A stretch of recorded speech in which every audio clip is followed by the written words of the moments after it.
Hello, and welcome to Nicki Cozy Stories. I'm your host, Nicki. Tonight, we're stepping into the quiet world of Hans Christian Andersen. Moonlit skies and warm candlelight, hidden gardens and snowy kingdoms, and stories carried gently from one generation to the next. So wherever this evening finds you, I hope these stories bring you a little comfort. Settle in, get comfortable, and let the stories begin.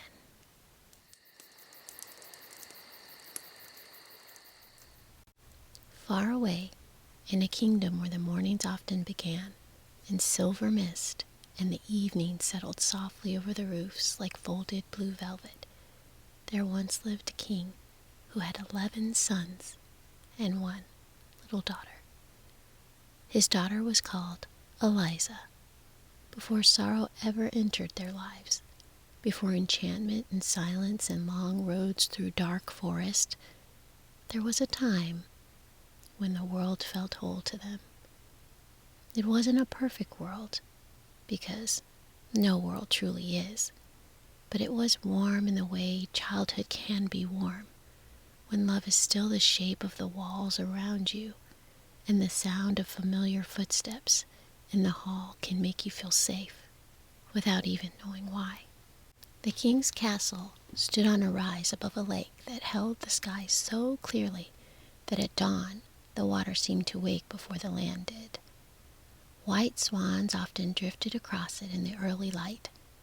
Pine woods circled the farther shore, and beyond them were fields, small villages, old roads, and the long, quiet country that belonged to the crown.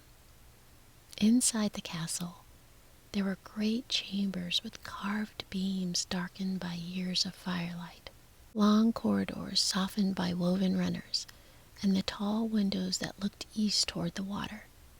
In winter, candles glowed behind every pane like rows of patient stars. In summer, the windows stood open to the scent of the green leaves and the rain-washed earth.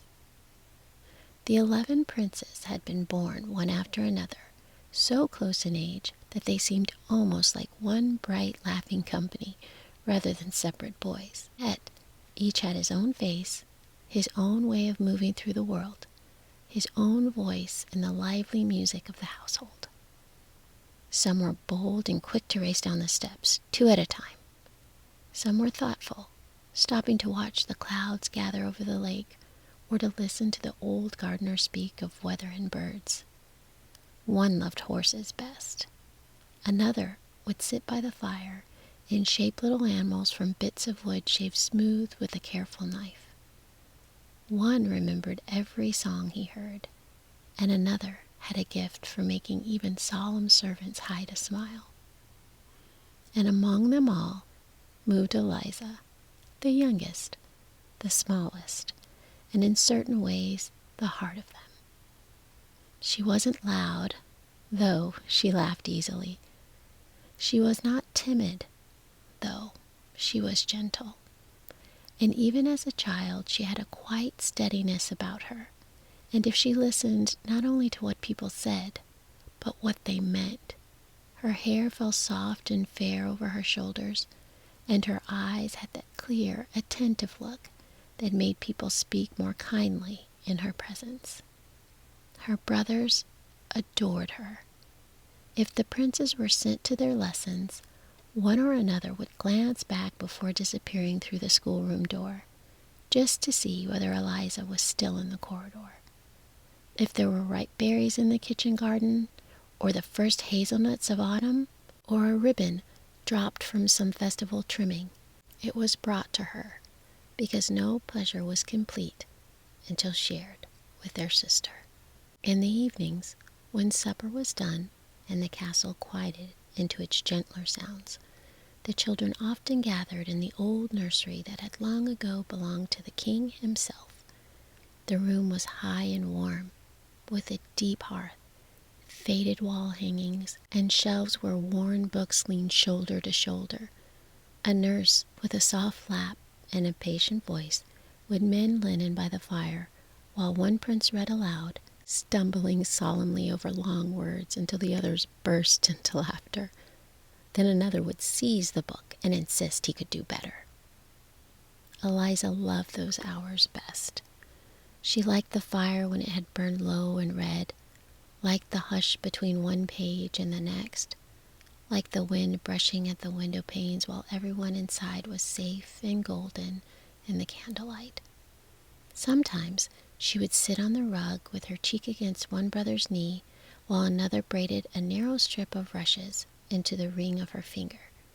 Sometimes she would grow drowsy and lean against the eldest, listening as stories of distant countries floated over her like warm water. There were little ceremonies to their life together, the kind that seemed small at the time and precious only later. In the morning, the princess crossed the great hall with books beneath their arms and bent to kiss Eliza's hair as if out of habit. On cold afternoons, they walked the covered paths near the courtyard and let her place her mittened hands into theirs. On feast days, when music drifted up from below and the castle smelled of roasted apples, bread, cloves, and pine boughs, they made room for her among them, as though it were impossible to imagine the circle closed without her. Even the king, burned as he was with matters of council, harvest, roads, disputes, and treaties, softened when he came among his children. He loved them truly. That much must be said, though he was often occupied at times and wore the faraway expression of one whose thoughts are not his own, even for a single hour. He would still pause to lay a hand on his son's shoulder or draw Eliza close for a brief and absent-minded kiss. He would ask after lessons, after writing, after music. He would listen to their chatter with weary fondness of a father who takes comfort where he can find it. Yet, there was also an emptiness in that castle, though the children did not at first understand. Their mother was gone. Her portrait still hung in a quiet chamber where afternoon light touched the painted edge of her sleeve and the pearls at her throat.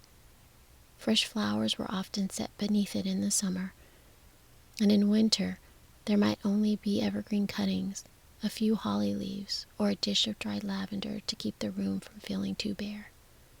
The children had learned, each in a different way, to live around the absence. But absence is a tender thing. It leaves space. And sometimes, in the stillness after laughter, when the candles were burning low and the lake outside reflected a pale moon through the window glass, it seemed as if the castle itself were holding its breath. The days were beautiful then, but beauty is no promise. A home may be warm and yet not know what is already on its way. The children could not have guessed how near their happiness stood to its ending. They didn't know that the roads leading toward the castle even now carried change with them. They didn't know that love, once tested, would ask everything of them. They knew only the sweetness of those early years, the firelight, the lake, the woods, the clasp of familiar hands. And because they did not know, they were able, for a little while longer, to be entirely at peace. It was not long after those gentle years that the first quiet change came. At first, it didn't feel like change at all. The king began to travel more often, or so it seemed to the children. Messengers came and went with greater urgency. The long table in the council chamber was more frequently set with maps and sealed letters. There were conversations that ended with small footsteps approaching and doors that closed more softly, but more often than before. Then one evening, as the light faded early and the air carried the first thin edge of autumn, word spread through the castle that the king would soon return, and that he would not return alone. The household stirred with a different kind of energy. Fresh rushes were laid along the floors, Tapestries were beaten free of dust and rehung. Candles were trimmed and replaced in their holders. In the kitchens, great pots simmered from dawn until dusk, and the scent of roasted meats and spiced wine drifted through the corridors. Servants moved quickly, but with certain care, and though preparing not only for the arrival, but for judgment. The children watched all of this with curiosity. They had heard, in the way children hear such things, that their father had taken a new wife. The word itself felt strange to Eliza. A queen. She did not yet know what it would mean. She only knew that it would be different, that someone new would walk the halls where her mother's memory still lingered, in a small and quiet way. On the day of arrival, the sky lay pale and still over the lake, and the wind moved only lightly through the tops of the trees. The children were brought to the great hall and asked to stand in line, from the eldest to the youngest. Eliza stood near the end, her small hand tucked into the sleeve of a brother beside her. The doors opened. First came the king, travel-worn but upright, his cloak edged with the dust of the road, and beside him, walking, with a measured and graceful step, came the new queen. She was very beautiful. That was the first thing anyone would have said. Her gown fell in deep, rich folds, the color of dark leaves after rain. Her hair was arranged with careful precision, and a slender circlet rested lightly against her brow. Her face was pale, but not with weakness, rather with a stillness that gave her an air of calm control, as though she did not often yield to the moment, but held herself slightly apart from it. When she smiled, it was gentle. When she spoke, her voice was smooth and even. And yet, there was something in her gaze that did not quite rest. It moved lightly and quickly from one child to another, measuring without seeming to measure, noting without seeming to note. It didn't linger, and yet it missed nothing. The king called the children forward. One by one, they bowed. The eldest spoke first, offering a careful greeting. The others followed, each in turn, some steady, some shy, some glancing briefly up before lowering their eyes again. When it was Eliza's turn, she stepped forward and curtsied, just as she had been taught. For a brief moment, the queen's gaze settled fully upon her. Eliza felt it, not as something sharp, but as something cool, like stepping into water that is colder than expected. She lifted her eyes for only a second, and in that second, she saw not unkindness exactly, but distance, a kind of quiet refusal. The queen's smile didn't change. "Well," she said softly, "such a large family and a lively family." Her hand rested lightly on Eliza's head, though the touch itself was brief. "Children bring much noise to a household," she added, almost thoughtfully. The king laughed, as though it were a light remark, and drew her further into her hall. That evening, there was a feast. Music filled the lower chambers, and torches flickered along the walls, their light dancing across polished surfaces and bright fabrics. The children sat together, as they always had, but something in the air felt different. Less like a circle, more like a line that had been gently drawn between what was and what would be. The queen spoke little during the meal. She listened. She watched. When one of the younger princes laughed too loudly, her eyes shifted, just slightly. When two others began to whisper together, her gaze moved again. It was never harsh, never openly displeased, but it was present in a way that made even the boldest among them grow a little quieter without fully understanding why. Eliza noticed it most in the spaces between things, and the way the servants stood a little straighter, and the way the candles seemed to burn more steadily, as though even the air had stilled to accommodate her. in the way her father, when he turned toward his new queen, seemed both pleased and distant somehow, as if part of him were already yielding to her presence in ways he did not yet recognize. Days passed, then weeks. At first the changes were small. The children were sent more often to their lessons and kept there longer. The hours in the nursery grew fewer. The doors to certain rooms were closed, not with force, but with quiet finality. The laughter that had once echoed easily along the corridors began to soften, then to thin. The queen didn't raise her voice. She didn't need to. Her wishes were expressed with calm certainty, and they were carried out without question. The princes found themselves corrected for things that had once passed unnoticed. Boots left near a door were quietly removed. Books left open were closed and taken away. Games that spilled from one room into another were gently, but firmly, ended. Nothing seemed cruel, and yet everything seemed changed. Eliza felt it most keenly in the absence of ease. Where she once had moved through the castle without thinking, she now paused before entering a room, uncertain whether she was meant to be there. Where once she would have spoken freely, she now found herself holding back, listening first, measuring her words in ways she had never needed to before. Her brothers tried, in their different ways, to keep things as they had been. They still brought her small treasures when they could. They still gathered in quiet corners when the day allowed it. But even these moments felt thinner now, and though they were being held together against something that pressed steadily and silently from all sides. And sometimes, in the evenings, when the light had faded and the castle settled into its deeper quiet, Eliza would stand by the window and look out across the lake. The swans were still there. They moved across the water in pale, unhurried lines, their reflections wavering soft beneath them. The forest beyond remained dark and steady. The wind moved through it in long, slow breaths. The world outside had not changed, only the world within.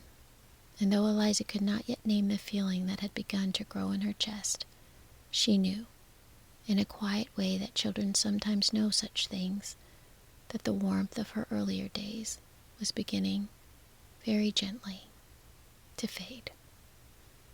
The change, when it finally came, did not arrive with noise.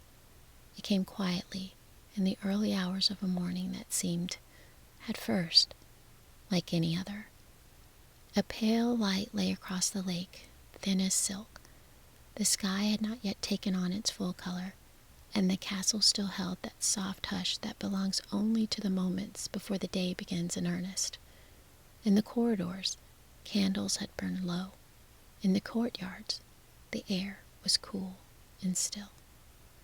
Eliza woke with the faint sense that something was different. She didn't know what it was, only that the morning felt unsettled, as though a familiar rhythm had broken during the night, and the world had not quite found its way back again. She rose and dressed, moved quietly so as not to wake the others who slept nearby. The stones beneath her feet were cool.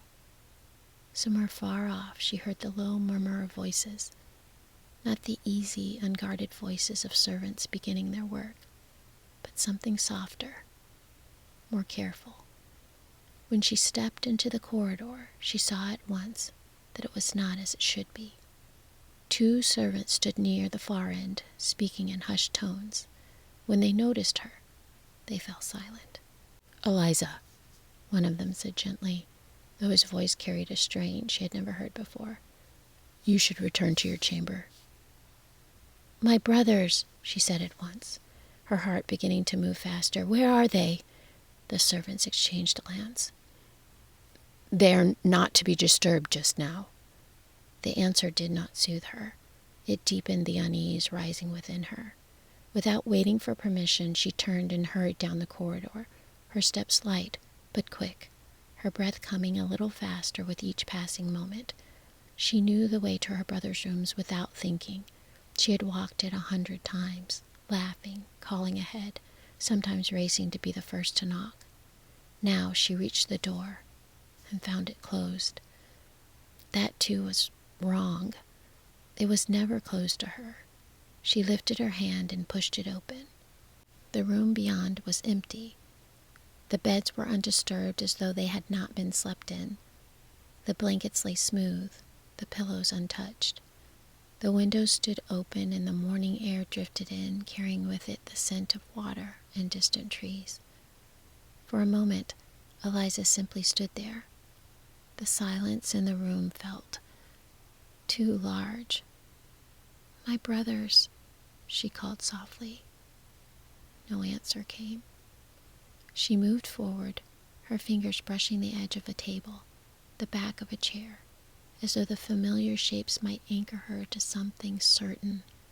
But everything felt strangely distant, as if the room itself no longer belonged to the life she had known. Then faintly, from beyond the window, she heard it. A sound like wings, not the soft occasional flutter of birds that had often passed over the lake, but something stronger, fuller, a beating of air that seemed to gather and rise all at once. Eliza turned. She went to the window and leaned out. Above the water, just beyond the slope of the hill, a great movement filled the sky. Swans, not one or two, but many. They rose together from the edge of the lake, their white wings catching the pale light of the morning. For a moment, they seemed almost to glow, as though the dawn itself had taken shape and lifted into the air. Eliza's breath caught. There was something in the way they moved, something not wild, not distant, but familiar in a way she could not yet understand. She watched as they circled above the water, their wings steady, their bodies turning in a slow, graceful arc. Then, as though guided by a single thought, they began to fly outward, away from the castle, toward the line of dark trees that marked the far edge of the world she knew. "No," she whispered, though she did not know why. She ran. Down the corridor, through the turning stair, across the great hall where the door still stood open from the night before. Her steps echoed now, sharp against the stone, breaking the quiet that had settled over everything. Outside, the air struck cool against her face. She didn't stop. She ran across the courtyard past the still fountain, through the narrow gate that led toward the path descending to the lake. Her breath came fast now, her heart beating hard against her ribs as though it had already understood what her mind had not yet found the shape to hold. When she reached the water's edge, the swans were already far out over the lake. They moved in a long, pale line, their wings rising and falling in the rhythm that seemed both powerful and unhurried. The surface of the water trembled beneath them, catching fragments of their reflection, breaking and reforming with each passing moment. "Eliza?" The voice came from behind her. She turned. The queen stood at the top of the path, her figure still and composed against the gray of the morning. Her dark gown moved only slightly in the breeze, and her hands were folded before her, as though this was any ordinary moment. "You should not run so carelessly," she said. Eliza stared at her. "My brothers," she said, her voice unsteady now. "Where are they?" The queen's gaze followed the line of swans as they moved farther and farther away. "Gone," she said simply. Eliza shook her head. "No." A faint smile touched the queen's lip. Not warm, not kind, but quiet and certain. "They have taken the form that suits them best," she said. "Wild creatures, restless, untamed. It's fitting, do you not think?" Eliza's hands trembled at her side. "You've done this?" she said. It wasn't a question. The queen didn't answer at once. Instead, She stepped forward, slowly, until she just stood a little nearer, close enough that Eliza could see the calm steadiness in her eyes. No anger, no haste, no doubt. "Children," she said softly, "must sometimes be guided. A household cannot remain in disorder forever." Eliza felt something inside her shift then. Not break. Not yet. But change. Fear was there. But beneath it, something steadier began to rise. "They are not yours to change," she said, though her voice was quiet. The queen regarded this for a long moment. "No," she said at last, "but you are still here." The words settled heavily in the air between them. Eliza turned back toward the lake. The swans were smaller now, their bright forms fading into the distance, becoming no more than the pale shapes against the widening light of the morning sky. She watched them until her eyes blurred, until she could no longer tell where they ended and where the sky began. And still she stood there, unmoving, as the wind lifted gently from the water and passed around her, carrying with it the last faint echo of wings. The world had not grown louder. It had grown quieter, as though something living and bright had been taken from it, and though Eliza did not yet know what would be required of her, or how far she would have to go, or how long she would have to endure, she knew this, with certainty, that settled deep within her. She would not forget them. Not the sound of their voices, not the warmth of their hands, not the way they had filled the world around her with life. Even if they had been carried beyond her reach, even if the path ahead was dark, she would follow. In whatever way she could, she would follow. Time, after that morning, did not pass as it once had. It no longer moved in warm, familiar patterns of lessons and laughter, of shared meals and quiet evenings by the fire. Instead, it stretched and thinned, each day unfolding with a stillness that felt watchful, as though the castle itself had grown cautious of what might come next. For a little while, Eliza remained. She moved through the halls as she always had, though more quietly now, as though careful not to disturb something unseen. The places that had once held the easy rhythm of her brother's presence now felt too large, too empty. The nursery was seldom used. The corridors echoed differently. Even the great hall seemed to hold its breath, as though remembering what had been lost. The king spoke little of it. When Eliza asked, he answered gently, but without clarity, as though the truth lay just beyond his reach. He spoke of distant lands, of change, of things that must be accepted. His voice was kind, but it carried a quiet distance that had not been there before.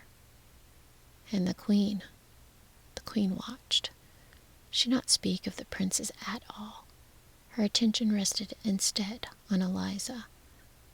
Not always directly, not with harshness, but with a steady, quiet focus that made Eliza feel as though she were being measured against something unseen.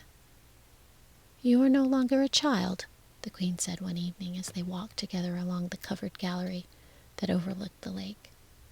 The air was cool, and the last light of day rested in soft bands across the water. "You must learn to carry yourself accordingly." Eliza did not answer. She had begun to understand her words held little weight here. Still, something within her remained steady.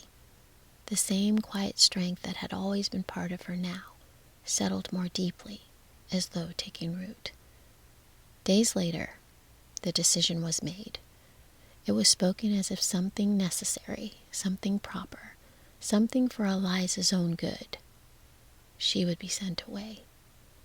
"To be raised as befits her station," the queen said, her voice calm, her expression unchanged. The king agreed. Whether from weariness or uncertainty or some influence he did not fully resist, Eliza could not know, only that the decision, once spoken, was not undone. And so, on a morning veiled in a soft gray mist, Eliza left the castle.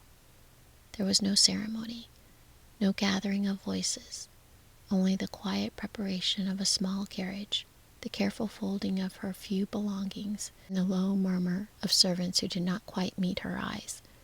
She paused once at the edge of the courtyard. The stones beneath her feet were still damp with early dew. The windows above reflected the pale sky. Somewhere within those walls were the rooms that had held her entire world. She looked toward the lake. The water lay still. For a moment, she thought she saw a white shape moving far out near the far shore, but the mist shifted, and it was gone. Then she stepped into the carriage. The road carried her away, through the outer gates, beyond the low stone walls, into the long quiet of the countryside. The journey passed in a gentle blur of fields and forest, of distant cottages and narrow roads that curved out of sight before they could be followed. The sound of wheels over earth and stone settled into a steady rhythm, one that might have soothed her once. Now, she simply listened. She didn't cry, not because she didn't feel the loss, but because something in her had grown still in the face of it, as though her heart, unable to hold the full weight of what had been taken, had chosen instead to carry it quietly. At last, they came to a place that would be her new home. It was not unkind. There were gentle women there, and rooms that were neat and orderly, and gardens that held their own quiet beauty. The days were structured, the expectations clear. Eliza was given what she needed, but it was not hers. The air didn't carry the same familiar scent. The walls didn't remember her laughter. The evenings did not gather in the same warm way around a shared fire. And always, beneath the surface of each passing day, there remained an absence. Years moved quietly forward. Eliza grew. Her hair lengthened, her features softened into the calm grace of early womanhood. Her hands learned skill and patience. Her voice, when she used it, was gentle and measured. But within her, the memory of her brothers did not fade. If anything, it deepened. Sometimes, in the early morning, before the others had risen, she would walk beyond the garden walls and stand at the edge of the trees. She would listen to the wind moving through the branches, to the distant calls of the birds waking the day. And always, she wondered where they had gone, whether they still lived, whether somewhere beneath feathers and sky and distance they still remembered her. It was during one of these quiet mornings that the change came again. She had gone farther than usual that day, drawn by a feeling she could not fully name. The forest opened before her in long, shadowed paths, the ground soft beneath her feet, the air cool and filled with the scent of moss and damp leaves. She walked without haste, listening, watching. And then she heard it, a sound like wings. Her breath stilled. She lifted her gaze. Above the trees, moving across the pale light of the morning sky, came a line of white swans. They flew in a slow, steady formation, their wings rising and falling in a rhythm that seemed to echo something deep within her chest. Not hurried, not lost, guided. Eliza stepped forward, her eyes fixed on them. They passed overhead close enough now that she could see the shape of each wing, the curve of each neck. For a moment, just a moment, one of them turned, and in that turning, something within her knew. Not with certainty, and not with proof, but with a recognition that needed neither. "My brothers," she whispered. The word did not break the quiet. It settled into it. The swans moved on, gliding toward the distant line where the forest met open land. Eliza did not hesitate. She followed. At first, her steps were careful, measured. The path beneath her was uneven, the way uncertain. But as the trees began to thin and the light widened ahead, her pace quickened. She moved through the forest and out into the open, where the land sloped gently toward a distant shore. The lake lay there once more.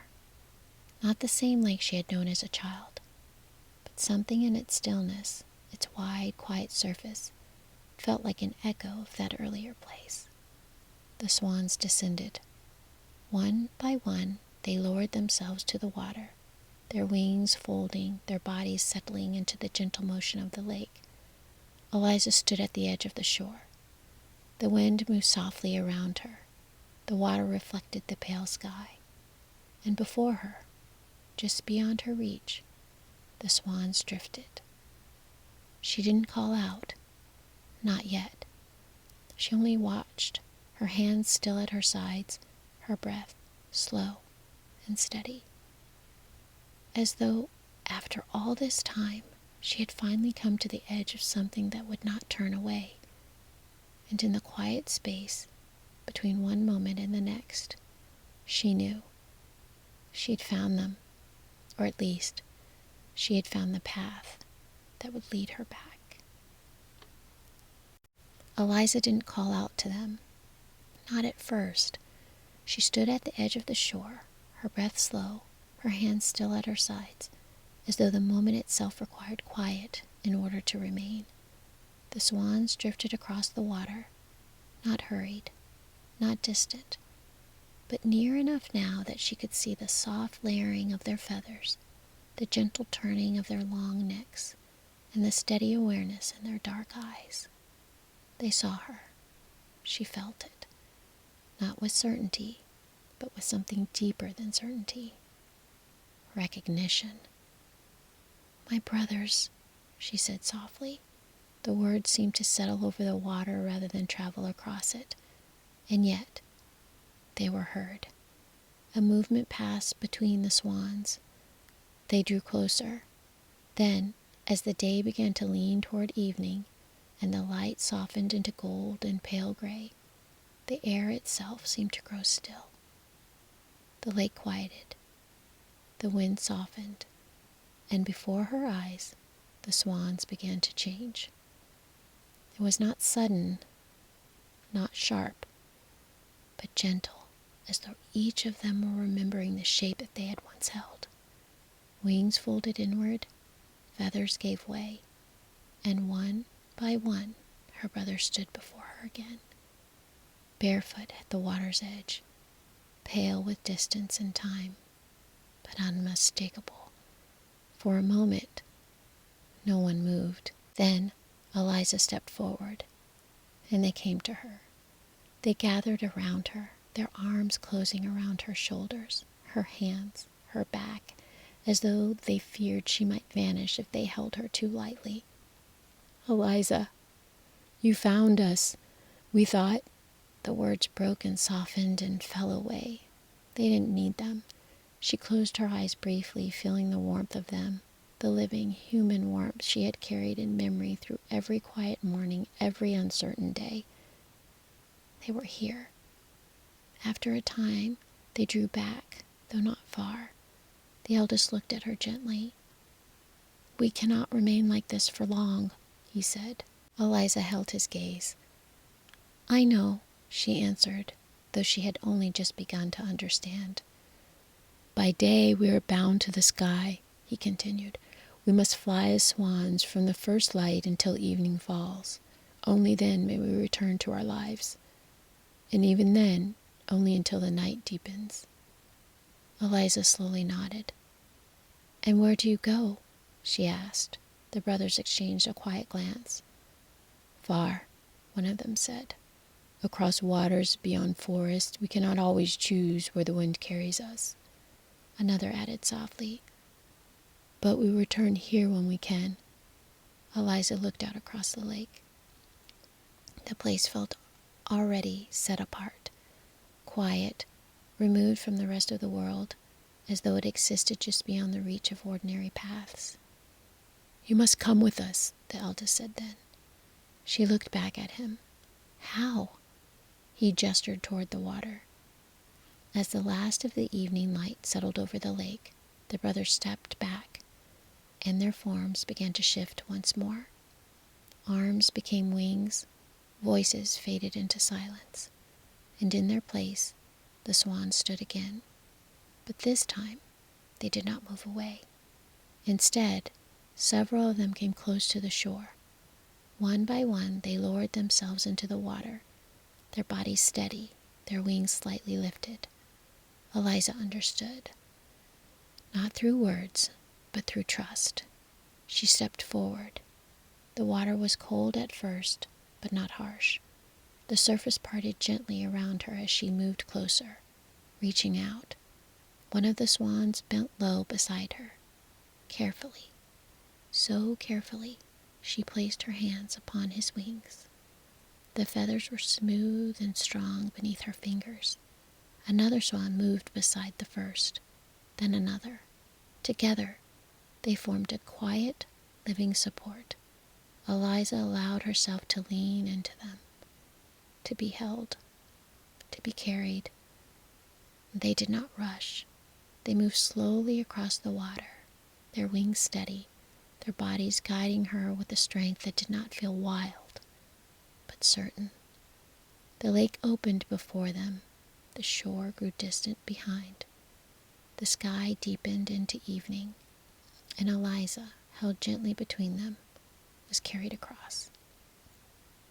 When at last they reached the far side, the land rose in a narrow stretch of earth, an island, quiet and untouched, ringed by low grasses and shadowed trees. The swans guided her to the shore. She stepped onto the ground. The air there felt different. Still, as though the island held its own silence separate from the world beyond the water.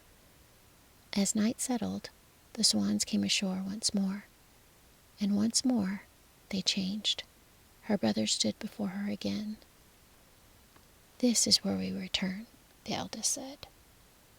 "As often as we can." Eliza looked around. The island was simple.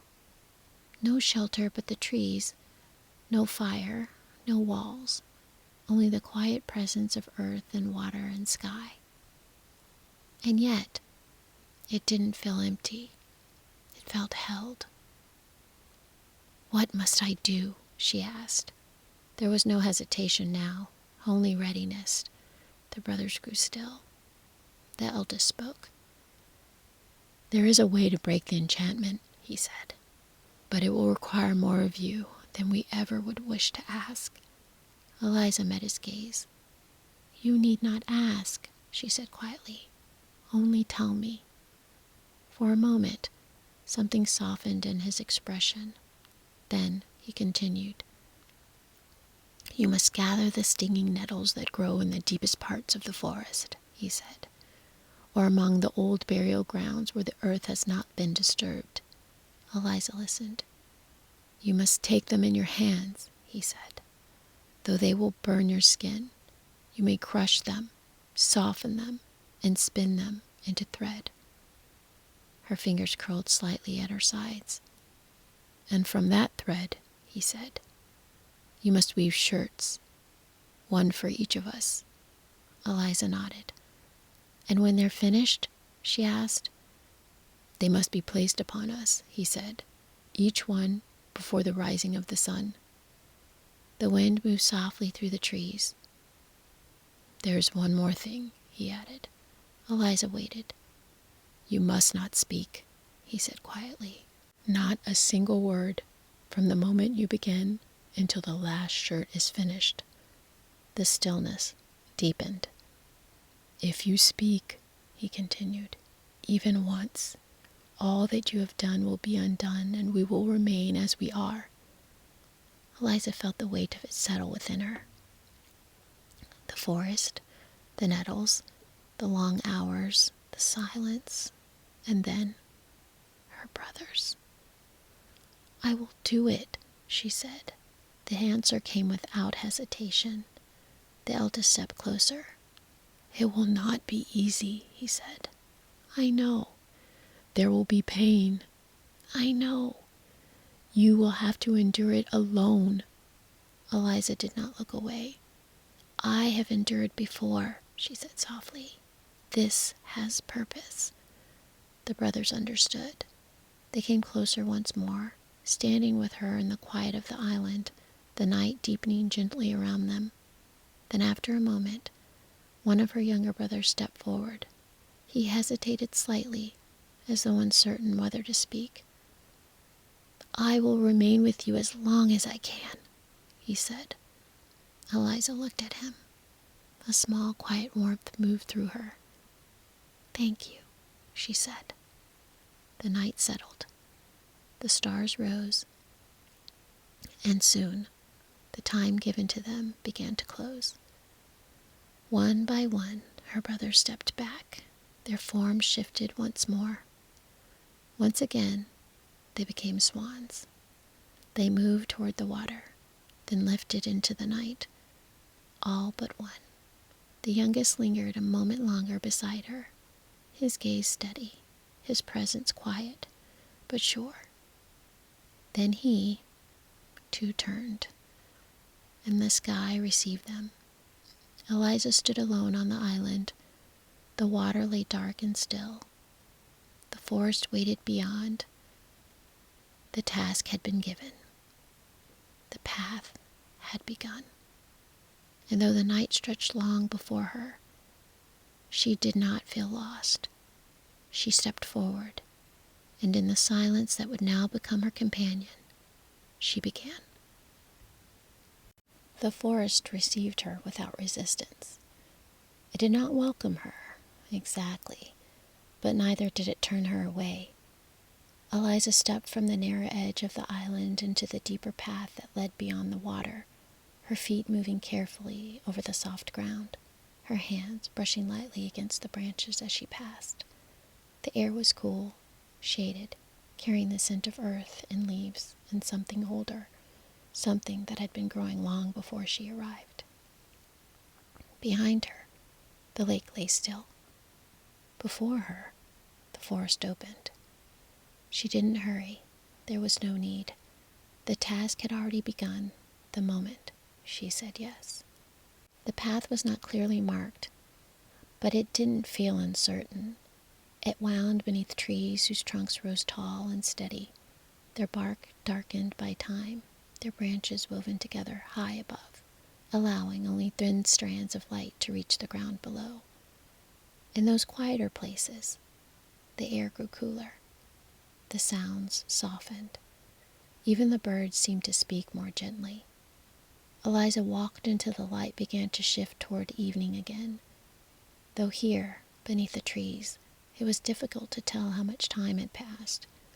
The forest held its own rhythm, slower, deeper, untouched by the hurried movements of the world beyond it. At last she came upon the place where the ground dipped slightly inward, forming a shallow hollow between the roots of the several old trees. There, set into the earth itself, was an opening of a small cave. It wasn't large, not grand, but it was sheltered. The stone around the entrance was smooth in places, worn by time or weather, or perhaps by the quiet passing of others who had once stood where she now stood. Eliza paused. She looked at the cave, then at the trees, then back again. It would be enough. She stepped inside. The air within was cool and still. The space narrowed slightly as it curved inward, but not so much that it felt confining. There was room enough to sit, to rest, to work. She gathered a few fallen branches from just outside and brought them in. With careful hands she arranged them near the entrance, where the light could still reach. It wasn't a fire, not yet, but it marked the beginning of something lived in, something shaped by her presence. This would be her place, for however long it would take. As evening settled, she stepped once more outside. The forest had grown dim. The first traces of night moved quietly between the trees, softening edges, deepening shadows. It was time. She searched for them where her brothers had said they would be, in the darker places, where the ground was undisturbed, where the light didn't linger. She found them near the base of the cluster of stones, half hidden beneath low growth. Nettles. At first, they didn't seem remarkable. Thin stems, serrated leaves, soft, almost delicate in their appearance. But Eliza knew.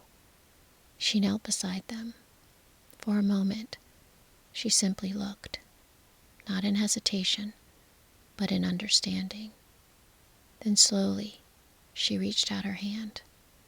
The first touch was sharp, a sudden, stinging heat that spread across her skin faster than she expected.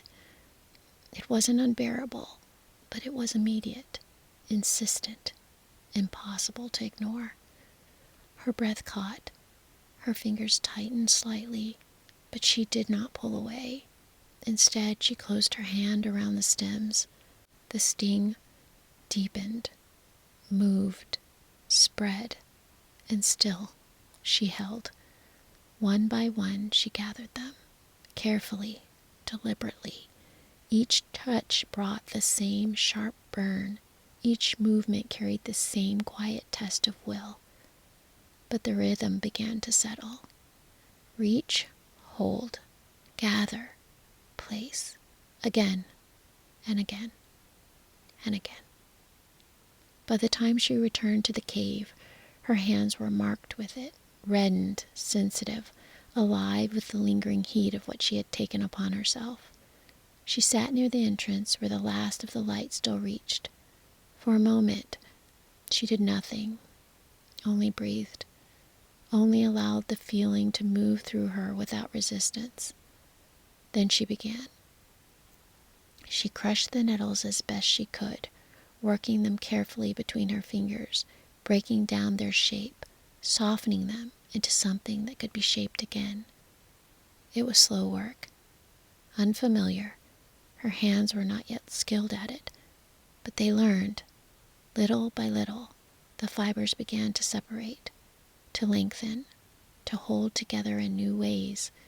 She worked in silence, not because she was forced to, not yet, but because the silence had already begun to take its place around her. It didn't feel empty. It felt full, as though each moment, each breath, each small act of persistence carried its own quiet meaning. The light faded. Night settled. The forest grew still. From beyond the trees, faintly, so faintly she may have imagined it, she heard the distant sounds of wings, her brothers, returning. She didn't rise. She didn't call out. She continued to work. Her fingers moved slowly, steadily, shaping the fibers into something finer, something more deliberate. The pain in her hands didn't vanish, but it did change. It became something she could carry, something that no longer surprised her, but moved with her, part of the work itself. Time passed. She didn't measure it. There was no need. There was only the next movement, the next thread, the next breath. And though she was alone, she didn't feel abandoned. The forest held her. The cave sheltered her. The task guided her. And somewhere beyond the darkness, her brothers lived. That was enough. She worked until her hands grew tired, until the first fragile strands of thread lay before her, uneven, but real. A beginning.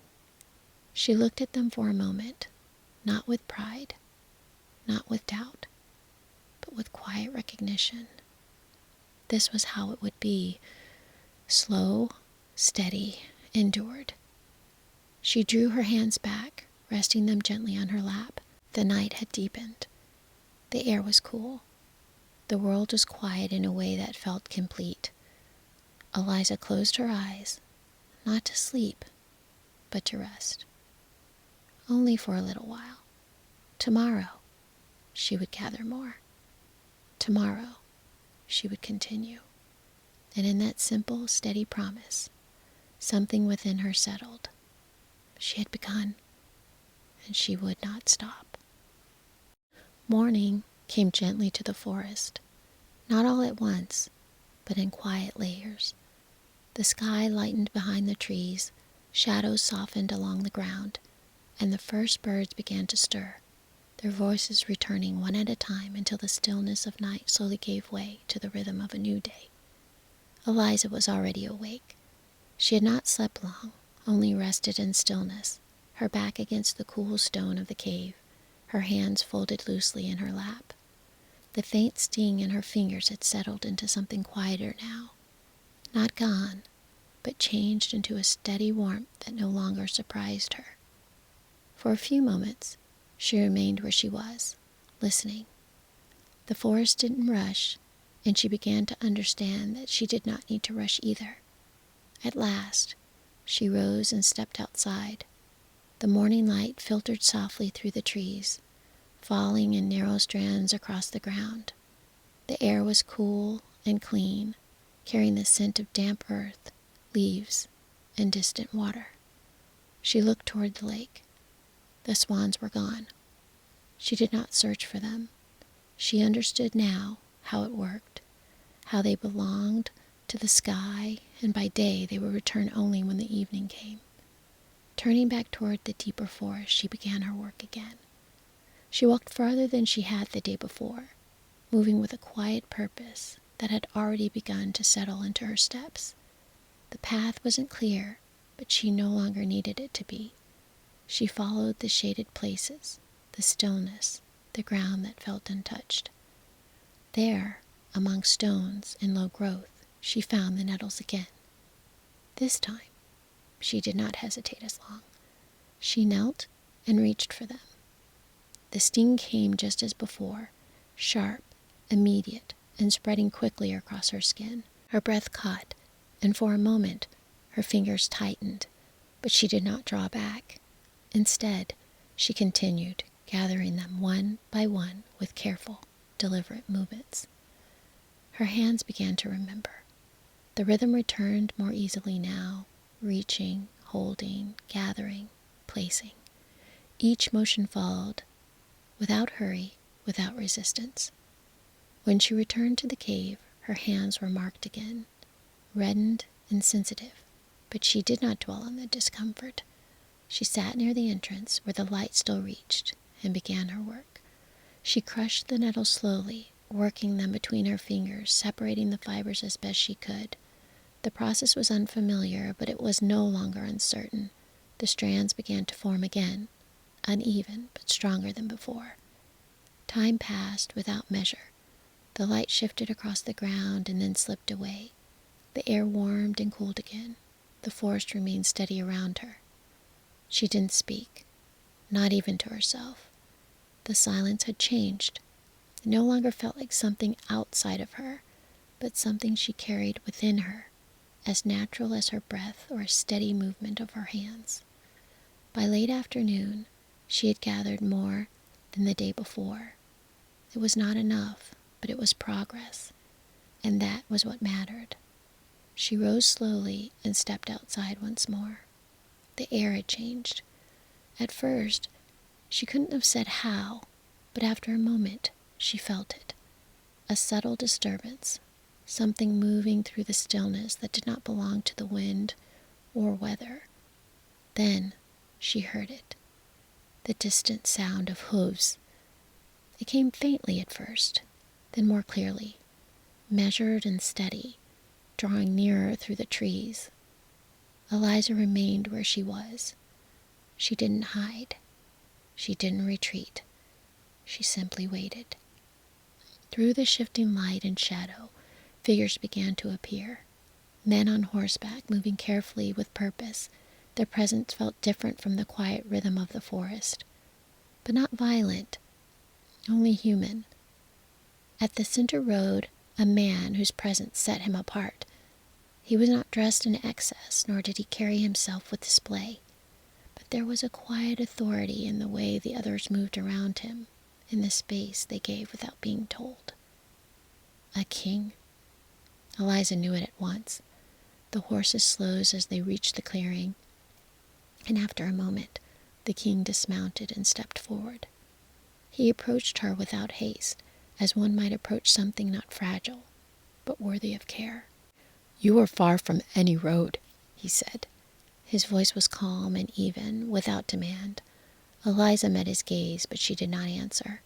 The silence between them was not strained. It simply remained, as steady as everything else around her. He studied her for a moment, then asked more gently, "Do you live here?" Again, she did not speak. Not because she would not, but because she could not. Already, she understood what would be required of her. The silence was no longer a possibility. It had become a part of the path that she had chosen. The king's expression shifted slightly, not toward suspicion, but toward curiosity. There was no fear in her, no confusion, no plea, only a calm steadiness that did not match the wildness of the place. His gaze moved briefly toward the cave, toward the gathered nettles at the beginnings of her work, and then he returned to her. "You're not lost?" he said. It was not a question. Eliza held his gaze. After a moment, he spoke again. "Well, you cannot remain here," he said gently. "The forest is not a place to live alone." She did not move. The king seemed to understand something then, not everything, but enough. "You may come with us," he said. There was no command in his voice, only an offering. Eliza turned her gaze briefly toward the deeper forest, toward the places where the nettles grew, toward the work that waited. Then she looked back at him. She gave a small, quiet nod. The king did not press her further. He turned and signaled to one of his men, who brought forward a horse. Eliza stepped forward and mounted with calm, careful movements. She didn't look back, not because she didn't care, but because she had already chosen. The forest would remain, the work would continue, wherever she was taken. And as the riders turned and moved once more through the trees, the light shifted around them, softening into evening, guiding them outward. Eliza rode with them in silence, steady and composed, carrying within her the task she had begun and the promise she would not break. The journey from the forest to the king's castle passed in a calm and steady rhythm. The horses moved along narrow roads that slowly widened as they drew nearer to settled lands. The deep woods gave way to open fields, and fields to small villages where smoke rose gently from chimneys and the scent of bread and wood fire lingered in the air. Eliza rode among them in silence. She did not resist. She didn't question. She remained as she was, quiet, composed, and inwardly turned toward the work she had begun. By the time they reached the castle, evening had begun to fall. The walls rose pale against the dimming sky, their windows catching the light of day. Torches were being lit along the outer gates, their flames moving softly in the cooling air. The great doors opened, and Eliza was brought inside. The castle was warm, ordered, and full of quiet movement. Voices echoed through its halls. Footsteps passed with purpose. Firelight softened the stone walls and flickered across the polished floors. It was a place of structure and safety, of routine and expectation. And yet, for Eliza, it felt distant. Not unkind, but not her own. Servants came to her with care, offering water, clean garments, a place to rest. She accepted all of it with quiet grace. But she didn't speak, not a single word. The king noticed. He didn't press her. Instead, he allowed her silence to remain, watching her with quiet attentiveness that didn't intrude. Days passed.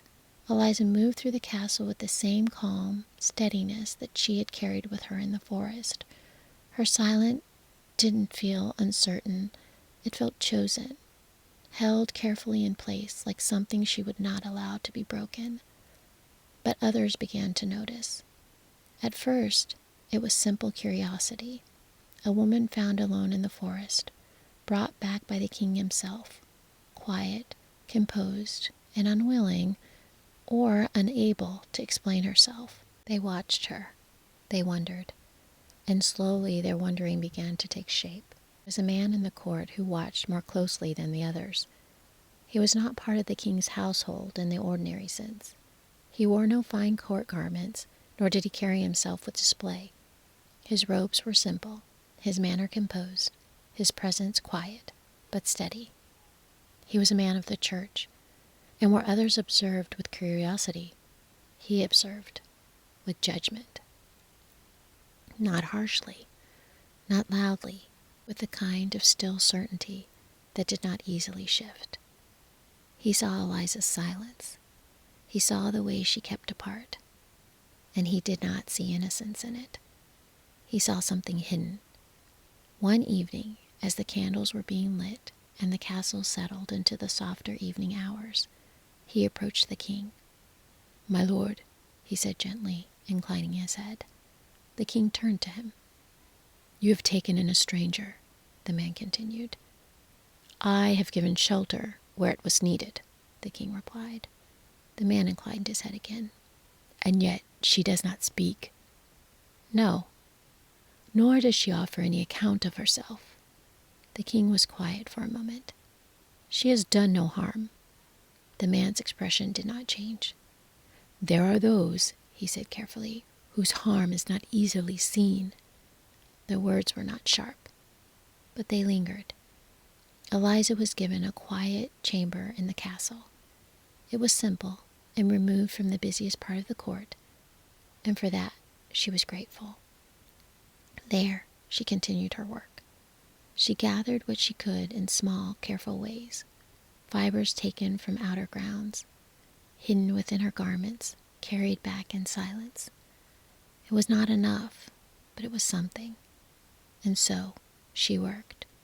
Always she worked. Her hands moved steadily, shaping the rough fibers into thread into something that might one day become the first of the shirts. The man of the cloth continued to watch. He didn't approach her directly. Instead, he observed from a distance. He noticed the way she moved at night, the way she gathered things that others did not use, the strange green fibers she kept hidden, the quiet persistence of her work. And slowly, his concern deepened. One evening, he entered her chamber. Not abruptly, but without announcement. Eliza rose at once. She stood quietly, her hands resting at her sides. He looked around the room. The bed, the small table, the dim light of a single candle. And then, the fibers. He stepped closer. He reached out, lifting a strand between his fingers. "What is this?" he asked. Eliza didn't answer. She couldn't. The silence settled between them. He studied her. Longer this time. More carefully. "You will not speak?" he said. Eliza lowered her gaze silently. Not in guilt, not in fear, but in acceptance of what must be. The man's expression remained composed, but something within it shifted. After that, the quiet watching became something more defined. Less curiosity, more certainty. The small observations that had once been harmless began to gather weight. She does not speak. She works in secret. She was found alone. She gathers strange plants. The words moved softly through the court, never spoken loudly, but repeated often enough that they began to settle into belief. The man returned to the king. "My lord," he said, "I would ask that you consider what you have brought into your home." The king's expression did not harden, but it grew more serious. "She has done nothing to deserve suspicion." "Not yet," the man replied gently, "but there are signs that should not be ignored." The king did not answer at once, and in that pause, something began to shift. Not trust, but certainty. Eliza felt it, not as something loud, but as something present, in the way voices softened when she entered a room, in the way glances lingered, in the way the air itself seemed to hold a quiet question around her. Still, she did not stop. She worked when she could. She gathered what little she was able, and she shaped the fibers slowly, steadily, without haste. The first shirt had begun, rough, uneven, but real. At night, when the castle grew still and the last candles burned low, Eliza would pause for only a moment. She would lift her head and listen. Beyond the walls, beyond the quiet, there, faintly, the sound of wings, her brother's, passing somewhere in the darkness above. She did not go to the window. She didn't call out. She returned to her work. The days moved forward. The thread grew. The silence deepened. And though the world around her began to turn uncertain, Eliza remained steady, unmoved in her purpose, unbroken in her resolve. She would finish what she had begun, no matter how she was seen, no matter what was believed, no matter what would come. She would finish. The days that followed did not slow. If anything, they seemed to move more quickly, as though time itself had begun to gather and press forward towards something already waiting. Within her chamber, Eliza worked. The first shirt had taken shape, rough and uneven, its threads imperfect, its form not yet what it needed to be, but it held. It was real. And once it was finished, she did not pause long before beginning the next. Her hands had changed. The sting of the nettles no longer startled her. It came and settled, sharp at first, then fading into a steady warmth that lived beneath her skin. Her fingers grew more certain in her movements. The fibers obeyed her more readily. The threads held together, longer. Still, the work was slow, always slow, and always requiring more. Outside her chamber, the quiet unease with the court had begun to take a firmer shape. The man of the cloth spoke more often now with the king, his voice never raised, never harsh, but steady and unyielding in its concern. "She keeps herself apart," he said one evening. "She works in secret. She gathers things that are not meant for use within these walls." The king listened. "She has harmed no one," he replied. "Not all harm is seen in its beginning," the man said. The words settled heavily between them. And though the king did not agree, he no longer dismissed what was being said. Eliza felt the shift, not in a single moment, but in many small ones. The way the servants lingered less, the way conversations ended when she entered, the way the air itself seemed to hold a quiet judgment that had not been seen before. Still, she didn't stop. She worked when she could. She gathered what little she was able. She shaped the fibers, thread by thread, until the second shirt began to take form beside the first. Time passed. The third shirt began, then the fourth. Each one came more quickly than the last, though never easily. Her hands bore the marks of her labor, reddened, worn, and yet steady. At night, when the castle lay quiet, she would sometimes pause, lifting her head slightly, listening for the distant sound of wings. They came, always faint, always far, but enough. Enough to remind her that she was not working alone in the world, even if she stood alone in that room. Then one evening, the quiet tension within the court broke. Eliza had gone, as she sometimes did, beyond the walls of the castle to gather what she needed. The outer grounds had long since been stripped of what she required, and so she had walked further, into the shadowed places where the nettles still grew. She moved carefully, quickly, but without haste.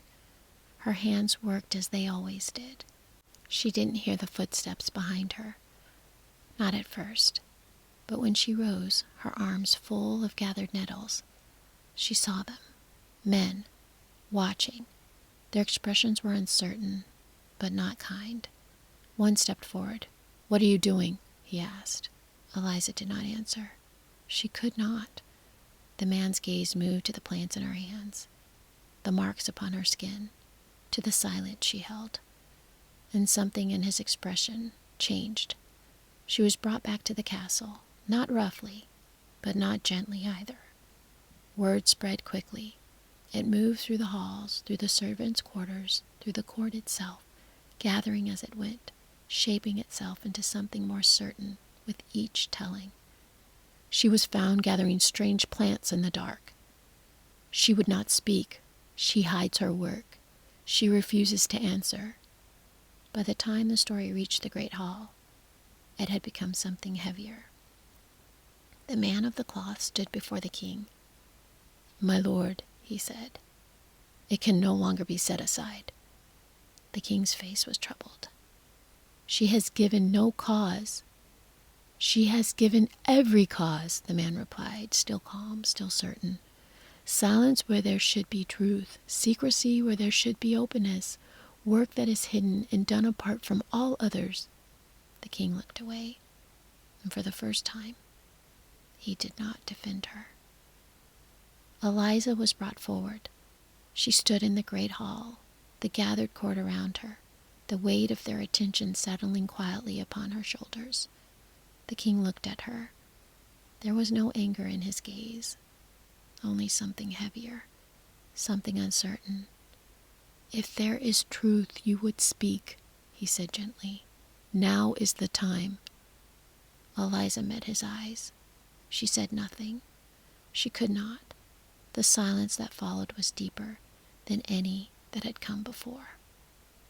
The decision was made, not in anger, not in haste, but in the slow, certain way that things are decided when doubt has settled too deeply to be undone. She would be condemned, not with cruelty, but with finality. Eliza was returned to her chamber, the door closed, and for the first time since she had begun, she was left entirely alone. No footsteps in the hall, no quiet movement beyond the door, only stillness and time, what little of it remained. She didn't weep, she didn't falter. She went to her work. The shirts lay before her. 1, 2, 3, 4, 5, 6, 7, 8, 9, 10. The 11th lay unfinished, the fibers still rough, the thread not yet complete. Her hands moved, faster now, but still steady, always steady.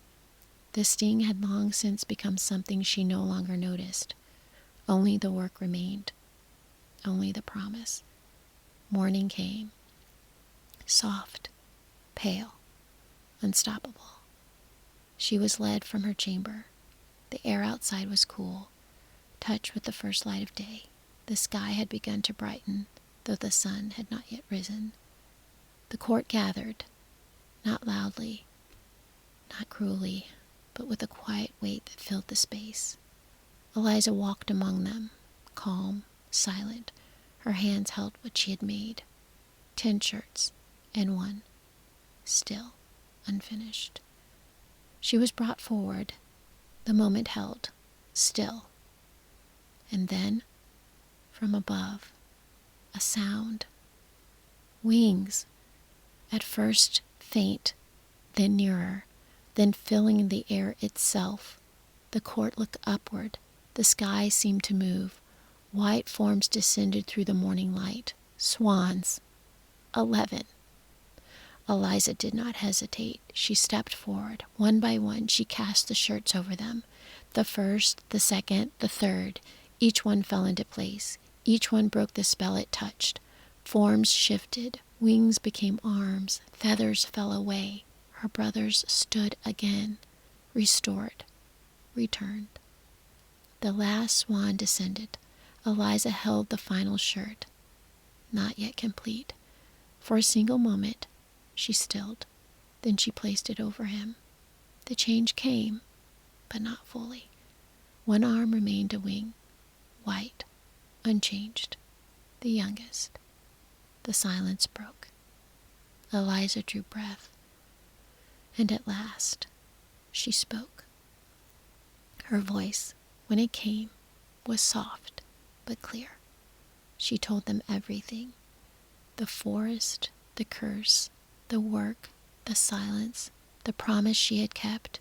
The truth settled over the court slowly, but completely, until there was no doubt left.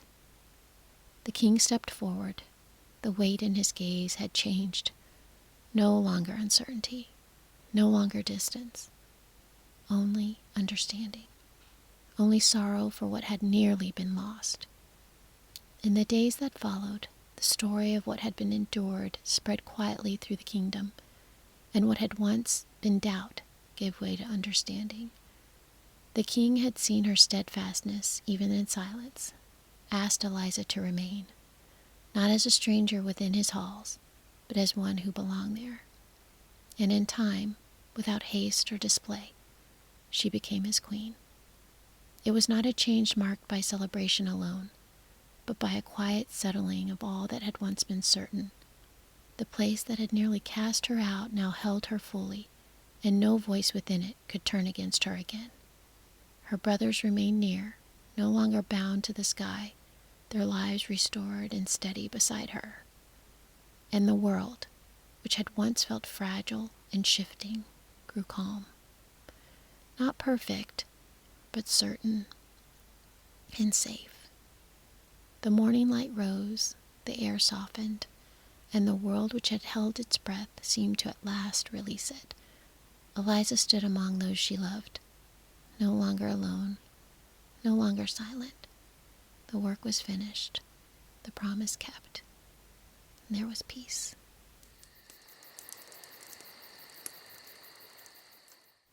There was once a woman who lived alone in a small, well-kept house at the edge of a quiet village. Her days passed in gentle sameness. In the mornings, she opened the shutters to let in the light.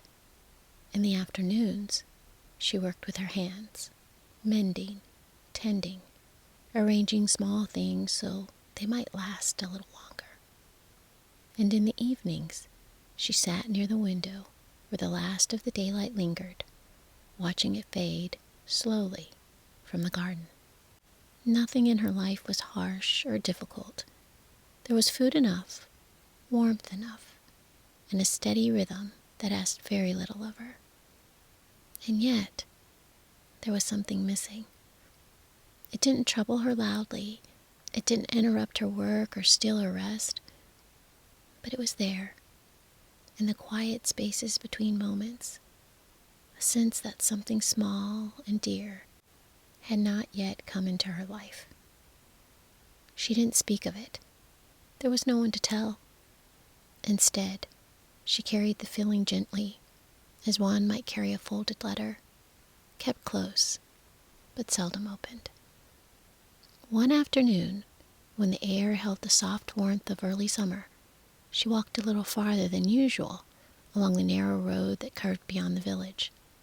There, not far from the hedgerow, stood a low, weathered cottage she had not noticed before. In the window sat an old woman. She was not unkind in appearance, though there was something knowing in the way she watched the road. When the woman approached, the old one opened the door without waiting to be asked. "You have come with a wish," she said, as though continuing a conversation already begun. The woman paused, not startled, but thoughtful. "Oh, I suppose I have," she answered, after a moment. The old woman stepped aside and gestured her in. The room beyond was dim, filled with the scent of dried herbs, and something faintly sweet. Shelves lined the walls, holding small bundles and jars, each carefully arranged.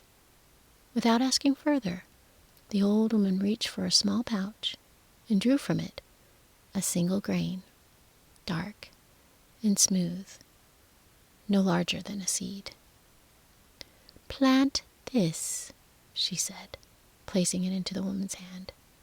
"Tend it as you would any growing thing." The woman looked down at the tiny grain, turning it lightly between her fingers. "And then?" she asked. The old woman's expression did not change, but her voice softened slightly. "Then you must wait." There was nothing more to be said. The woman thanked her and made her way home, the small seed resting safely in her palm. That evening, she prepared a pot of soil and pressed the grain gently into its center. She watered it lightly, as she had done with many other plants before, and placed it near the window where it might receive the morning sun. Days passed. At first, nothing changed. The soil remained still, undisturbed. But the woman didn't hurry it. Each morning she watered it, and each evening she checked its place by the window, adjusting it so the light would fall just right. On the third day, a small green shoot appeared, delicate and pale against the dark soil. The woman leaned closer, her breath slowing as she watched it. It was not the kind of growth she was used to. There was something finer in its shape, something more deliberate, as though it unfolded with quiet intention rather than simple necessity.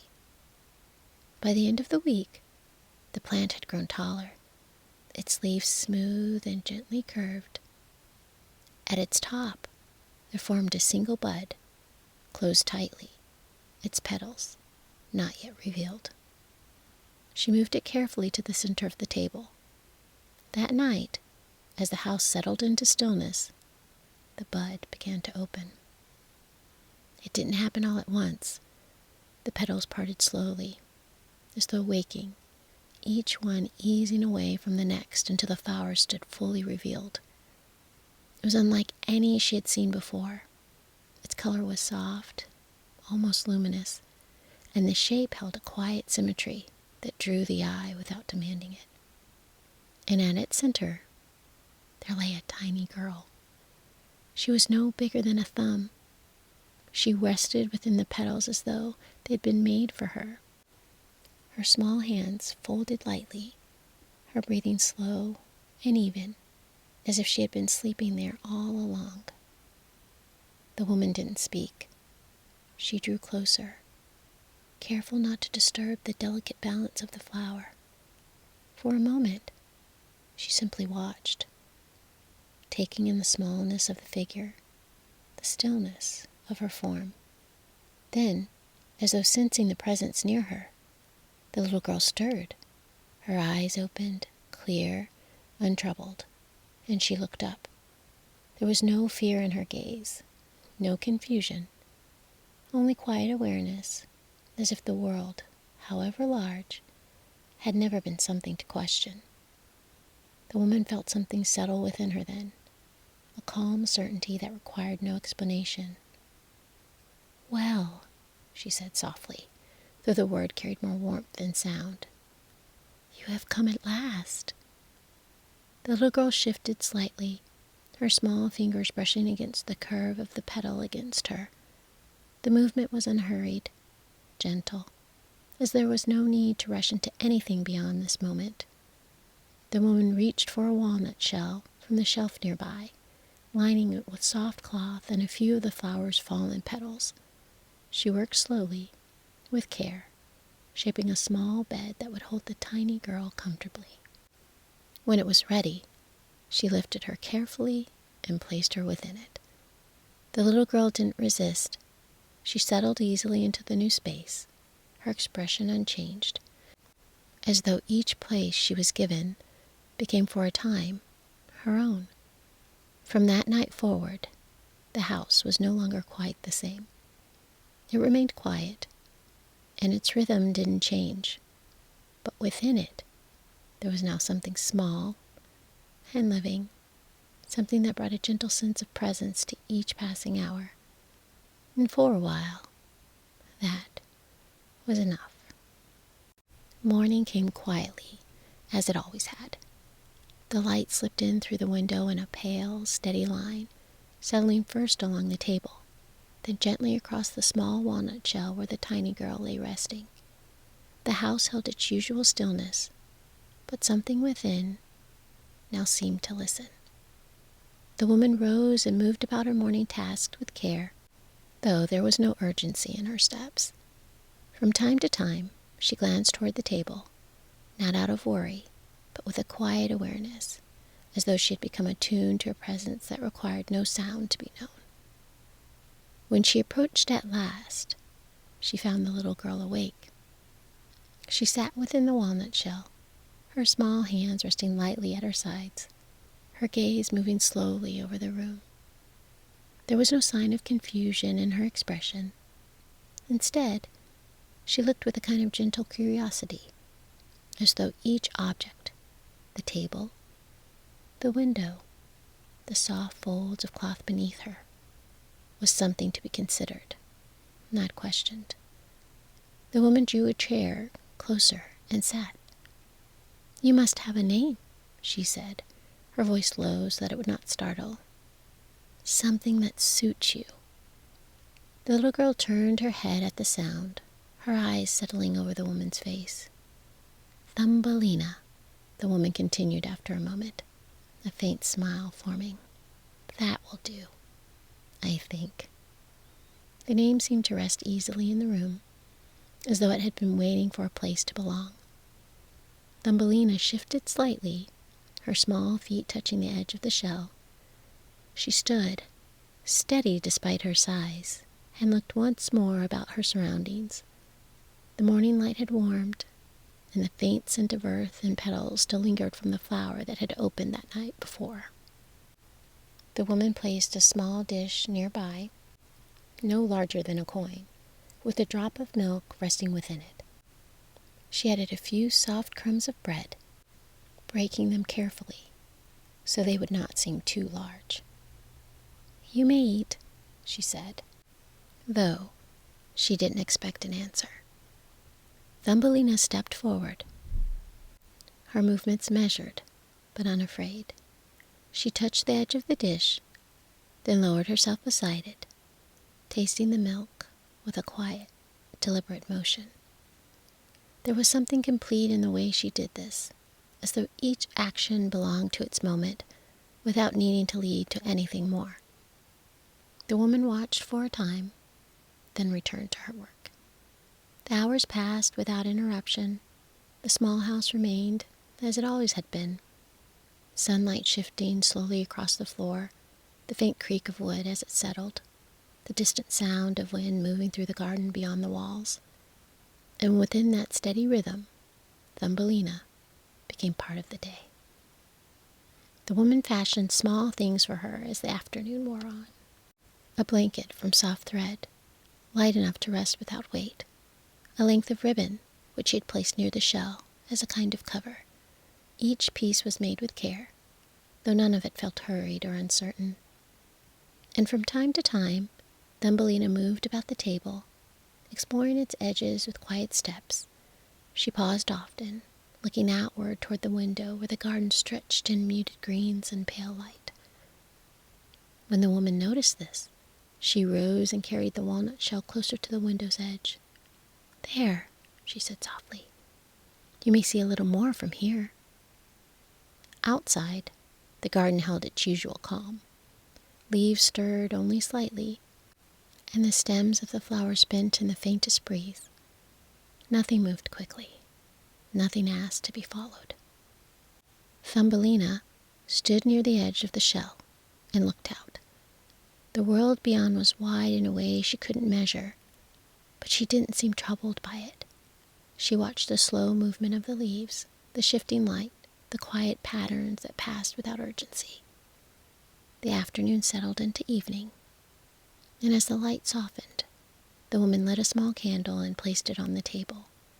Its glow was gentle, casting a warm circle that held both the shell and the space around it in a quiet, steady brightness.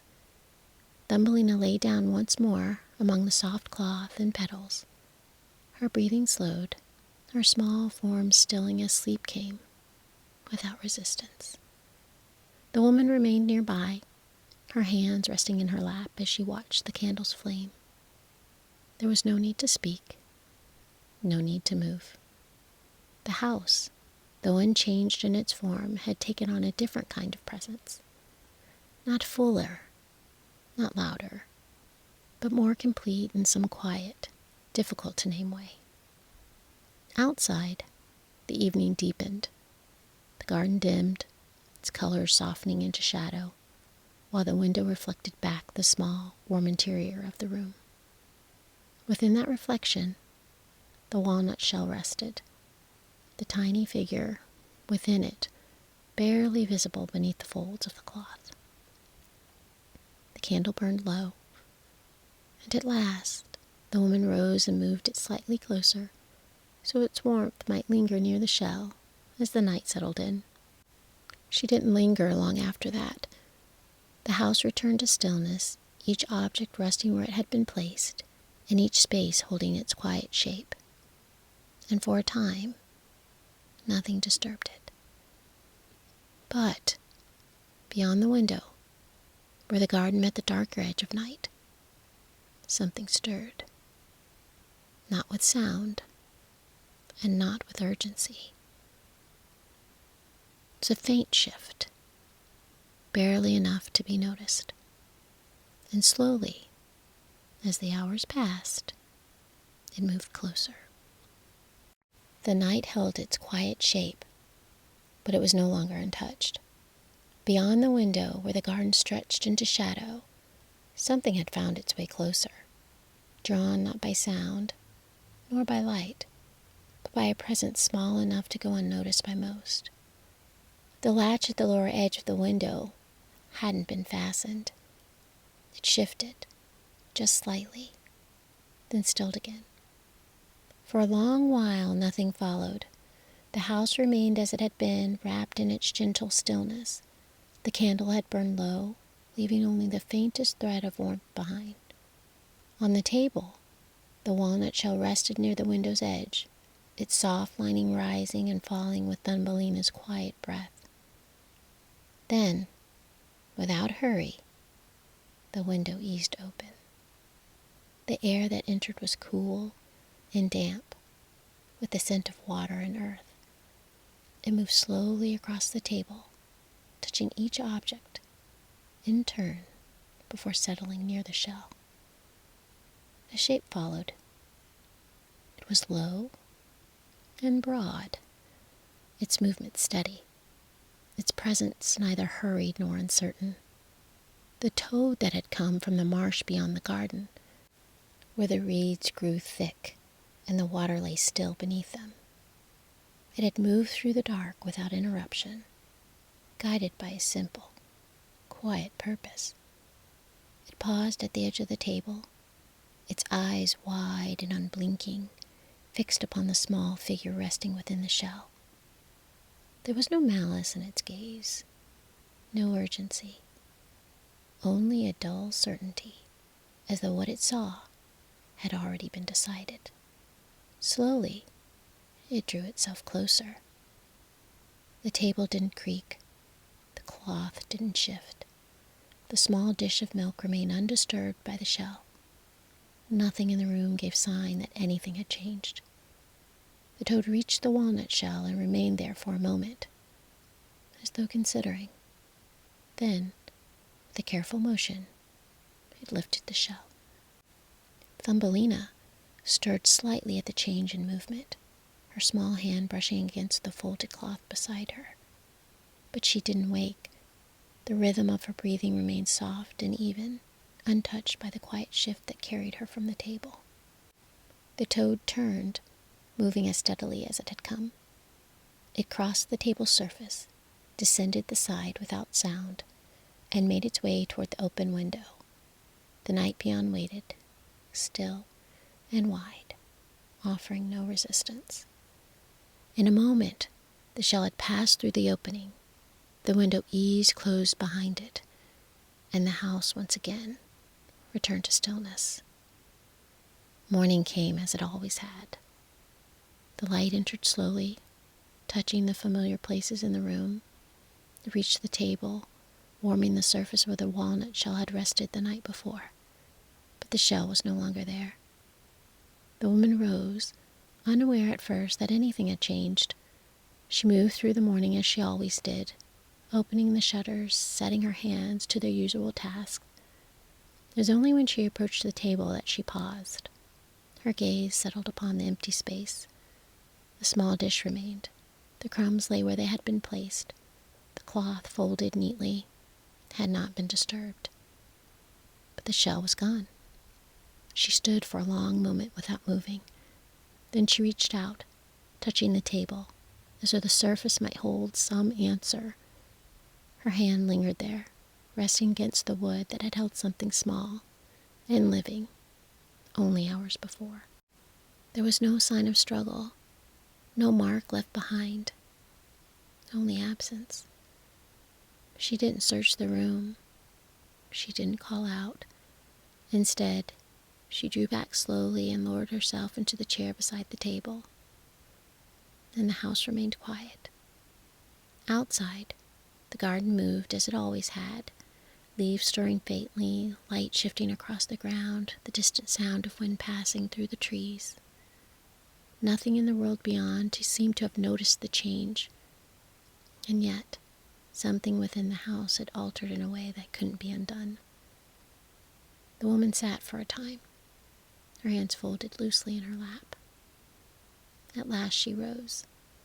She moved through the room once more, not searching, but simply continuing the motions of her day. The shutters remained open. The table was cleared. The small dish was taken away. The space where the shell had rested was left empty. By midday, the house had returned to its quiet rhythm. But it was not the same. Far from the village, where the land softened into marsh and reed, the morning light lay pale across the water. And there, among the long stems that rose from the shallows, the toad had settled upon a broad leaf near the edge of the pond. The walnut shell rested beside it. Thumbelina stirred as the warmth of the morning reached her. Her eyes opened slowly. For a moment, she remained still, her gaze unfocused as though the world had not fully returned. Then, as awareness came, she lifted herself slightly, her small hands pressing against the soft lining beneath her. The air was different, cooler, damp. The scent of water surrounded her, along with the faint rustle of reeds moving in the breeze. She sat upright and looked around. The house was gone, and in its place stretched a wide open space of water and green, leaves floating upon the surface, stems riding in quiet clusters, the sky reflected faintly in the stillness below. The shell rested upon a leaf that drifted just enough to remind her that nothing here was fixed. The toad sat nearby. It watched her without expression, its body unmoving, its eyes steady. After a time, it spoke. "You will do," it said, its voice low and thick, as though unused by being heard. Thumbelina didn't answer.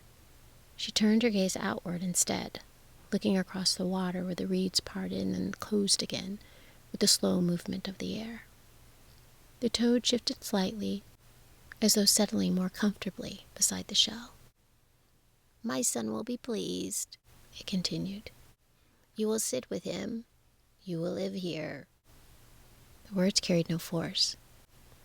They were spoken as simple facts, already decided. Thumbelina's hands rested in her lap. She did not move. The leaf beneath her drifted a little farther from the edge. The water, though calm, stretched in every direction, offering no clear path back to what had been. And for the first time, something within her quiet stillness began to shift. Not with fear, but with the faintest awareness that she was no longer where she belonged. The morning settled over the marsh in a pale, even light, touching the surface of the water without breaking it. The reeds stood tall and quiet, their thin leaves stirring only when the breeze moved through them with the faintest intention. Everything seemed to exist without hurry, as though time itself had softened in this place. Thumbelina remained where she had been set, the walnut shell resting upon the broad green leaf. The water beneath her had shifted in slow, almost unnoticeable movements, enough to remind her that nothing here was held firmly in place. The air carried a coolness that lingered along the surface of her skin, different from the still warmth of the house that she had known. She didn't speak. Her hands rested loosely in her lap, and her gaze moved gently from one thing to another, the long stems rising from the water, the reflections that wavered beneath them, the distant edges of the marsh where the light grew softer and less certain. Nearby, the toad remained. It had not moved far. Its body rested low against the leaf, its eyes half-lidded now, as though the effort of the night had passed and left it content to wait. From time to time, it shifted slightly, adjusting its weight without leaving its place. And after a while it rose. Without looking at Thumbelina, it spoke again, its voice carrying the same steady tone as before. "You will stay here," it said. "It's quiet. It's good." There was no question in the words. The toad moved away then, slipping from the leaf into the water below with a soft, hardly audible sound. The surface closed behind it, returning at once to its calm, unbroken state. Thumbelina watched where it had gone. For a moment, nothing followed. Then, not far from the leaf, the water stirred again. Another shape emerged, smaller, though not by much, and less certain in its movement. It climbed slowly onto a nearby stem, its limbs moving with a kind of awkward care. This was the sun. He didn't come too close at first. Instead, he remained where he had settled, watching Thumbelina in the same quiet, unblinking way. And after some time, he spoke. "Croak," he said, though the sound held little meaning beyond itself. Thumbelina inclined her head slightly, not in greeting, but in acknowledgement. The sun seemed satisfied with this. He shifted his position once, then became still again, as though this exchange had been enough. The hours passed in this manner. The sun rose higher, warming the surface of the water and the leaves that floated upon it, and the air grew softer, the cool edge fading into something more tempered. Small insects moved here and there, touching the water lightly before lifting again. Thumbelina remained upon the leaf. She didn't attempt to move the shell. She didn't call out, but her gaze lingered longer now in the spaces between the reeds, on the narrow channels where the water opened slightly before closing again. There was distance there, and within that distance, a quiet possibility. The leaf drifted a little farther from where it had been first placed. It didn't move quickly. The change was so gradual that it might not have been noticed at all, had one not been watching for it. But Thumbelina felt it, the subtle shift, the way the water guided rather than held. She stood. Her small feet found the edge of the shell, and from there, the surface of the leaf. It was firm enough to support her, though it bent slightly beneath her weight, adjusting without breaking. She steadied herself and looked outward again. The marsh stretched wide, but not without pattern, and there were openings between the reeds, narrow passages where the water flowed more freely. Some led nowhere, closing in upon themselves. Others curved out of sight. The air moved gently. The leaf responded. It turned almost imperceptibly, aligning itself with one of the slow-moving channels.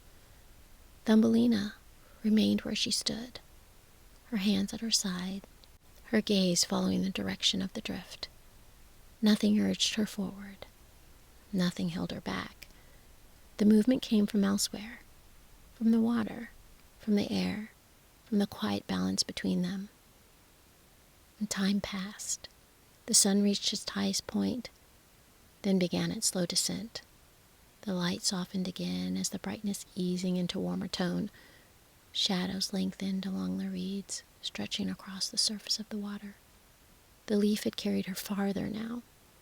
The place where she had first been set was no longer clearly visible. The stems had closed behind her, her reflection blending with the sky above. From time to time, a ripple moved through the water, touching the edge of the leaf before fading again. And Thumbelina sat once more, drawing her feet beneath her. Her hands rested lightly against the surface beside her, feeling the faint vibration of the water below. There was no sudden change, no movement where the marsh ended or something began new, only a gradual shifting, a slow, steady movement away from what had been placed upon her and towards something not yet known. And as the evening approached, the air cooled once more. The light thinned, spreading across the water in soft, fading lines. The insects grew fewer. The reeds stilled. The leaf continued its quiet passage. And though Thumbelina did not yet know where it would carry her, she didn't turn back.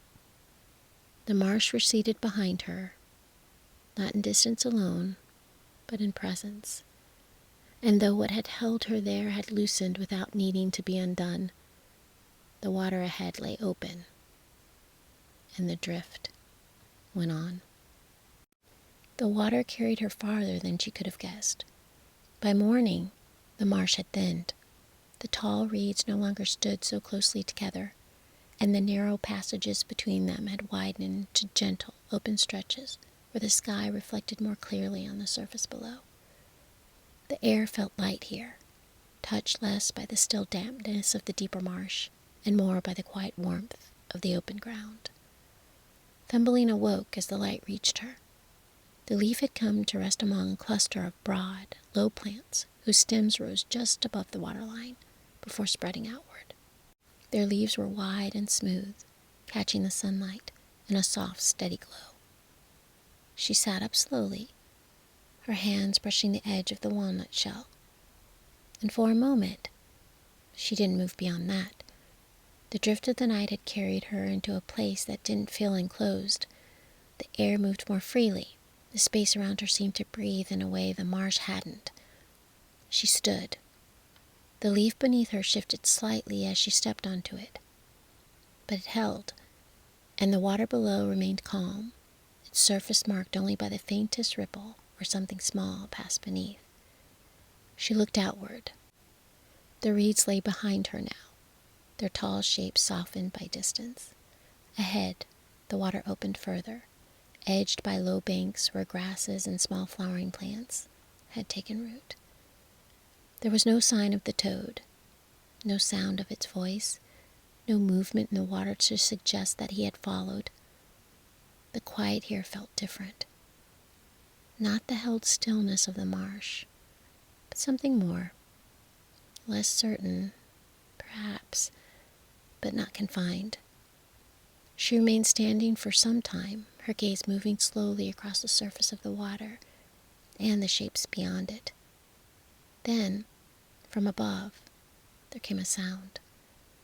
It was light, brief, and easily lost within the air. A flicker, more than a call. Before she could truly turn to it, something descended. It came swiftly but without violence, its movement controlled, its landing precise. A large beetle settled upon the edge of the leaf, its wings folding neatly across its back as it came to rest. Its body gleamed faintly in the morning light, dark with hints of green that shifted as it moved.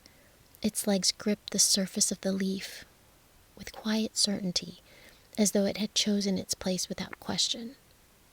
And for a moment, it didn't notice her.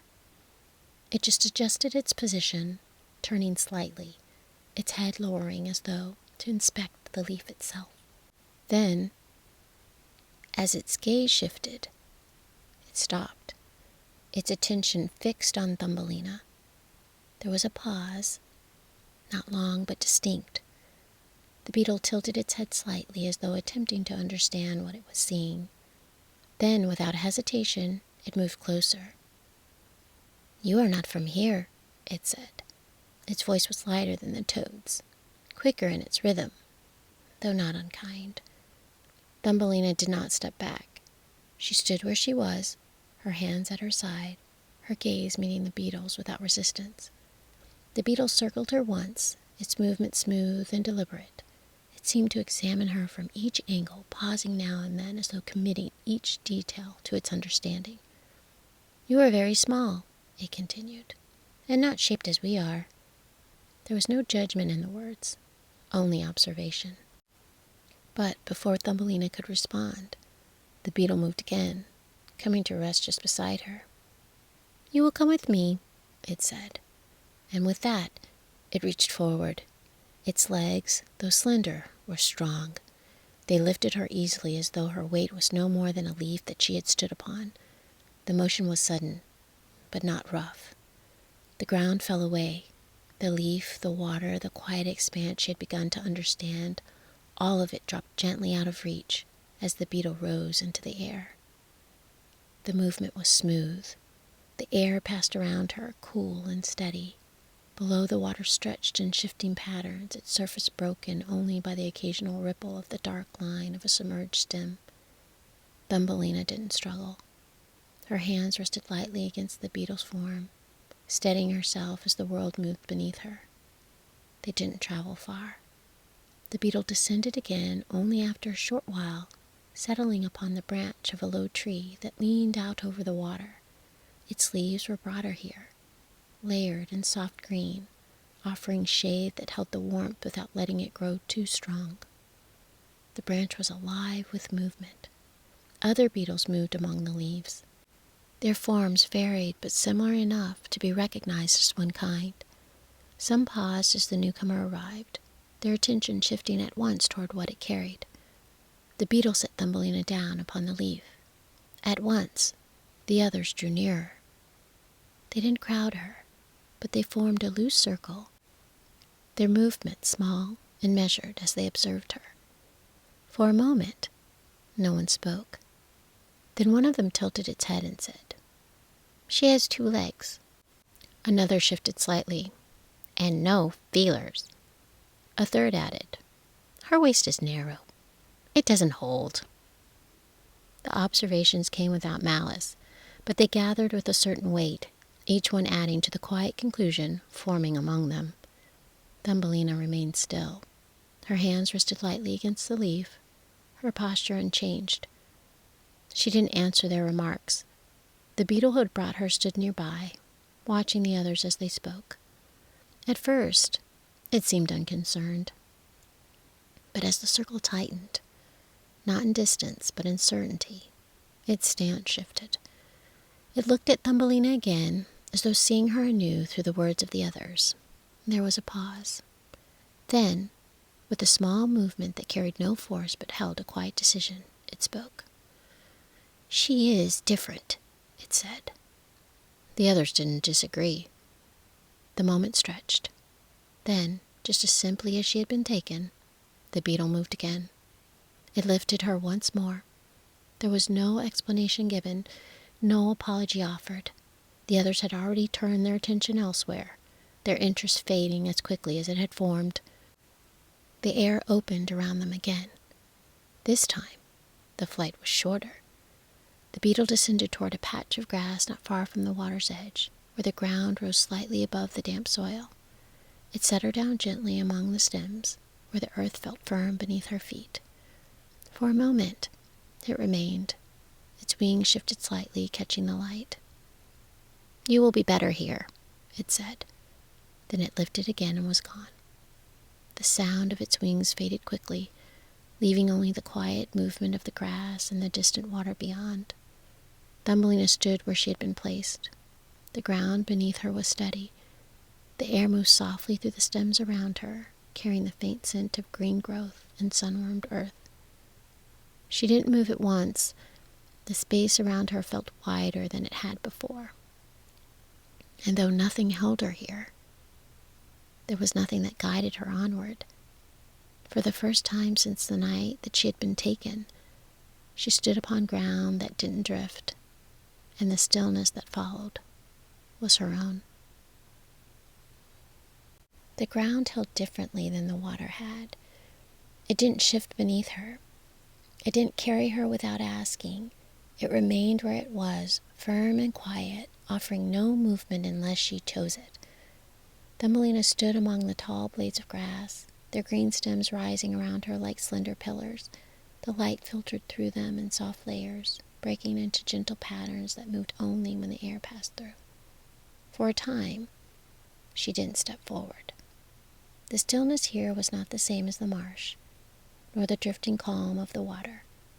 It was something steadier, something that seemed to wait rather than guide. She lowered herself slowly to sit. The earth beneath her was warm from the morning sun, its surface uneven but not uncomfortable.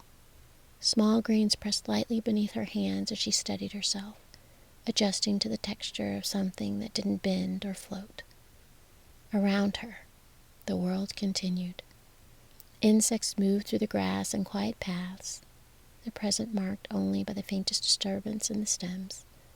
A breeze passed now and then, bending the taller blades before letting them return again to their upright stillness. Nothing approached her. Nothing called her name. The beetle had gone, and with it, the brief attention of that world. Here, there was only space, and after a while, she rose again. This time, she took a step. It was small, measured, her foot pressing into the earth with care. The ground didn't give away, and she took another, moving slowly between the stems, her hands brushing lightly against them as she passed. The space was open as she went. What had seemed dense from where she stood revealed narrow paths, small clearings where the grass grew less closely, where the light touched the ground more fully. The air felt warmer here, carrying the faint scent of dry leaves and sun. She moved without hurry. There was no clear direction, only the quiet sense that she might continue. By midday, she had come upon a patch of flowers. They were small, no larger than those that she had once known from the window's edge, but here they grew in clusters, their petals open to the light, soft colors resting among the green, pale yellows, gentle whites, and the faintest hints of blue. She paused beside them. The petals stirred as the breeze passed, their movement slow and unforced. One leaned just enough toward her that its center came within reach.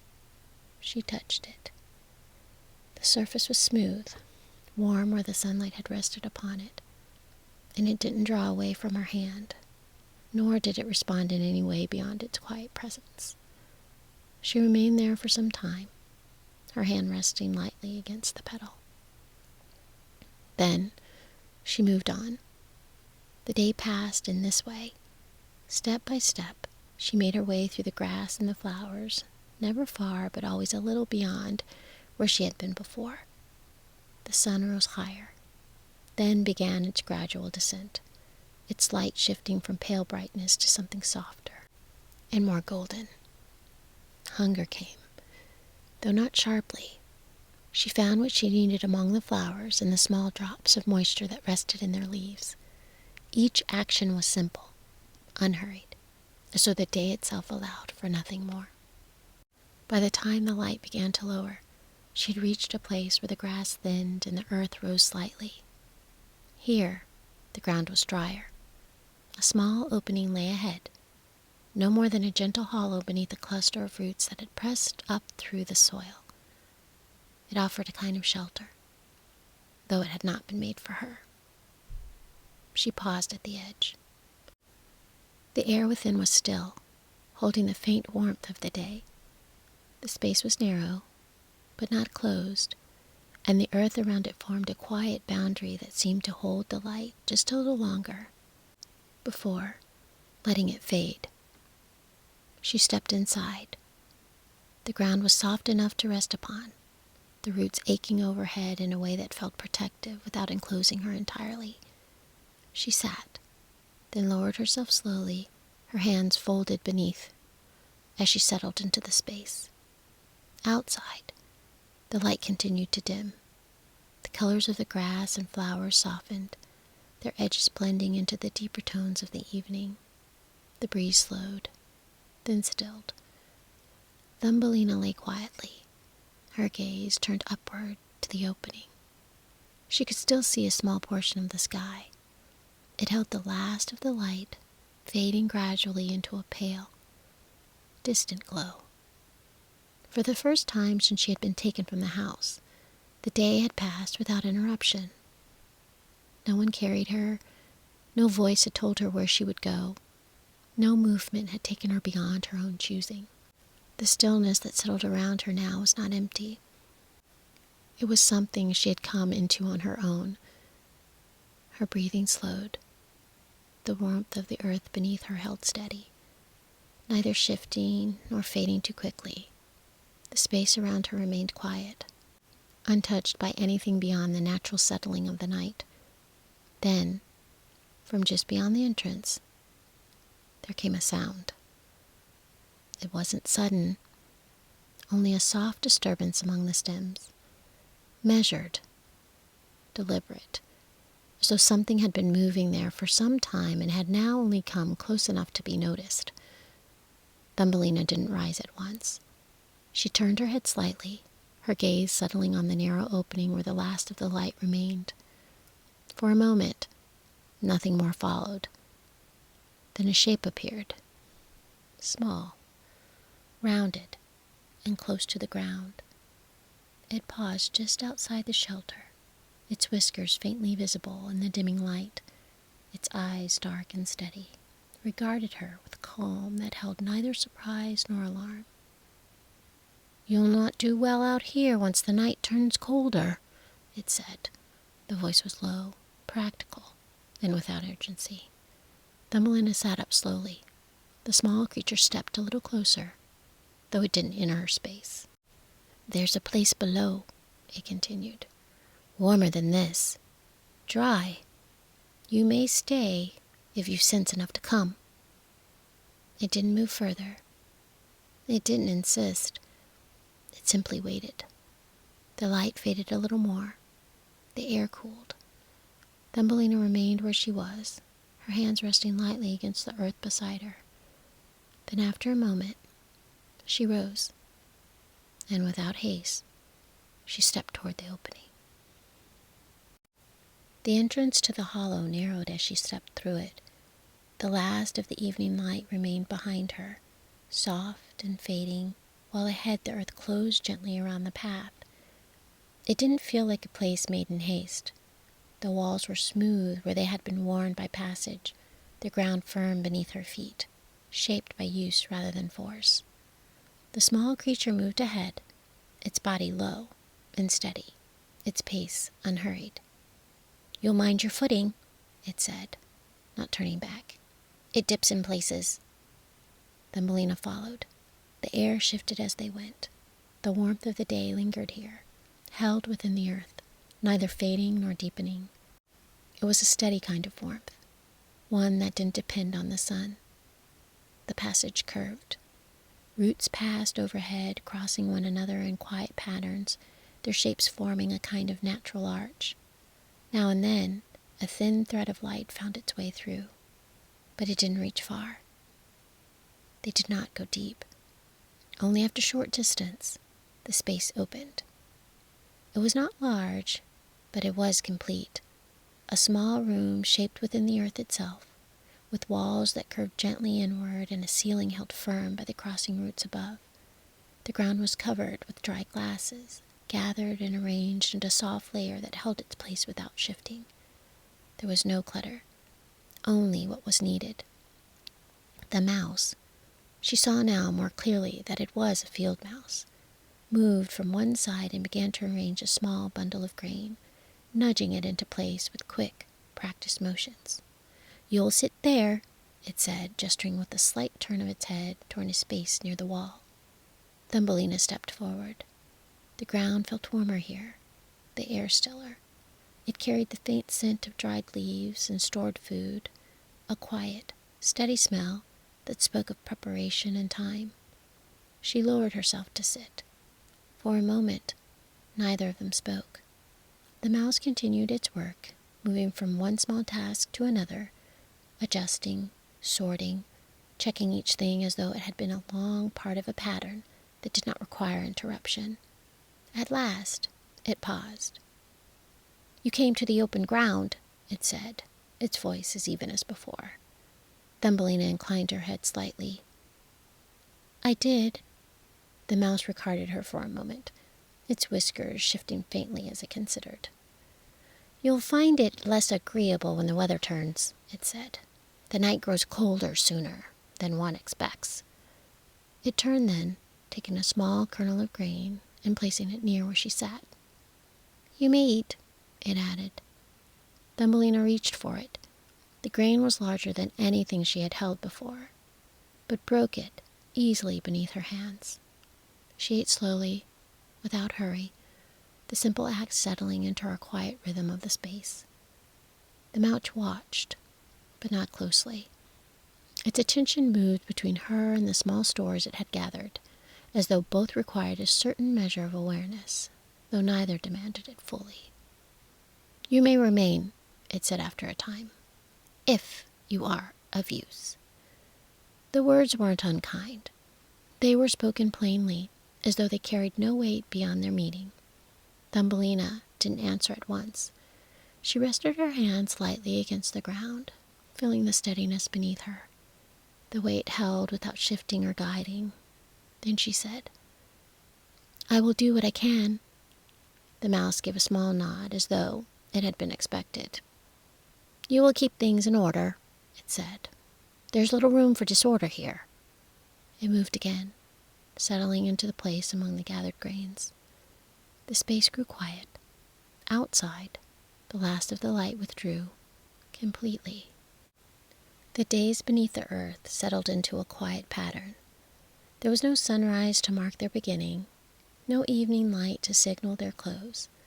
Instead, time passed in the steady rhythm of small tasks, gathering, sorting, arranging, each one fitting into the next without interruption.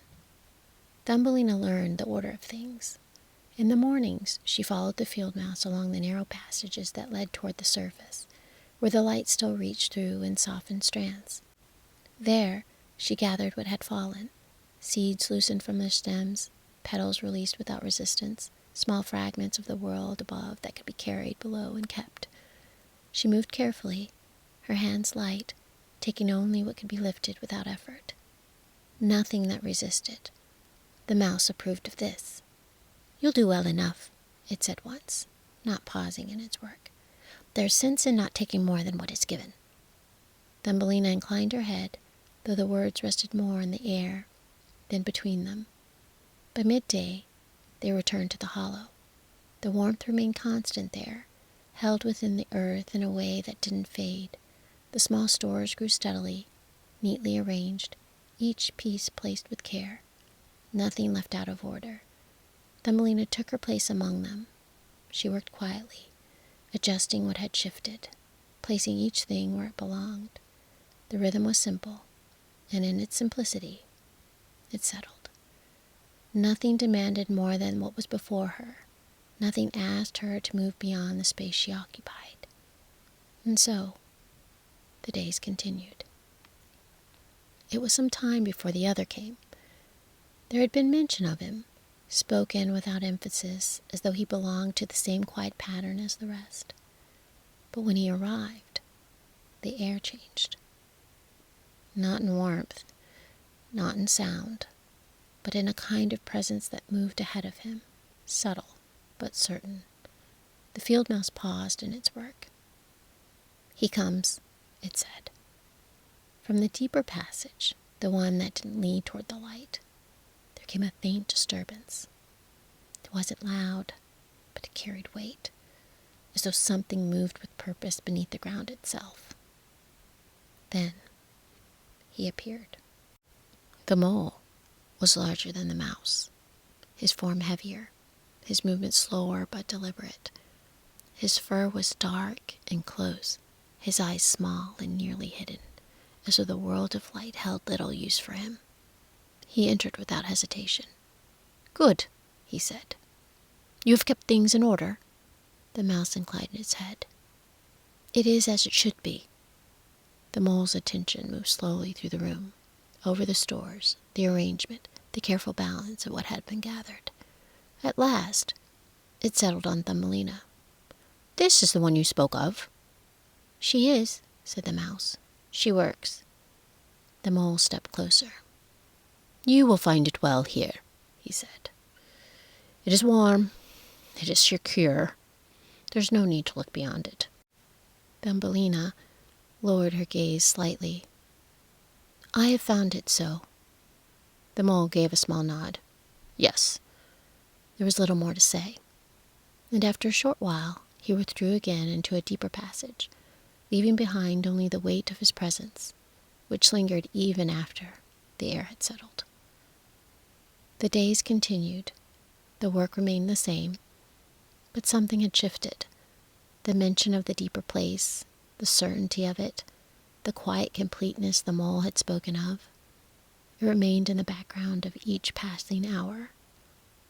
It wasn't troubling, but it didn't fade.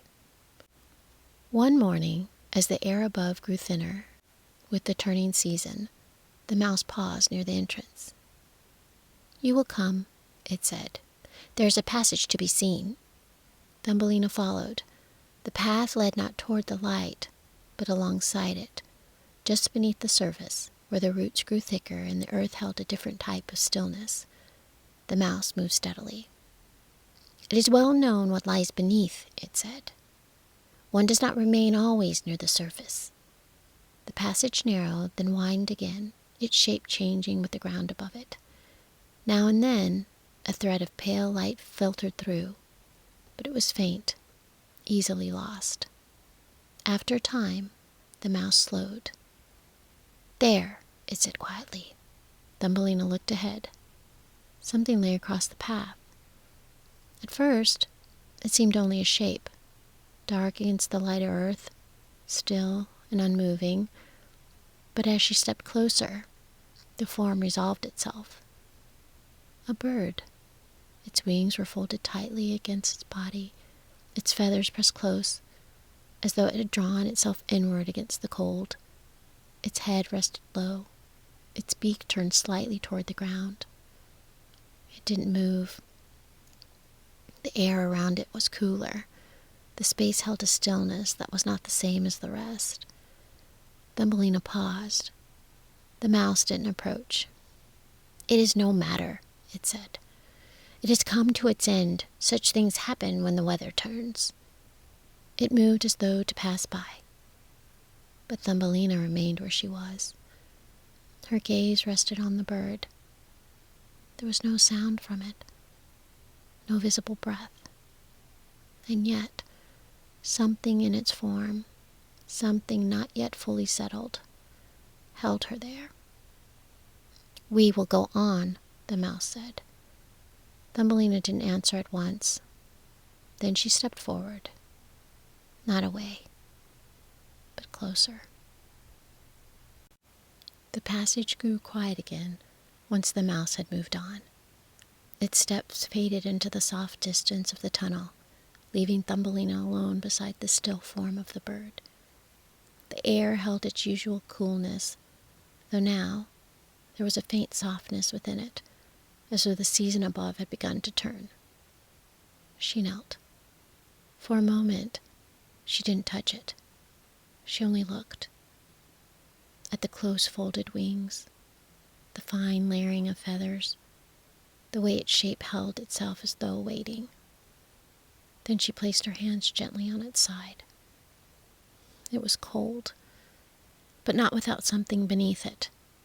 She gathered what she could find, dry grasses, loosened strands of root, anything that might hold warmth rather than lose it.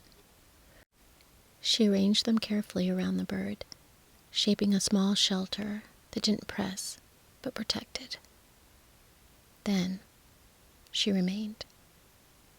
The days passed in a quiet rhythm. Thumbelina kept her work in the mouse's home.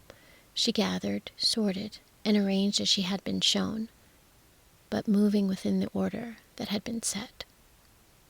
But she always returned. Each day, she came back to the passage.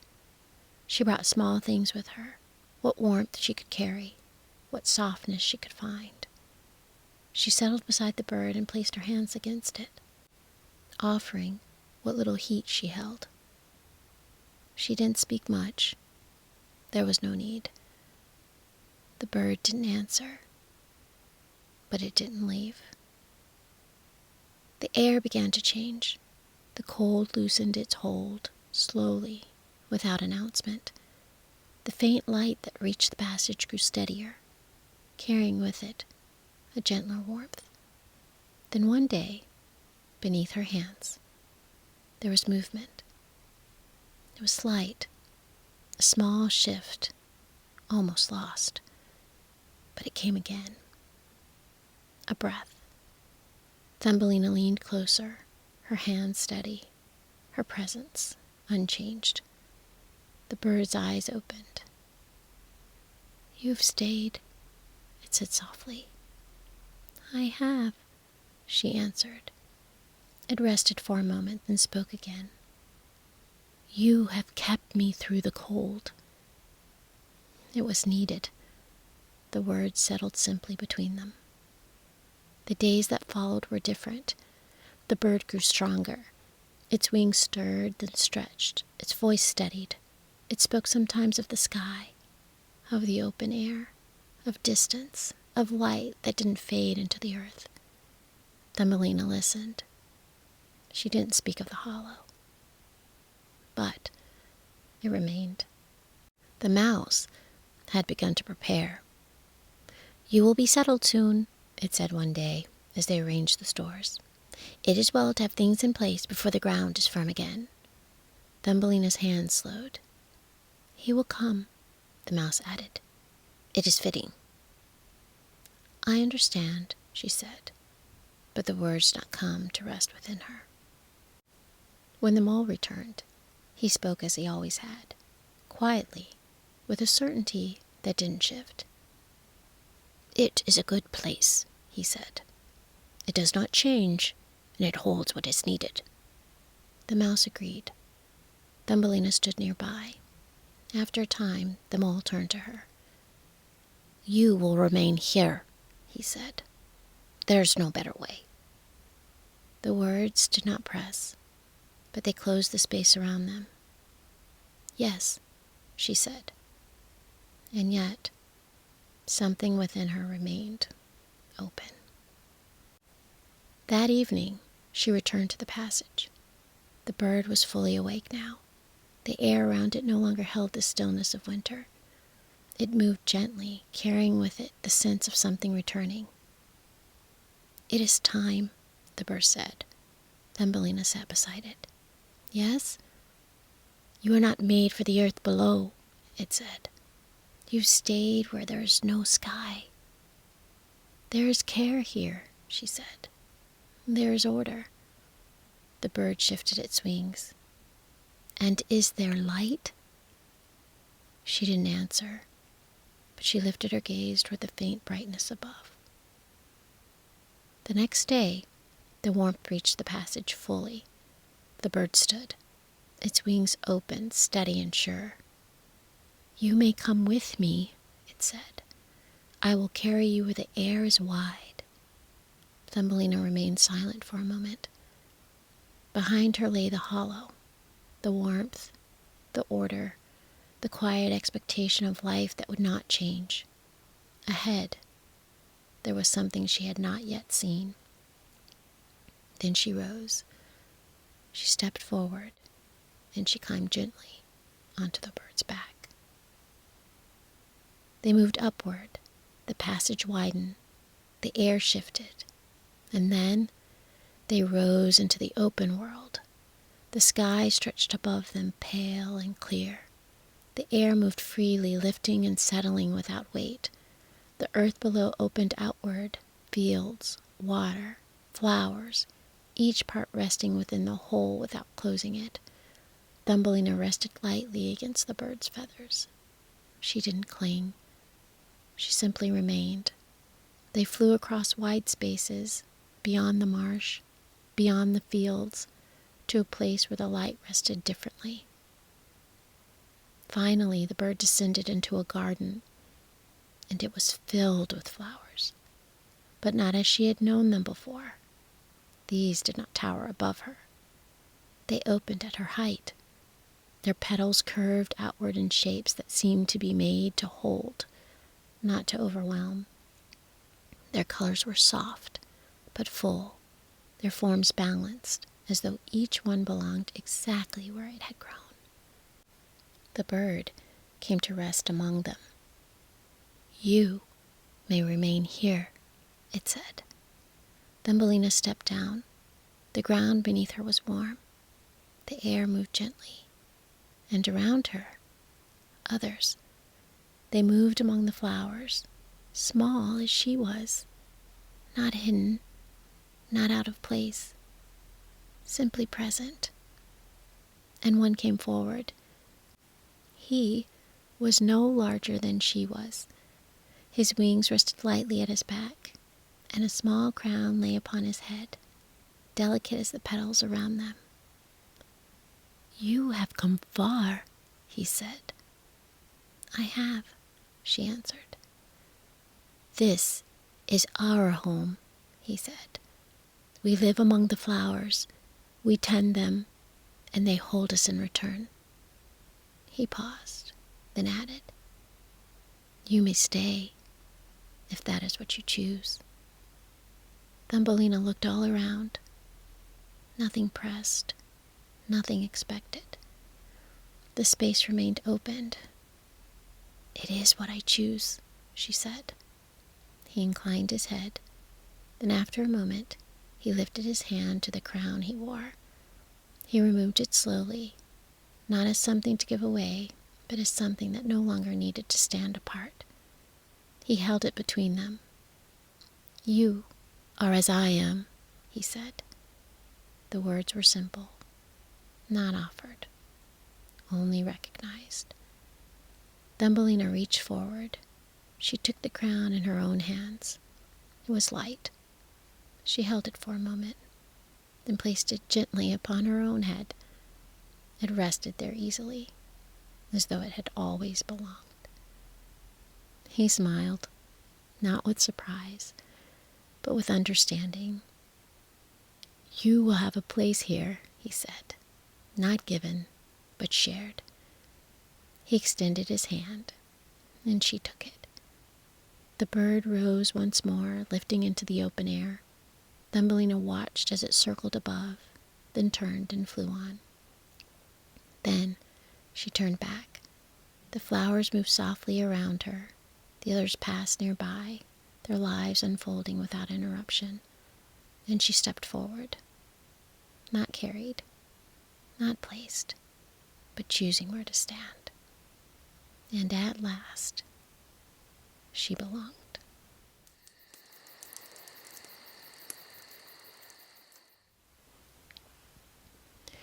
Winter had settled early that year, not with thunder or spectacle, but with a quiet persistence, the kind of cold that didn't need to announce itself, because it always arrived the same way, patiently, thoroughly, like a hand laid over a mouth of the world.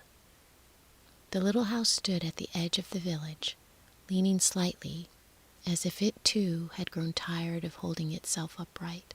Boards had split long ago, and straw had been pushed into the cracks wherever wind liked to slip through.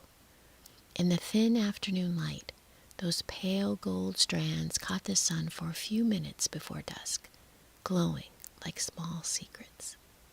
The girl noticed them every day, not because anyone pointed them out, but because she had learned to look for what was still good. Inside, a low fire breathed in the hearth. It didn't roar, and it didn't dance. It simply endured, offering warmth the way a tired person offers a smile, honestly and without promise. The girl sat close enough to feel its kindness on her cheeks. She wore a blanket that wasn't really a blanket anymore, mended and patched so many times that the original cloth had disappeared into the stitching. Still, she smoothed it over her knees as if it were fine wool, and traced the seams with one finger.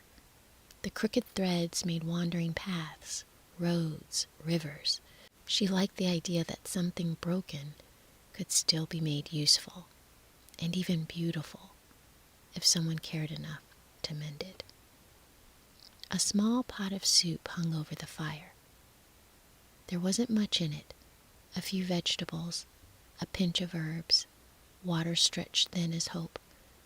The steam rose anyway, soft and silver, and the smell filled the room with the faintest comfort. The girl breathed it in slowly. She learned not to wait for abundance. She took what was offered, even when it came in whispers. Her mother moved around the table, folding laundry with her hands that never seemed to rest. The cloth was worn. Everything in the house was worn. Her mother's shoulders, too, looked worn, as though the world had pressed down on them for so long that they'd forgotten how to lift. She wasn't cruel. She wasn't gentle.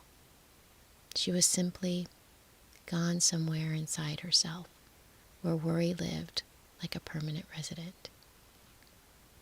Her father sat on a stool by the wall, repairing a chair that didn't need much fixing.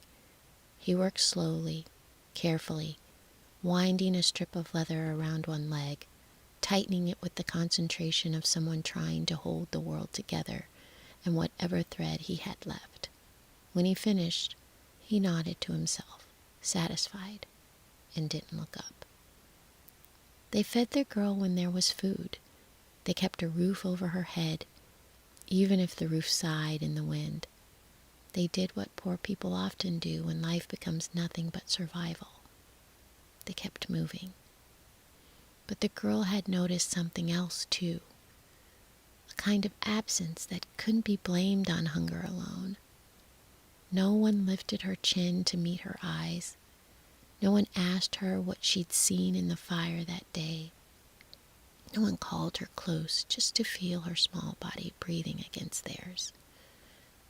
Love didn't cost anything, and a hand on her hair would have been free. A soft word would have been free. And still, those small gifts almost never came. Once, long ago, before there was a grandmother who had vanished from this world, the girl had known what it felt like to be looked at as if it mattered. Her grandmother used to cup her face between her warm palms and say her name as though it was something precious. That memory lived inside her, like a little candle she kept hidden from the world. So, the girl learned to be her own company.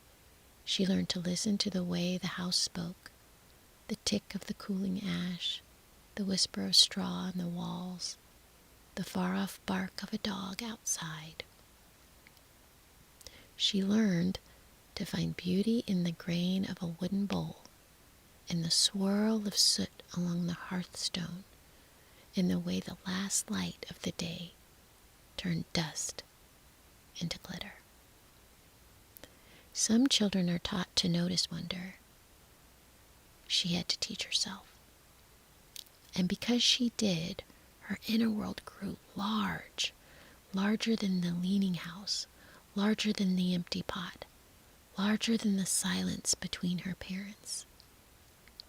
That afternoon, as the sky dimmed and the fire sank lower, her mother set a bundle on the table, matches tied with twine.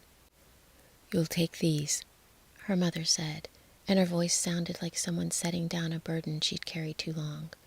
The girl nodded. She didn't ask why she had to go again. She already knew. In a house like this, children didn't belong to childhood. They belonged to need. Her father reached for the bundle and tightened the knot. Over, under, pull. His hands were careful with the twine, as if the neatness of the knot might keep the rest of the world from unraveling. "Try to sell them," he said. Not sharply, not angrily, just flat, like a fact carved into stone. The girl held the matches for a moment, feeling the warmth they borrowed from the room. Smooth wood, bright tips, tiny sleeping flames. She wondered, not for the first time, what it felt like to be meant for warmth, to be wanted because you could make a dark place brighter. She wrapped her thin blanket around her shoulders. It wasn't much, but it was hers. She smoothed the edge once more, the way her grandmother used to smooth her hair, and walked to the door. She paused at the threshold. Behind her, the fire, the soup, the two tired figures who had given her life, but not quite the softness that makes you feel safe. Ahead of her, the cold street, the village lights, the long walk into the evening. For a heartbeat she waited, not for permission, but for the smallest sign that someone would miss her. A word, a touch. Her name spoken gently. Nothing came. So she lifted the latch herself, and the wind slid like an uninvited guest. Cold struck her face. Cold struck her feet. The earth outside was hard, and it bit back through the thinness of her steps. She pulled her blanket tighter and stepped into the snow. The first flakes drifted down, light as feathers. She tilted her face up and let them land on her tongue, cold, clean, and real. She swallowed and started walking towards the glow of the village. The village lay a little downhill from the house, as though the world itself knew that warmth gathered where people gathered. The girl walked carefully along the frozen path, her bare feet learning every stone, every ridge, every hidden patch of ice. The cold stung, but she didn't hurry. Hurrying made the ache sharper. Slow steps let her breathe around it. Snow fell in soft spirals. Lanterns swung on the iron hooks outside shops and taverns, their yellow light trembling in the wind. Somewhere, a bell rang the hour, thin and distant, like a voice calling from another life. She held the bundle of matches against her chest. They were warm from the house. She liked imagining they still carried a little bit of the fire with them, as if the hearth had lent her a small piece of its heart to take on the road. The first street was busy enough. Boots crunched, horses snorted. People moved quickly, heads tucked into collars, hands buried into pockets. They brushed past her without even seeing her. A small girl with a blanket and a bundle of matches didn't belong into their evening. She was part of the scenery, like the drifting snow. She stopped near a doorway and lifted one match in her hand, just enough for the passerby to see. "Matches?" she asked quietly. A man shook his head without breaking stride. A woman glanced down, then away. A child stared, wide-eyed, before being pulled along by a gloved hand. The girl didn't feel angry. Not exactly. She learned long ago that the need did not make people kinder. Need made them look away, because they had their own hungers to tend. So she kept walking. She liked this part best, the wandering, the watching, the way other lives revealed themselves in small and guarded moments. A baker pulled loaves from an oven, the scent curling into the street like invisible ribbons. She paused. breathed deeply, and imagined the crackle of crust beneath her teeth. A woman leaned from an upstairs window, calling a name into the night. Love carried on the wind in a single syllable. Somewhere behind a door, laughter burst out, bright and sudden, before being swallowed again. She watched it all, collecting impressions the way other children collected toys. At the end of the next street, she saw a row of houses dressed for the season.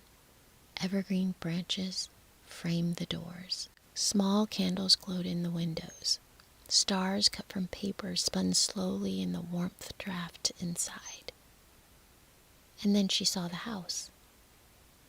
Not grand, not large, just alive. Firelight moved behind the curtains, steady and confident. A Christmas tree stood near the window. Its candles burned with patient golden flames. A table had been set for supper. Plates, cups, a jug of water. Simple things, but arranged with care. And inside, a man and a woman. They sat across from each other, not eating, not speaking. The man held a cup with his hands, warming his fingers. The woman watched the fire, her face soft and thoughtful. They were well dressed, and their house was full, and their table was ready. And yet, there was a quiet in that room that felt familiar to the girl. Not the quiet of peace, the quiet of something missing. She stepped closer to the window, careful not to let her breath fog the glass too much. She didn't want to be seen, only to see. The woman turned slightly, saying something the girl couldn't hear. The man nodded. Their eyes met. They smiled, small and tired. They looked kind, but they also looked lonely. The girl didn't know why that mattered to her. She only knew she wanted to understand how a house could be so warm and still feel empty. How people could have everything she did not and still carry a longing as deep as her own. A gust of wind pushed against her back, reminding her of the cold. She pulled the blanket closer and stepped away from the window. "Matches?" she asked again, lifting her hand as a couple passed. They shook their heads and hurried on. The street slowly emptied. Lanterns flickered lower. Doors closed. Curtains were drawn. One by one, the windows of the village turned from glowing gold to dull gray. All except the house with the firelit tree. Its light stayed steady, waiting, holding. The girl didn't know it yet, but something had already shifted.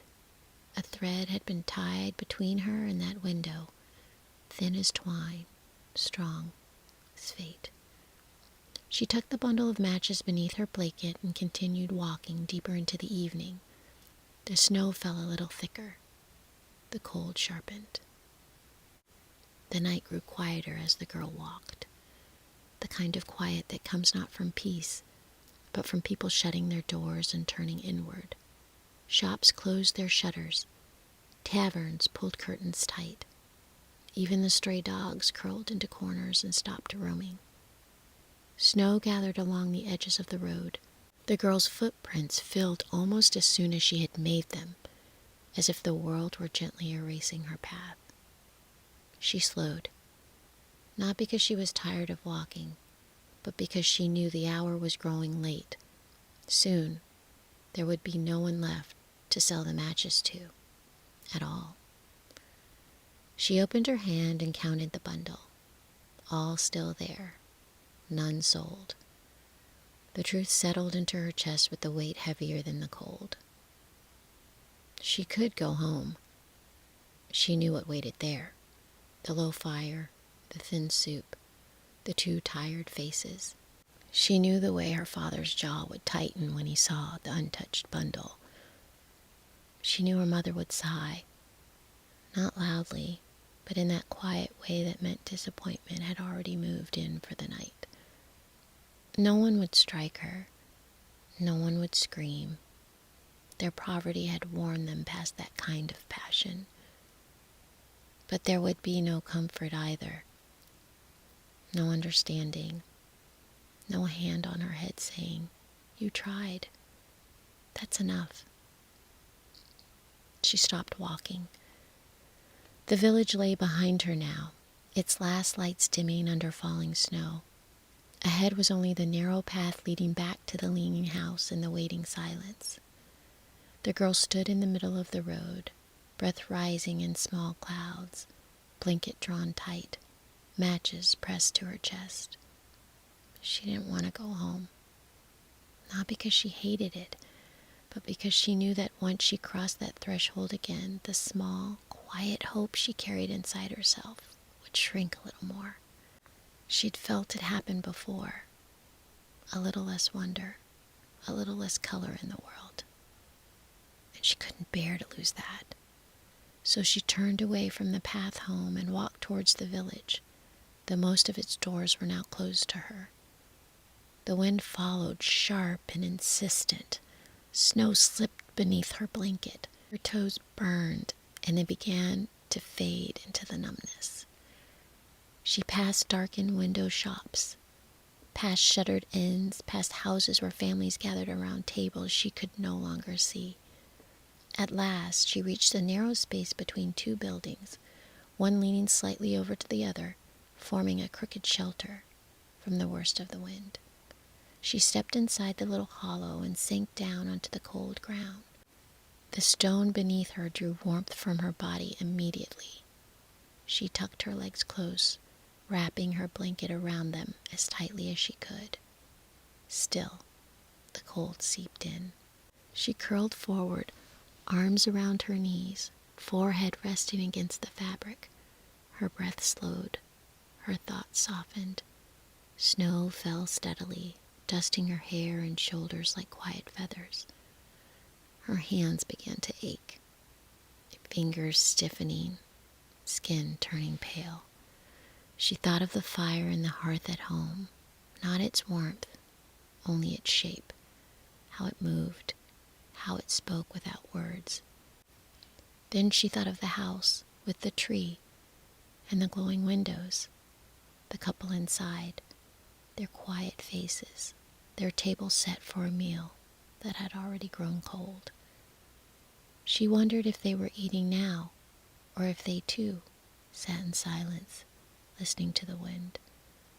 She wondered if they ever felt the way she did, full of longing with nowhere to pour it. A tremor ran through her body. She pressed her hands tighter around her legs, tried to breathe warmth into her fingers.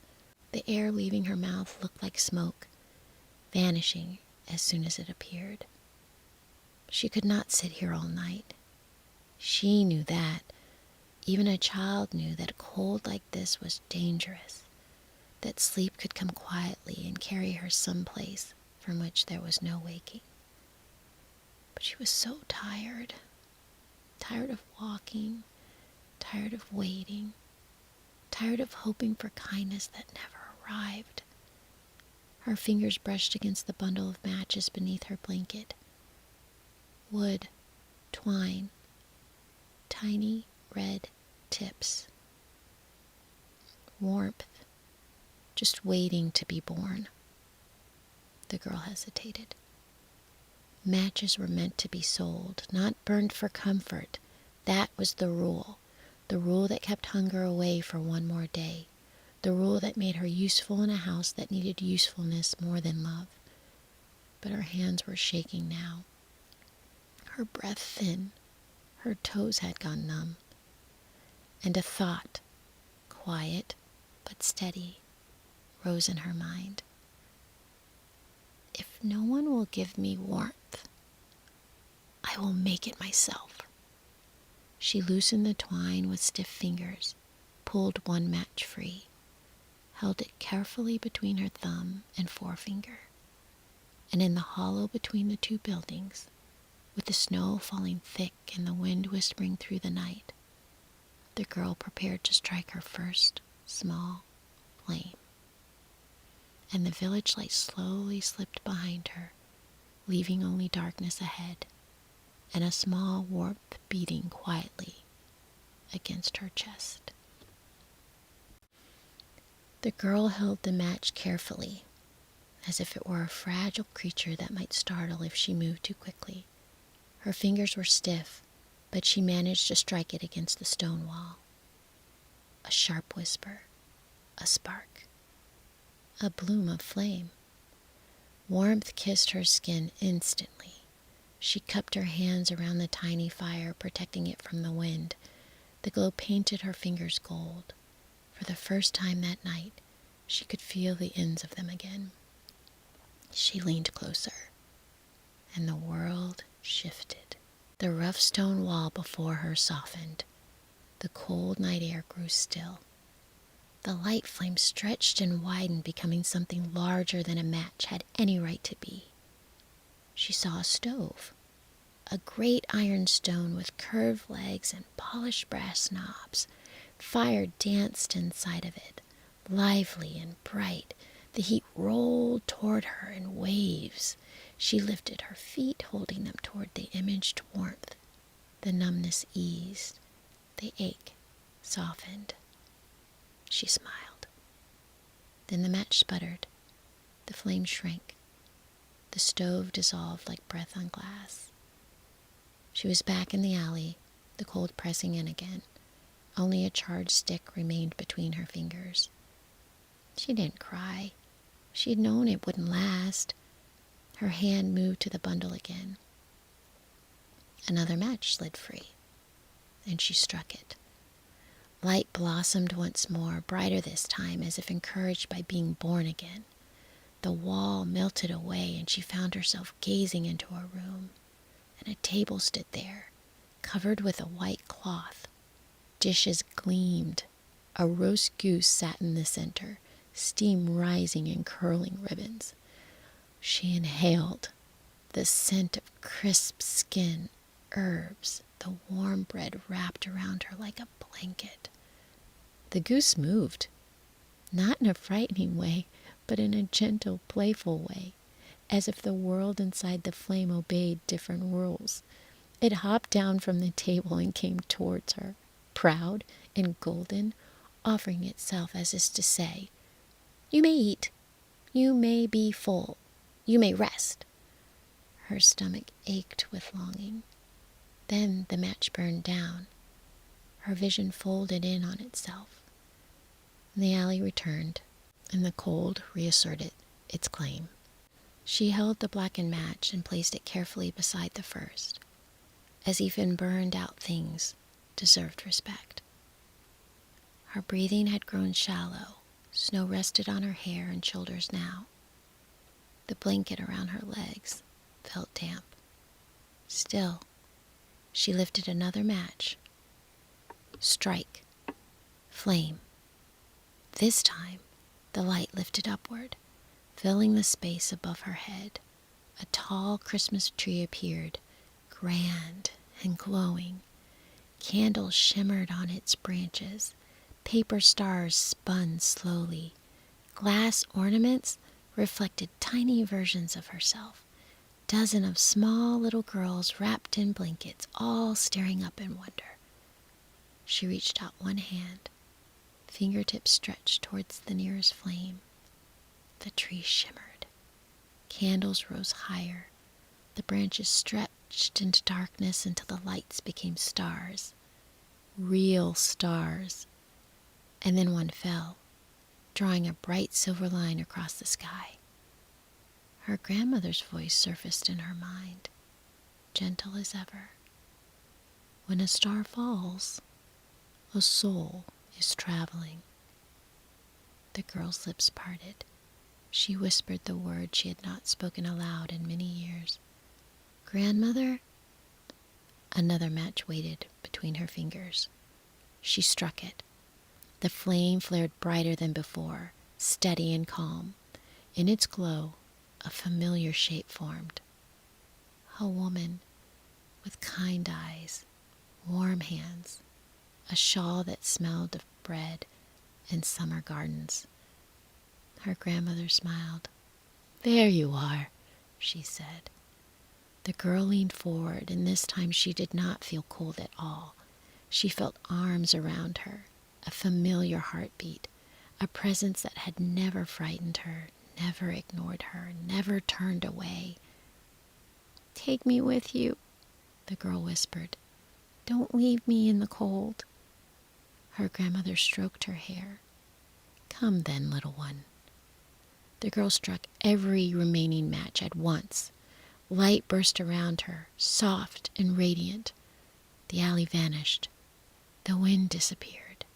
There was only warmth, only brightness, only the feeling of being lifted and carried, held in the arms that did not tire. She closed her eyes and surrendered to the glow. The light around the girl softened, not brighter now, but gentler, like the glow that lingers from a candle when it's been blown out, when the world feels hushed and tender for just a moment. She no longer felt the cold stone beneath her, or the damp blanket against her knees, no longer heard the wind threading through the narrow alley. There was only warmth and arms around her, and the familiar scent of bread and herbs and something like sunshine on linen. Her grandmother held her close, rocking slightly, the way she used to when the girl was very small. "You're tired," the grandmother said softly. The girl nodded. She was so tired. Her bones felt light now, and the weight of hunger and cold had been set down at last. "Close your eyes," her grandmother whispered. "I've got you." The girl let her eyelids fall. Darkness did not frighten her here. It felt like velvet, like being wrapped in the inside of a night sky where no storms could reach. She felt motion, gentle and steady, as if she was being carried across a long distance without effort. No footsteps, no stumbling, no pain, only movement. She didn't know how much time had passed in this place. Time had no edges. She only knew that somewhere beneath the warmth, beneath the rocking, beneath the quiet, a faint new sound began to thread its way through. Not wind, not silence. Footsteps. Solid, human, and careful. Then there was a door opening, a rush of air, voices, muted at first, concerned and close. The warmth around her shifted. The arms that held her adjusted, lifted, and turned. She didn't open her eyes yet. She wasn't sure she needed to. She felt safe, and that was enough. Something soft was laid beneath her, a blanket, thicker than her own, dry and clean, heavy in a comforting way. A hand touched her forehead, another tucked the blanket around her shoulders. "She's so cold," a woman's voice said. "But she's breathing," a man replied. "Thank God." The girl's lips parted slightly. She drew in a deeper breath. Air filled her lungs, real air, sharp and clean and alive. The rocking returned, but different now. Not her grandmother's familiar sway. Another rhythm. Another body holding her. She drifted.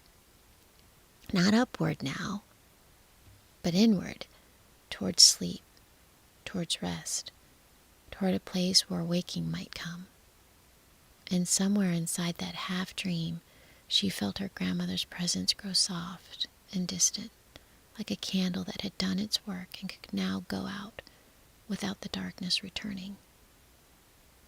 "You're not alone," the familiar voice whispered one last time. "You never were." The girl didn't answer. She didn't need to. Wrapped in blankets, carried in strong arms, sheltered from the wind, She let herself sink into warmth, and for the first time in her life, she fell asleep without the fear of the morning. The girl woke slowly, not all at once, but in small pieces. First the feeling of softness beneath her, then warmth pressing along the back and legs, then the faint crackle of fire, a scent that drifted through the air, wood smoke, bread, clean linen. She opened her eyes.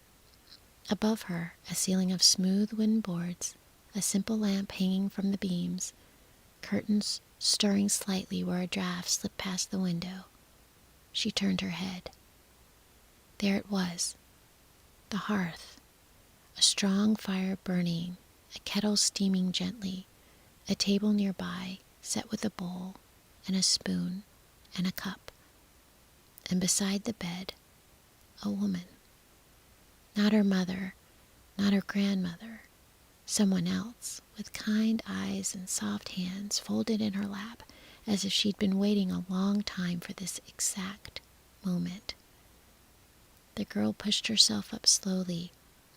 Her body felt heavy, but not painful, just tired in a way that promised healing. The woman leaned forward. "Oh, you're awake," she said. Her voice was warm, not loud, not careful in the way one speaks to fragile things, just natural. The girl's throat was dry. She swallowed. Where am I?" she asked. The woman smiled gently. "In our home. We found you in the cold last night. My husband carried you here." The girl tried to remember the alley. The snow, the matches, the light, their grandmother's arms. But the memories blurred together like paint and water. She looked down. A thick blanket covered her, clean and heavy, the kind of blanket that didn't just protect, but embraced. The woman lifted the cup from the bedside table. "Warm milk," she said. "Take your time." The girl accepted it with both hands. The ceramic was warm against her palms. She sipped. Sweetness spread across her tongue. But not much. But enough. She watched the woman carefully, looking for signs. Anger, judgment, or pity. But she found none. Only relief, and something else.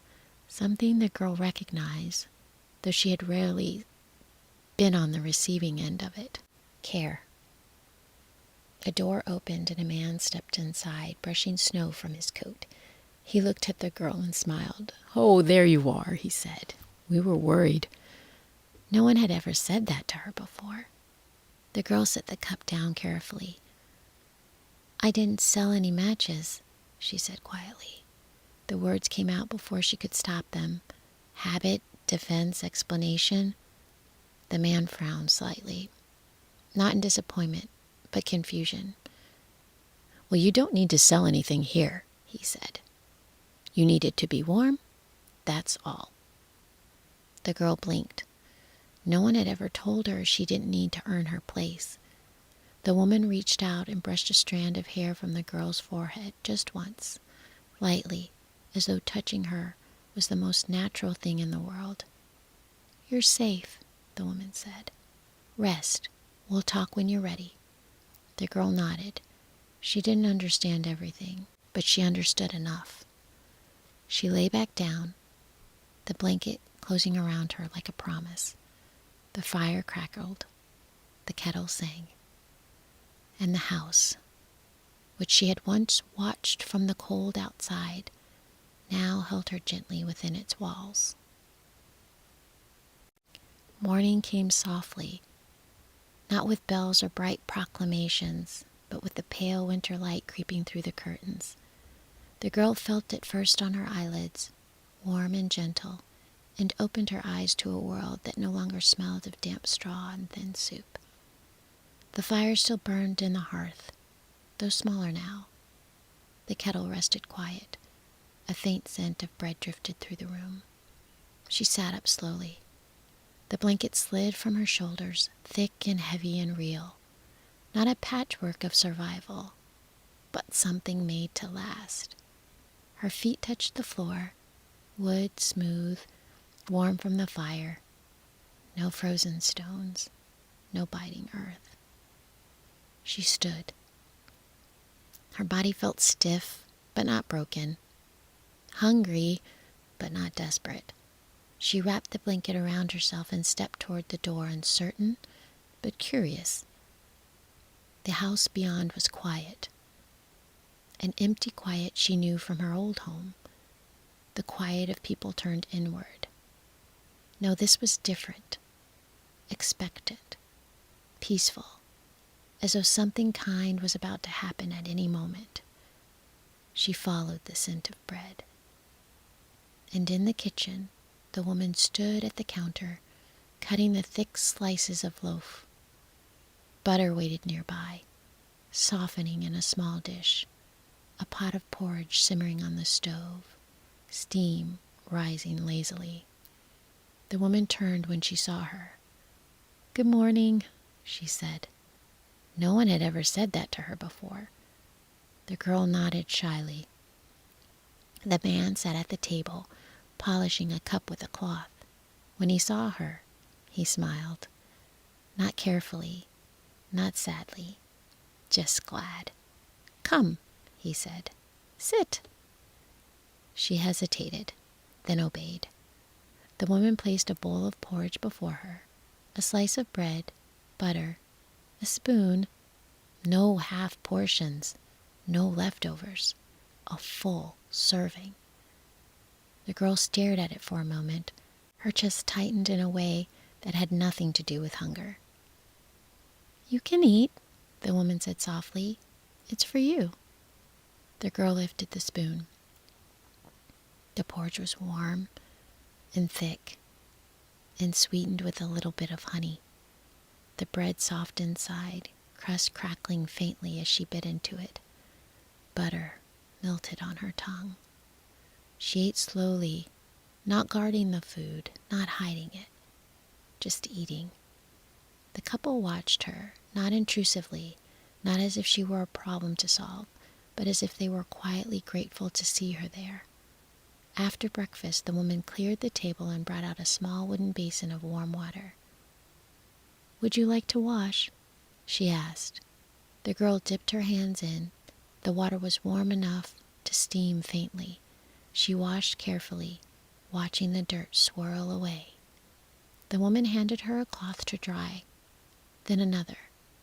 "This one is yours," she said. "For your hair." The girl accepted it, surprised. Her hair had never had its own cloth before. Later, the man sat by the hearth carving something from a piece of soft wood. His knife moved with easy rhythm, shavings curling onto the floor like pale ribbons. The girl watched. "What are you making?" she asked. He turned the object in his hand. "A small stool," he said, "so you can sit near the fire without having to lean forward." The girl blinked.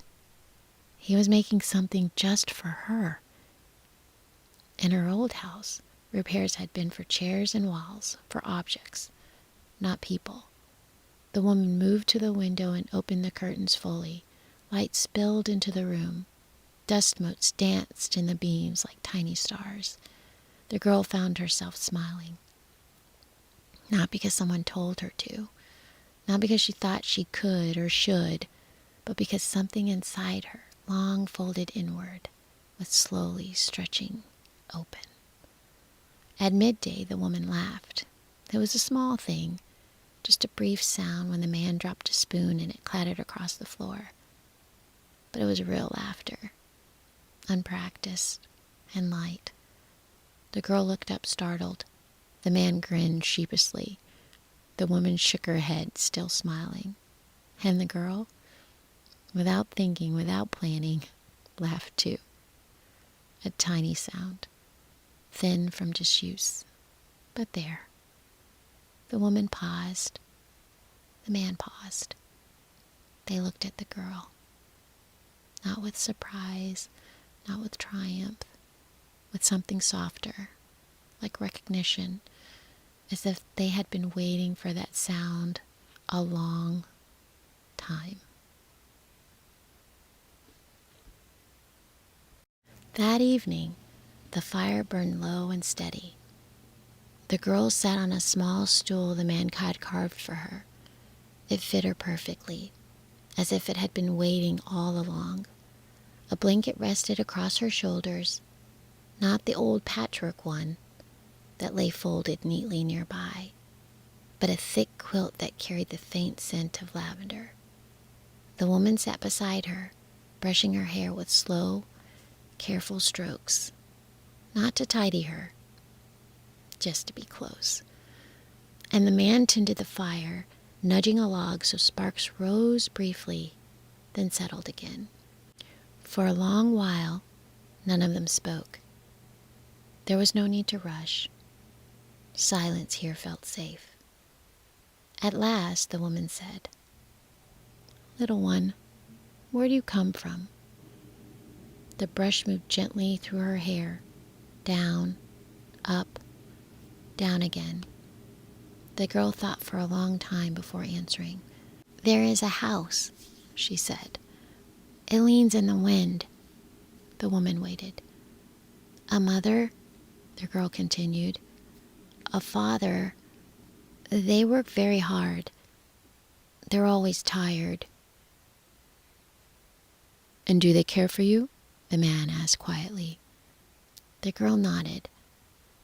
"They feed me when there's food. They gave me a blanket. They let me sleep near the fire."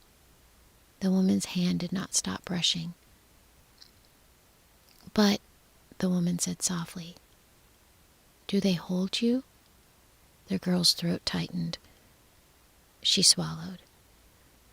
"Not often," she said. "They have many worries. I learned not to add myself to them."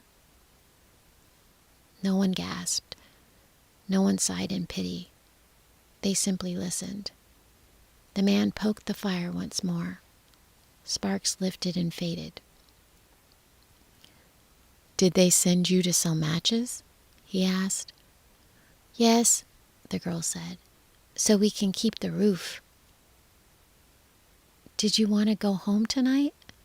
the woman asked. The girl looked into the fire. She remembered the hearth in the leaning house, the thin soup, the quiet figures who never meant to harm her but never learned how to love her fully. She remembered the way her hope shrank each time she returned with empty hands. She lifted her eyes. "I want to visit," she said, "so they know I'm not lost." The woman nodded. "Of course." "But," the girl added, her voice smaller now, "I don't want to sleep there." The man's expression softened. Not surprised, not offended. "Where would you like to sleep?" he asked. The girl looked around the room. The fire, the quilt, the smell of bread, the gentle hands, the quiet laughter from earlier in the day. "Here," she whispered. The woman set the brush aside and turned the girl's face gently toward her. "Then here you will always have a place," she said. "Not only tonight, not only this winter. This house will know your footsteps." The man added, "You don't have to earn your warmth here. You already belong." The girl exhaled shakily. She hadn't realized how long she'd been holding her breath. The woman reached for the girl's small hand and pressed it between her own. "We have a house," she said, "but we have not had a child's voice in it. No small laughter, no stories by the fire. We've been lonely too." The girl blinked. They needed her. Not as a burden, not as a rescued thing, but as a missing piece. Her heart, which had grown so used to folding inward, stretched open just a little more. "I can tell stories," she said shyly, "about the shapes and the flames." The man smiled. "Then we will listen." The woman leaned forward and kissed the girl's forehead. A simple gesture, free, costless, the kind of love that had been missing for so long. "Tomorrow," the woman said, "we'll find a way to let your parents know you're safe. You may visit them whenever you wish. But this," she glanced around the room, "this is your home now, too." The girl nodded. No thunder, no ceremony, just truth setting gently into place. Outside, the wind brushed against the window panes. Inside, the fire glowed steady and warm. And in the small house that had once been quiet, 3 hearts beat in time for the first time. In the days that followed, the house changed in ways so small they were almost invisible. And yet, everything was different. The girl learned the rhythm of the place, how the floor creaked near the hearth, which window let in the morning sun first, where the kettle liked to sit, where the bread rose best. She moved through the rooms carefully at first, like a guest, but the house did not treat her like one. It welcomed her footsteps, absorbed them, made space. The man showed her how to feed the fire, how to choose the right kindling, how to lay a log so that the flames could breathe. He never scolded if she made mistakes. He simply showed her again, patient as stone. The woman taught her how to knead dough, how to feel when it was ready, how to wait. They worked side by side, hands dusted in flour, the kitchen warm with rising bread and soft conversation.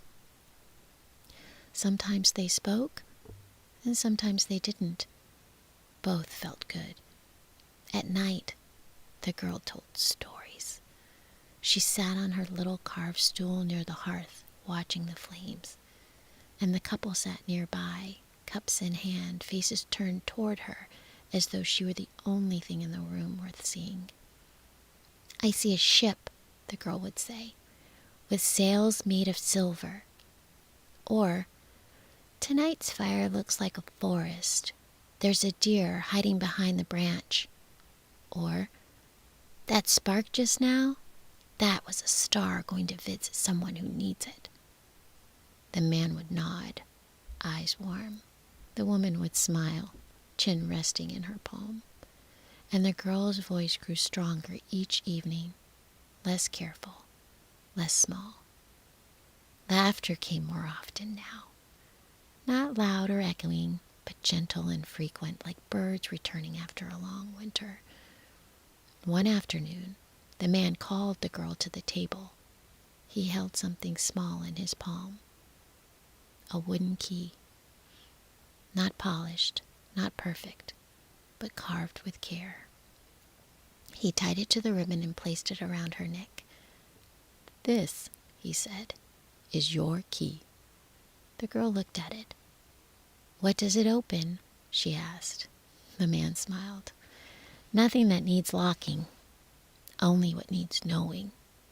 That this door is yours, that you never have to wonder where you belong." Her fingers closed around the key. It warmed quickly in her hand. Later that day, the woman brought out a small wooden box and set it on the mantel. "Do you remember your matches?" she asked. The girl nodded. She had told them everything. The selling, the cold, the alley, the flames, and her grandmother's voice. The woman never interrupted, only listened. The girl went over to her old bundle, which had been placed carefully in a drawer. Inside were the burned-out sticks, and one final match, unstruck, waiting. She carried it to the mantel and placed it inside the box. The woman closed the lid gently. "Not to forget," she said, "but to honor what brought you here." The girl looked at the small box, at the fire, at the room, at the people who now filled it. Her old life had not vanished. It had transformed, like wood into a flame, like cold into warmth. That night, the wind pressed against the windows again. Snow felt soft onto the roof. Winter still existed. Hardship still existed. Somewhere, her old house leaned into the dark. Somewhere, her parents wondered where the child had gone. And tomorrow, the couple would walk with her to that village. They would speak gently. They would tell her parents she was safe, that she could visit, that she was not lost. But tonight, none of that needed doing. Tonight, the girl lay in her bed beneath the thick quilt. The wooden key rested against her chest. The fire murmured in the hearth, and quiet voices drifted in the next room. The sound of two people who were no longer lonely. The house held them all, not as walls, not as shelter, but as a living thing, breathing warmth through every beam and board. And as the girl closed her eyes, she knew. Not with fear or wonder, but with simple certainty. She was home.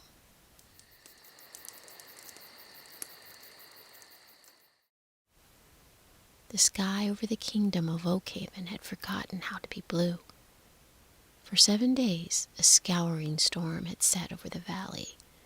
Not a storm of gentle rain, but a wind that felt like a hand searching for something lost. It was rhythmic, heavy weather that beat against the castle stone like a pulse.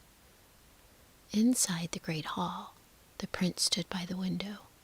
He was a man who had traveled every map and sat at every banquet looking for his true princess. But he was weary. He had found plenty of women who wore the title like a stiff brocade, but whose souls were as thin as beaten gold leaf, glittering on the surface, but easily torn and hollowed out by their own vanity. He needed a partner whose spirit had the density of the earth, someone who could help him bear the burden of a kingdom that had grown silent and gray. Behind him, the Queen Mother sat by the hearth. To the court, she was a dignified dowager, but those who knew the old ways called her the Weaver.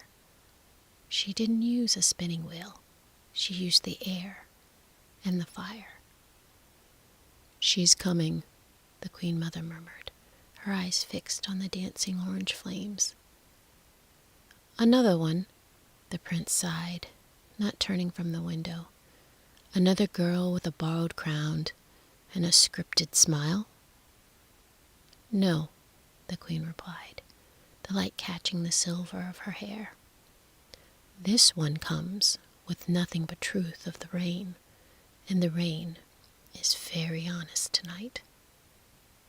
A sudden sharp crack of lightning split the dark, and in the silence that followed, there came a sound that shouldn't have been heard over the gale. A knock. 3 heavy thuds on the iron-bound oak doors. The king went to the door himself. When the heavy bolts slid back, the storm tried to rush in, bringing with it the scent of bruised earth and wet iron. And there she stood. She was drenched to the bone.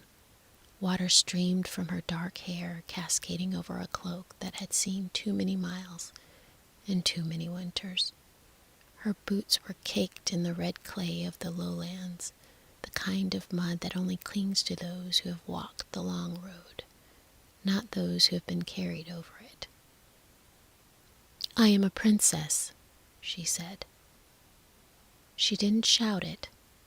She said it with quiet, terrifying certainty of a person who has finally remembered their own name after years of being told she was no one.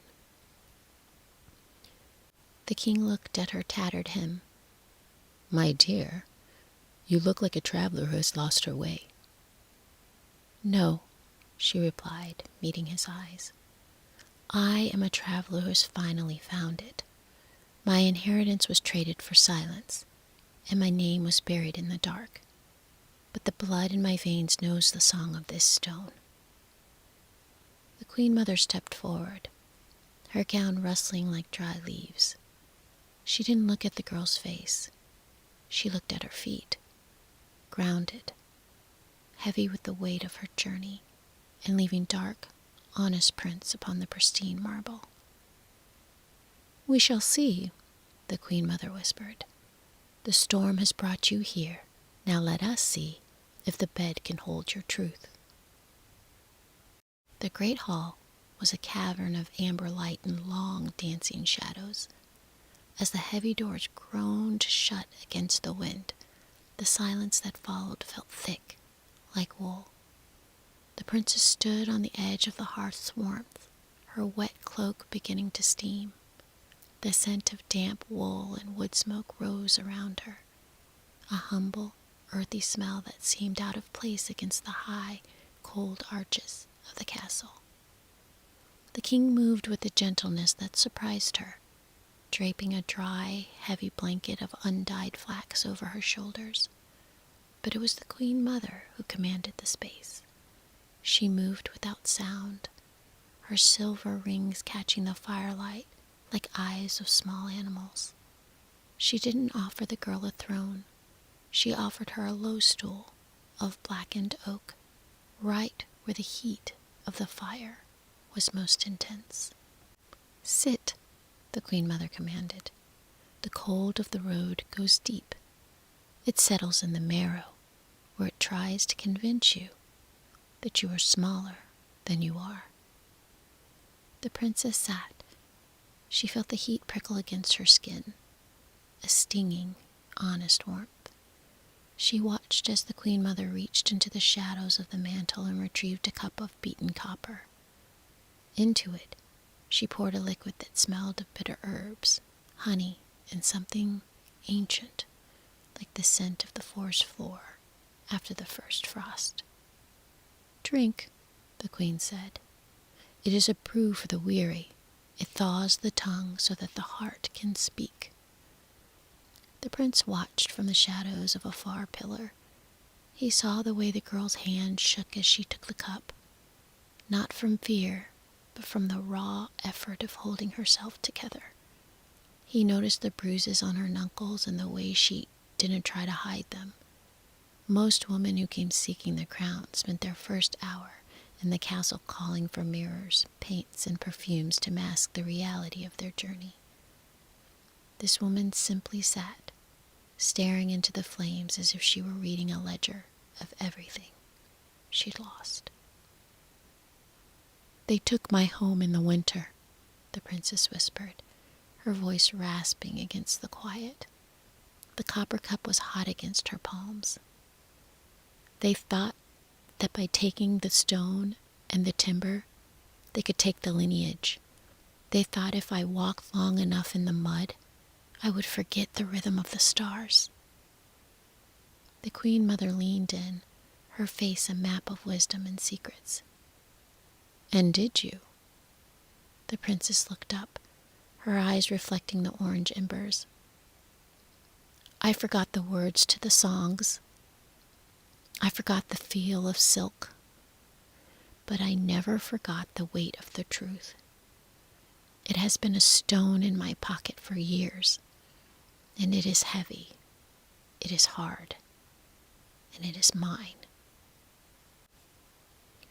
The Queen Mother nodded slowly, a small smile playing at the corners of her mouth. She reached out and touched the girl's damp hair, not with pity, but with a strange, clinical curiosity. "Riches can be stolen," the Queen Mother said softly. "Security can be burned. But a voice must be surrendered. And you have kept yours, even in the silence." She turned to the prince, her eyes flashing with a sudden magical intent. "She is tired, my son. Let us prepare the guest chamber. Let us see if she can find rest in a house that was built for her ancestors." The echo of the princess's footsteps had long since faded from the stone stairs, but the scent of the storm, that bruised earth and wet iron, lingered in the hall.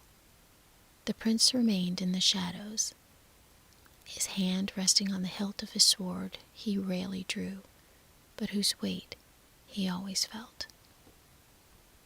"You believe her?" the prince said, his voice cutting through the crackle of the fire. It wasn't a question, it was an observation of his mother's rare, focused intensity. The Queen Mother didn't look up from the hearth. She was poking at the logs, sending a spray of sparks up the chimney like a handful of dying stars. "I believe in the architecture of her spirit, my son. Most who come here are like glass, hollow and easily shattered.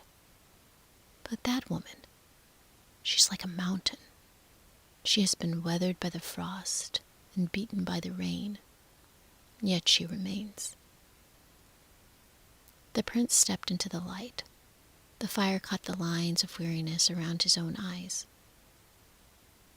"The kingdom is failing, mother. The orchards bear no fruit, and the people have forgotten how to dream because they are too busy surviving. They say a true princess will bring the spring back.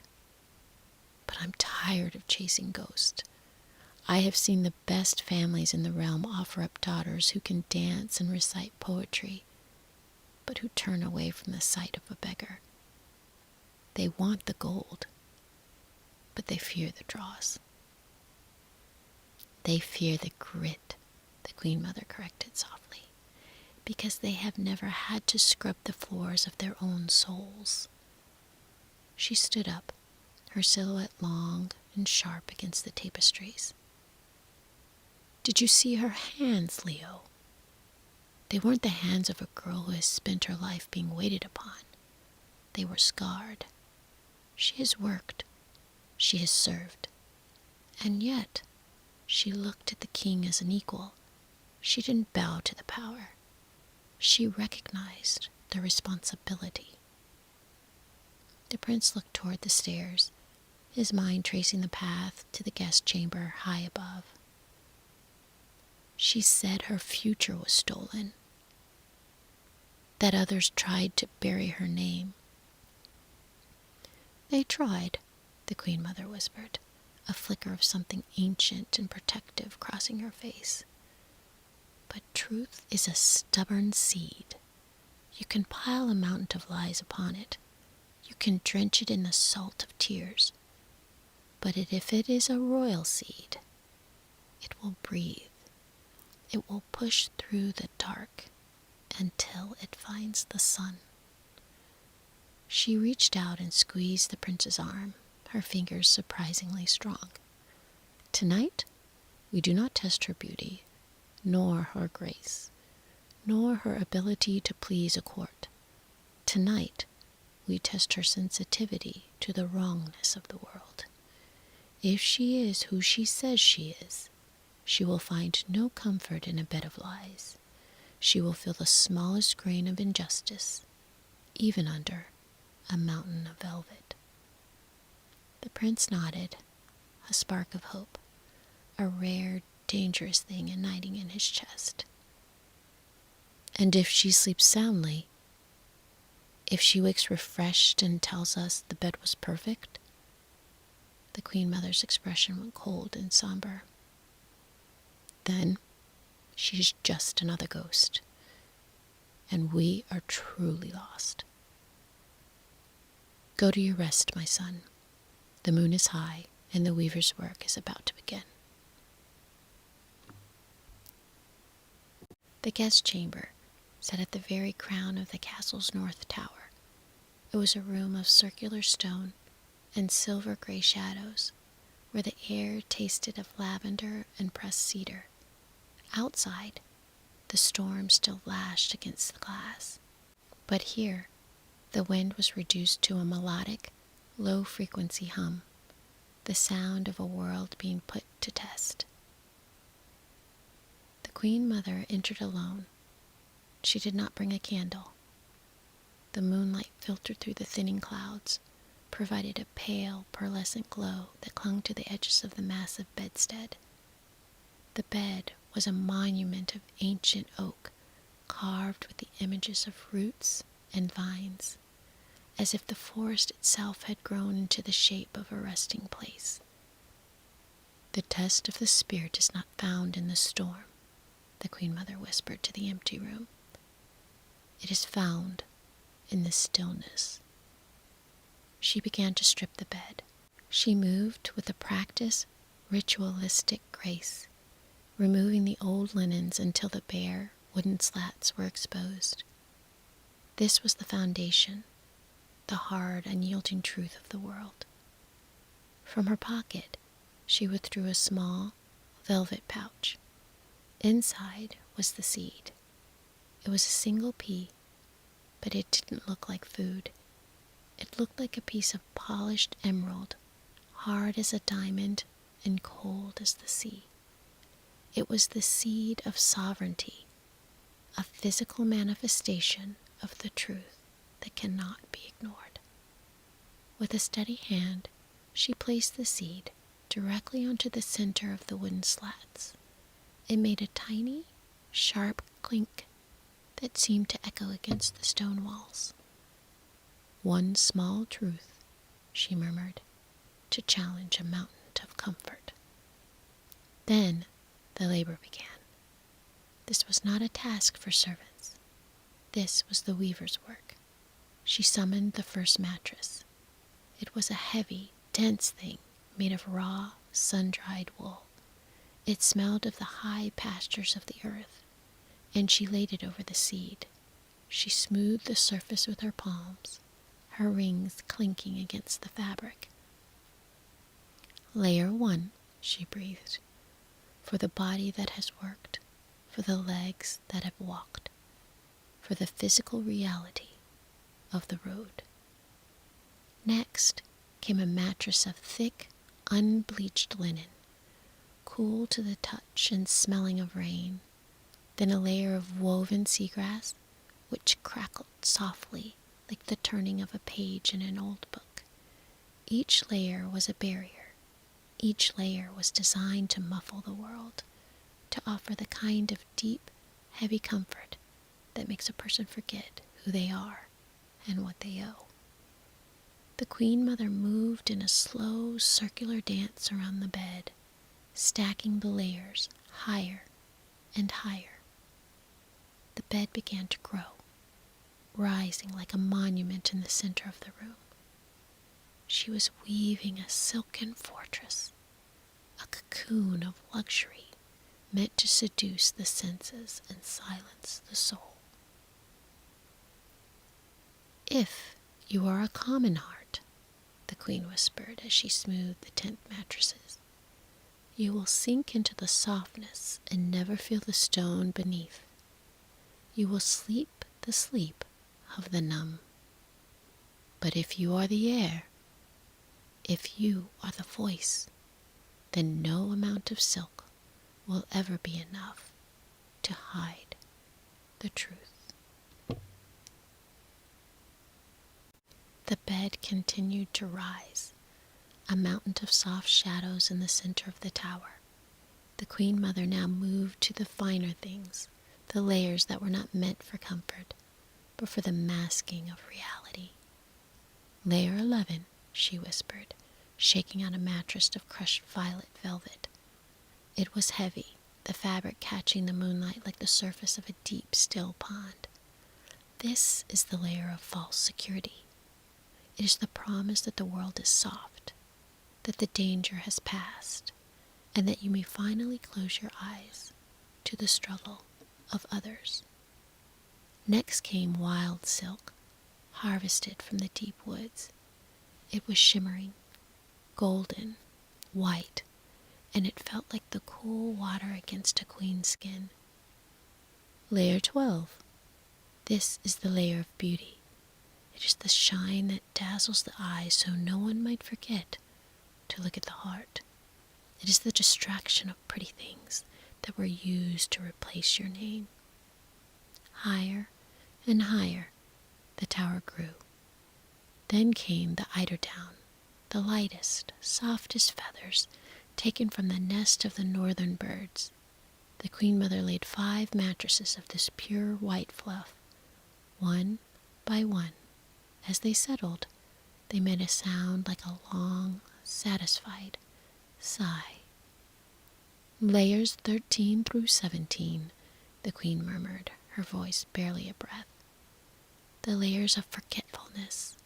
They are the cloud thoughts that tell you your past was only a dream, that the fire that burned your home was just a flickering candle, that the thieves who stole your future were merely shadows of the mind. The bed was so high now that a small set of silver steps had to be placed beside it, but the Queen Mother was not finished. She brought out the final 3.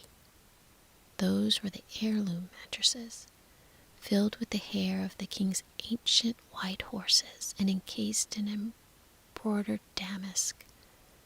The patterns on the fabric were intricate, vines, crowns, and thorns, all woven together in a silver thread that felt slightly raised and rough under the thumb. 18, 19, 20. The Queen Mother stood back, her work complete. The bed was a magnificent, towering monument of luxury. It looked like a dream of heaven. It was the ultimate sanctuary, a place where any weary traveler would surely sink and disappear into a dreamless, heavy stupor. She reached out and smoothed the final silver thread. Deep beneath those 20 layers, beneath the velvet, the silk, the down, and the wool, lay the tiny green seed of sovereignty. It was a single, hard point of truth resting on the cold oak slats. Now, the Queen Mother whispered to the silence, let us see if the princess is still awake within that woman. Let us see if the soul can still feel the thorn, even when it is buried under a mountain of grace. She turned and left the room, the click of the heavy door bolt sounding like a period at the end of a long, dark sentence.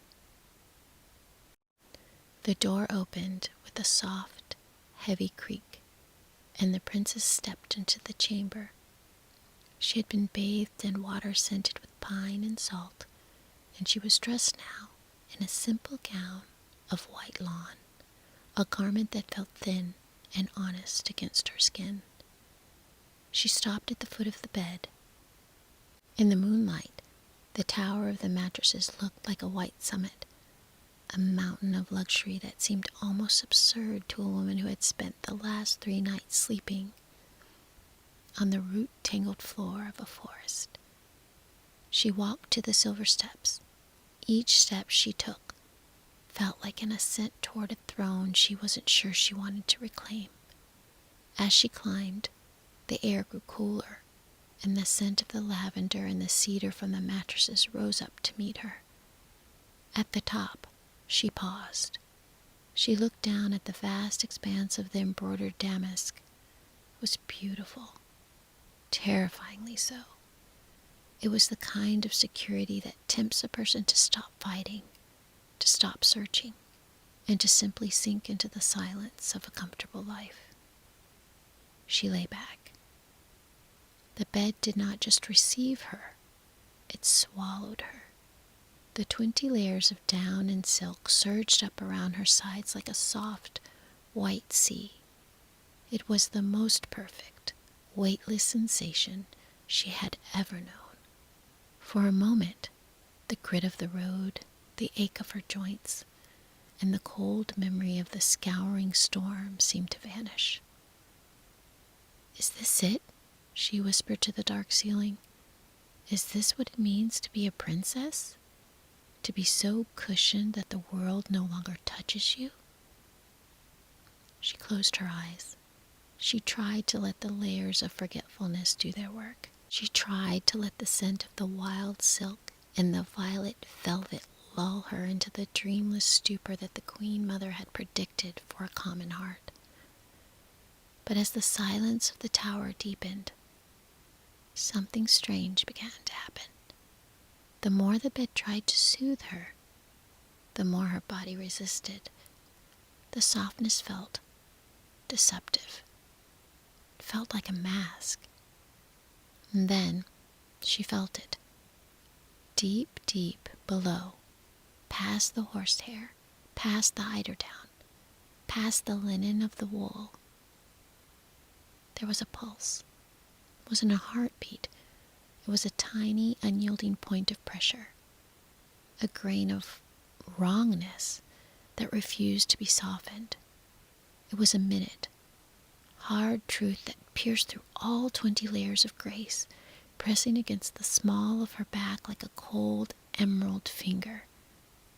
The princess opened her eyes.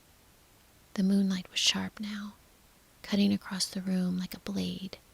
She was in the most expensive bed in the world, surrounded by riches that she had prayed for. Yet, she had never felt more awake. The reckoning had begun. The tower clock struck midnight, the sound vibrating through the stone walls and up into the very core of the bed. For most, this was the hour of deepest oblivion.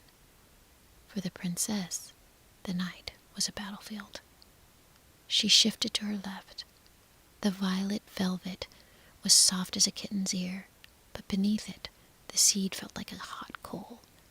She turned to her right, sinking into the wild silk, but the pressure followed her.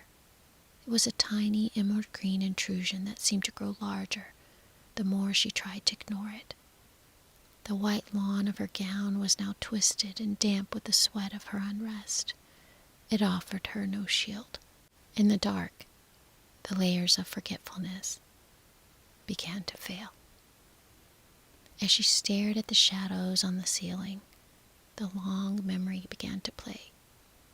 She didn't see the luxury of the room. She saw the night her future was signed away in a room filled with men in heavy robes. The accounting of the shadows.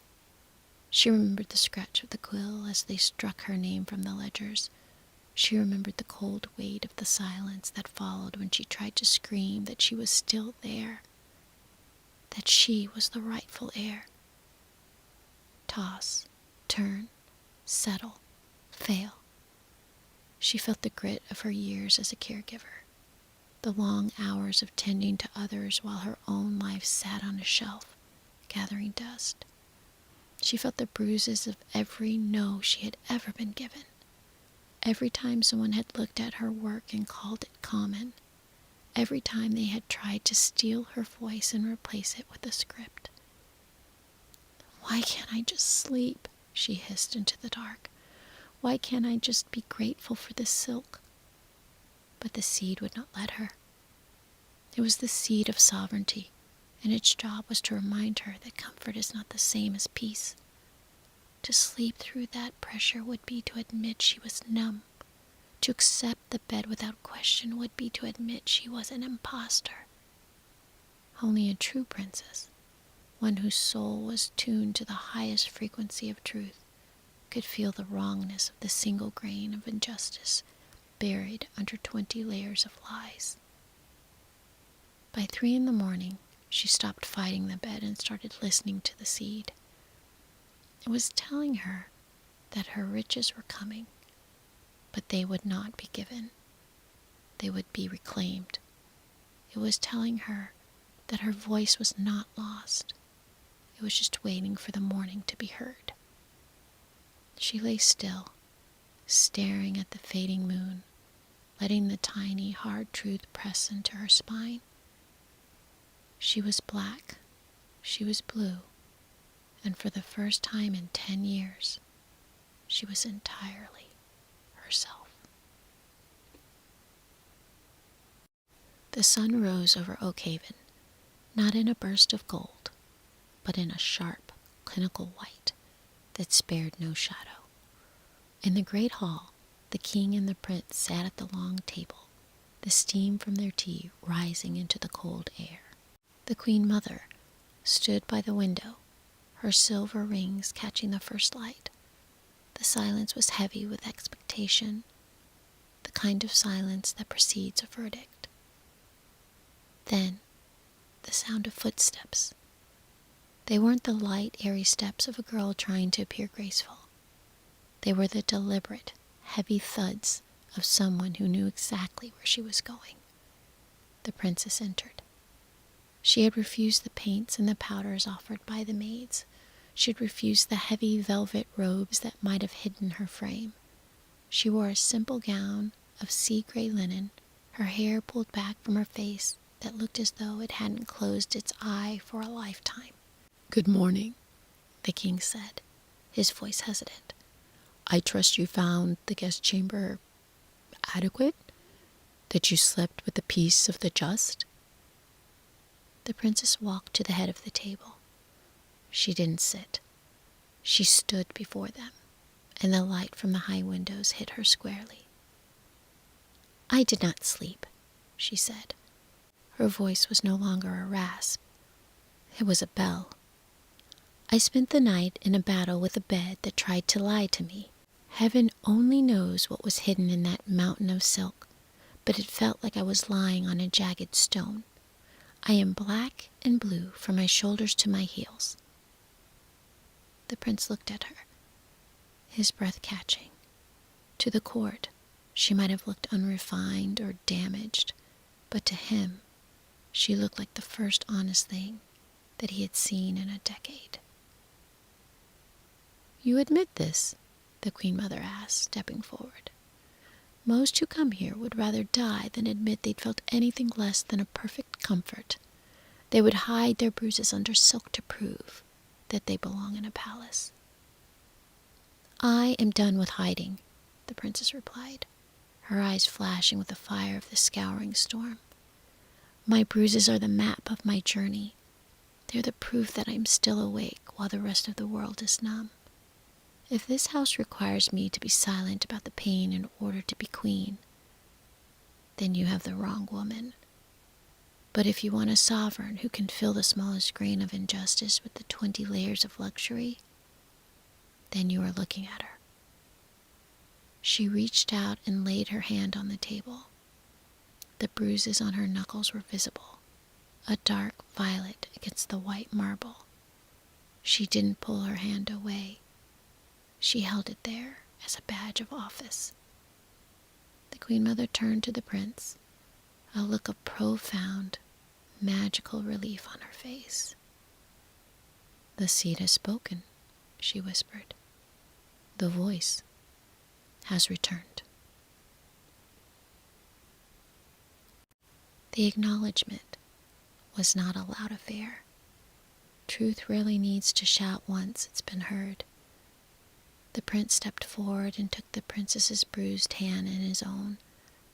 He didn't kiss it as a gesture of gallantry. He held it with the reverence of a man who had finally found the anchor he had been searching for. At his touch, a strange thing happened. The gray, silent stone of the great hall seemed to breathe. A flush of color, the deep crimson of the old wine and the vibrant green of the new moss, began to bleed back into the tapestries. "You have found what was stolen," the prince whispered, "and in doing so, you have found us."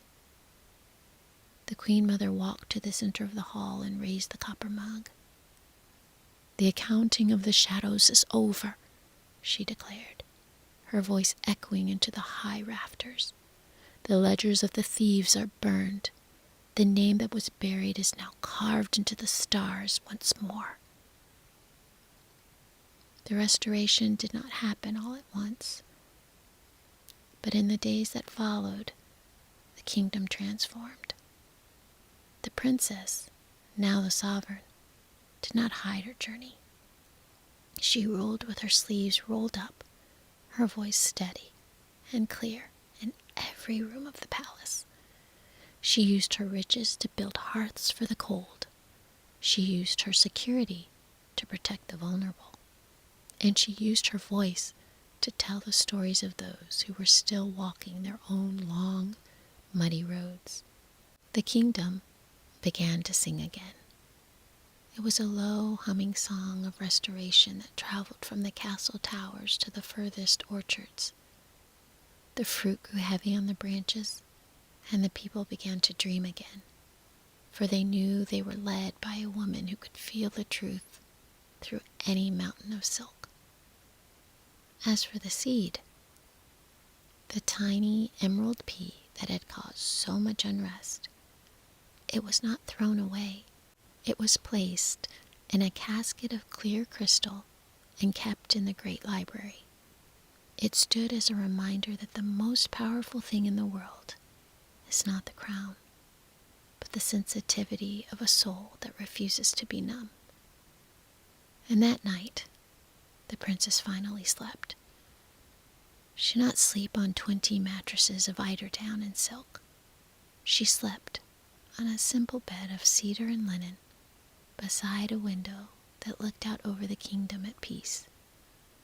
The scouring storm had passed, leaving behind a world that was clean, honest, and bright. She closed her eyes, her breath falling into a slow, rhythmic ease. She was home. She was safe. She was heard. And in the silence of the night, the only sound was the soft, steady heartbeat of a life fully reclaimed.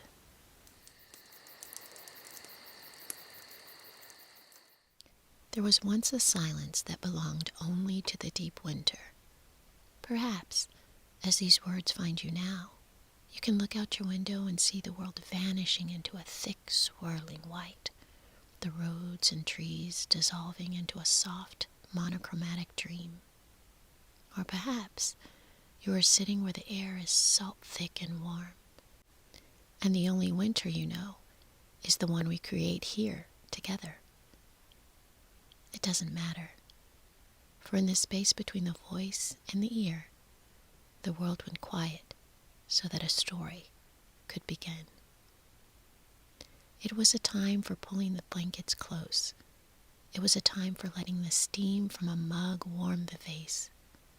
For we're leaving the present behind, traveling back beyond the reach of the calendar to a kingdom that lived in the gentle hush between the river and the hill. It was a place where mornings arrived slowly, the way light settles across a weathered garden stone, and evenings closed like a pair of folded hands in prayer. This was not a kingdom of cold marble or iron crowns. It was a kingdom of the earth. It was a realm of 3 friends, Kay, Leo, and Gerda. 3 souls woven together by the shared language of the soil, the water, and the sun. Before the first winter chill ever learned the architecture of the window pane, there was the summer of ponds and gardens. In that season, life arrived in the slow, rhythmic pulse of growing things. To look upon the 3 was to see the very spirit of the earth in motion. They were not extraordinary by decree, but by the simple, holy way they lived. Doors were left open to the breeze, berries were shared from stained palms, and laughter rose through the air like warm breath on glass. Kay was the one with the restless spirit, a boy whose eyes were always searching the horizon. His hands were never still. They were always carving a piece of wood or skipping a stone across the pond.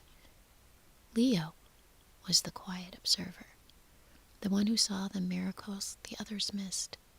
He was the one who noticed the way the dragonfly's wing held a rainbow, or how the moss grew thickest on the side of the willow that faced the moon. And then there was Gerda, the heart of the 3, possessing a stillness that was as deep as a well. She was the one who knew the secret names of the seeds, who could tell by the scent of the wind when the rain was exactly 3 hills away. They spent their hours tucked between rows of snapdragons that stood like colorful sentinels and sunflowers so tall that they seemed to be the very pillars holding up the sky. The air in that garden was thick, a heady perfume, a mix of crushed mint, some warmed marigolds, and the sharp herbal tang of tomato vines. The heat of the sun pressed against the back of their necks, and their fingers were stained a deep, permanent green from pinching the suckers away from the plants. When the thirst of the garden grew too great, they gathered around the garden hose. There was a specific joy in the shared coldness, the metallic taste of the water, the chaotic spray that turned the dust into their shins into a dark, wet pattern of mud, and the shared laughter that followed was bright and clear as a bell. Kay would hold the nozzle, spraying a mist that caught the light in the tiny prisms, while Leo and Gerda danced through the droplets, their summer clothes clinging to them like a second, cooler skin. When the July sun became a physical weight, the three retreated from the garden and followed the hidden paths to the creek bed. The path was a tunnel of cool, emerald light where the willow trees wept gracefully into the stream, their silver-green leaves brushing the surface of the water like a caress. There, the world was made of silt and shadow. The sensation of the silty mud squishing between toes was a dark, cool mercy against the baking day.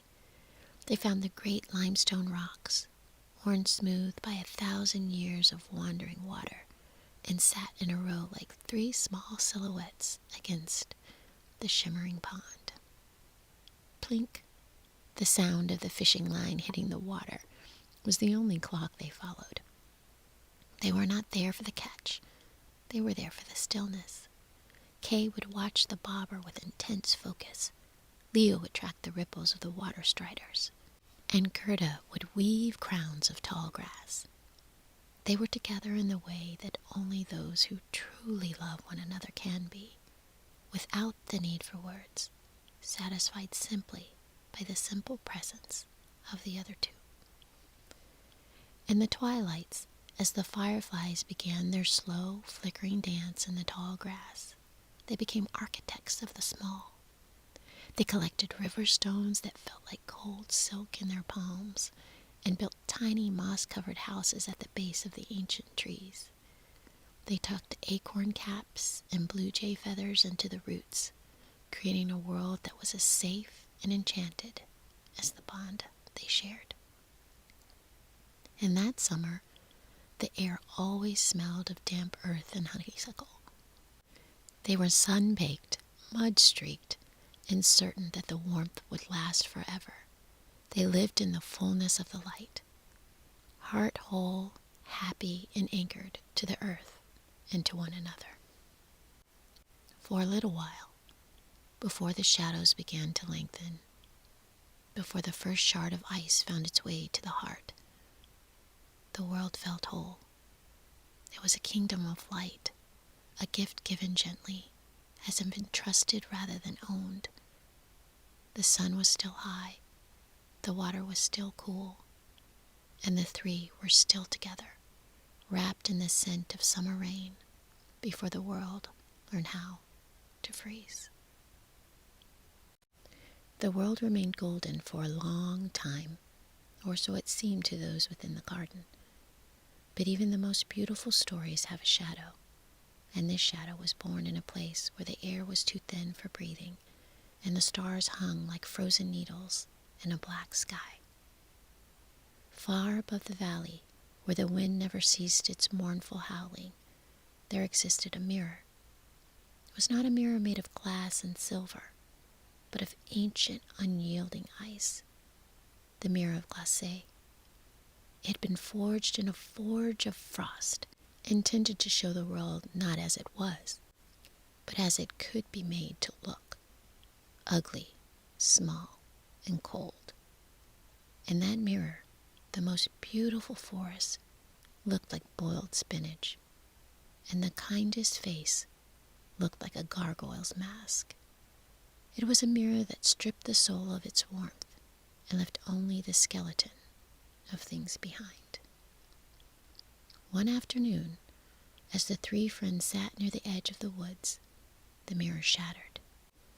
It didn't break with a roar. It broke with a sound so high and sharp that only the birds could hear it.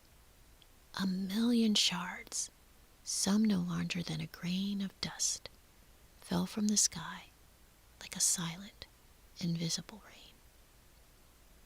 Kay was the first to feel it. He was leaning over a patch of moss, showing Leo and Gerda a small, intricate carving he had made from a fallen willow branch. The sun was still high, and the water of the pond was still cool.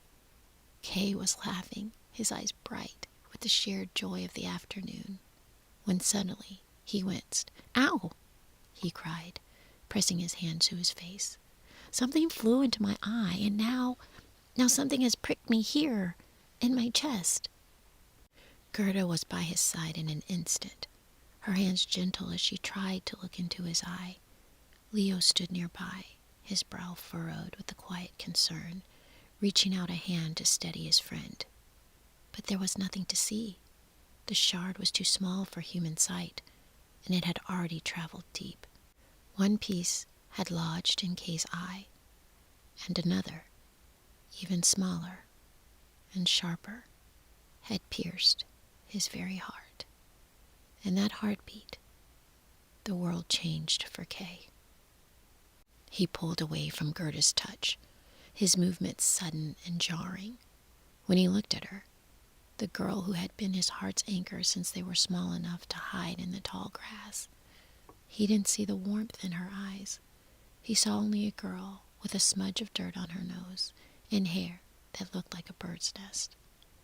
"Why are you touching me?" he snapped, his voice sounding like the crack of thin ice.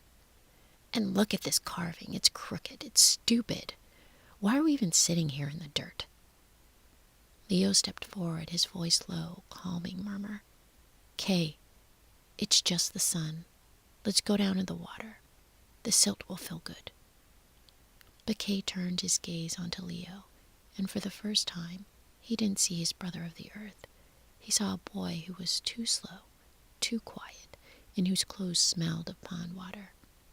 "The pond is a muddy hole," Kay said, and the words felt like frost creeping over the garden.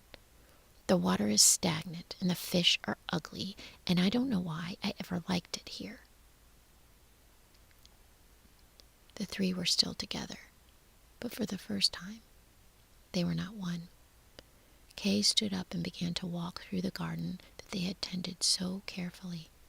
He saw the sunflowers, once the pillars of their kingdom, and saw only yellow weeds that were too tall and blocked the light. He saw the snapdragons, and he kicked them, laughing when the colorful heads snapped and fell into the mulch. Gerda began to cry, the tears hot and fast, but to Kay, her weeping sounded like the squeaking of a rusty hinge.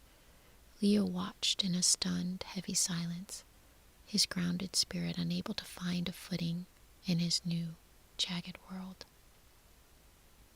The sun was still high, but to Kay, it was a pale, mocking eye. The water was still cool, but to Kay, it was a bitter, grasping thing. He left them standing there, Gerda with her broken flowers, and Leo with his heavy heart, and walked toward the edge of the garden where the shadows were longest. He began to mimic the way the old men in the village walked, mocking their limps and their quiet prayers. He found a strange, cold pleasure in pointing out the flaws in everything. The crack in the garden wall, the way the bread was too dry, the way the wind sounded like a dying animal. The summer of ponds and gardens had not ended, but for Kay, the ice had already arrived. He was no longer the boy who carved willow branches. He was the boy who saw only the wood, never the bird hidden inside. And as the first real frost of the year began to gather on the rose bushes that night, Kay sat by his window and stared out into the dark. He wasn't looking for fireflies. He was watching for the wind to bring him something colder, something sharper, something that matched the silver shard now resting against his heart. And far away, in the white silence of the north, the Snow Queen felt the snap of the ice. She turned her sleigh toward the valley, her eyes as pale as the winter moon, and began the long journey toward the boy who had already learned how to freeze. The autumn that followed the shattering of the mirror was a season of long, deepening shadows.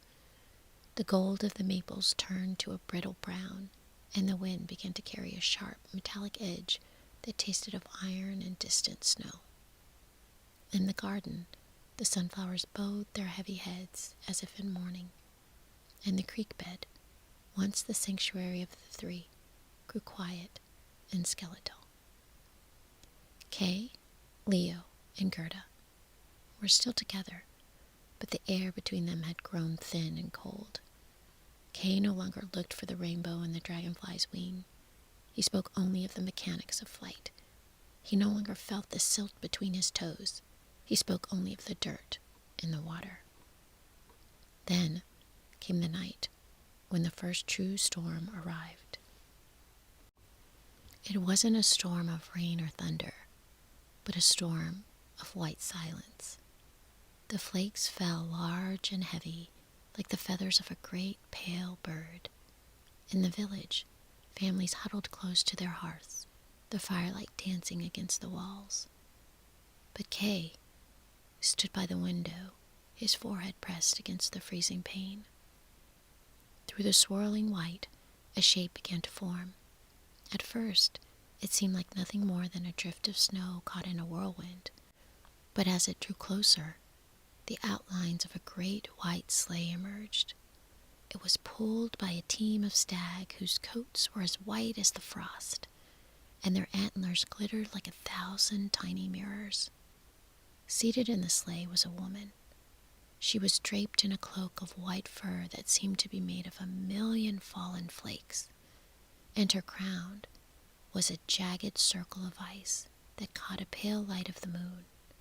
She was beautiful, but it was the beauty of a high mountain peak, luminous, breathtaking, and utterly indifferent to the life below.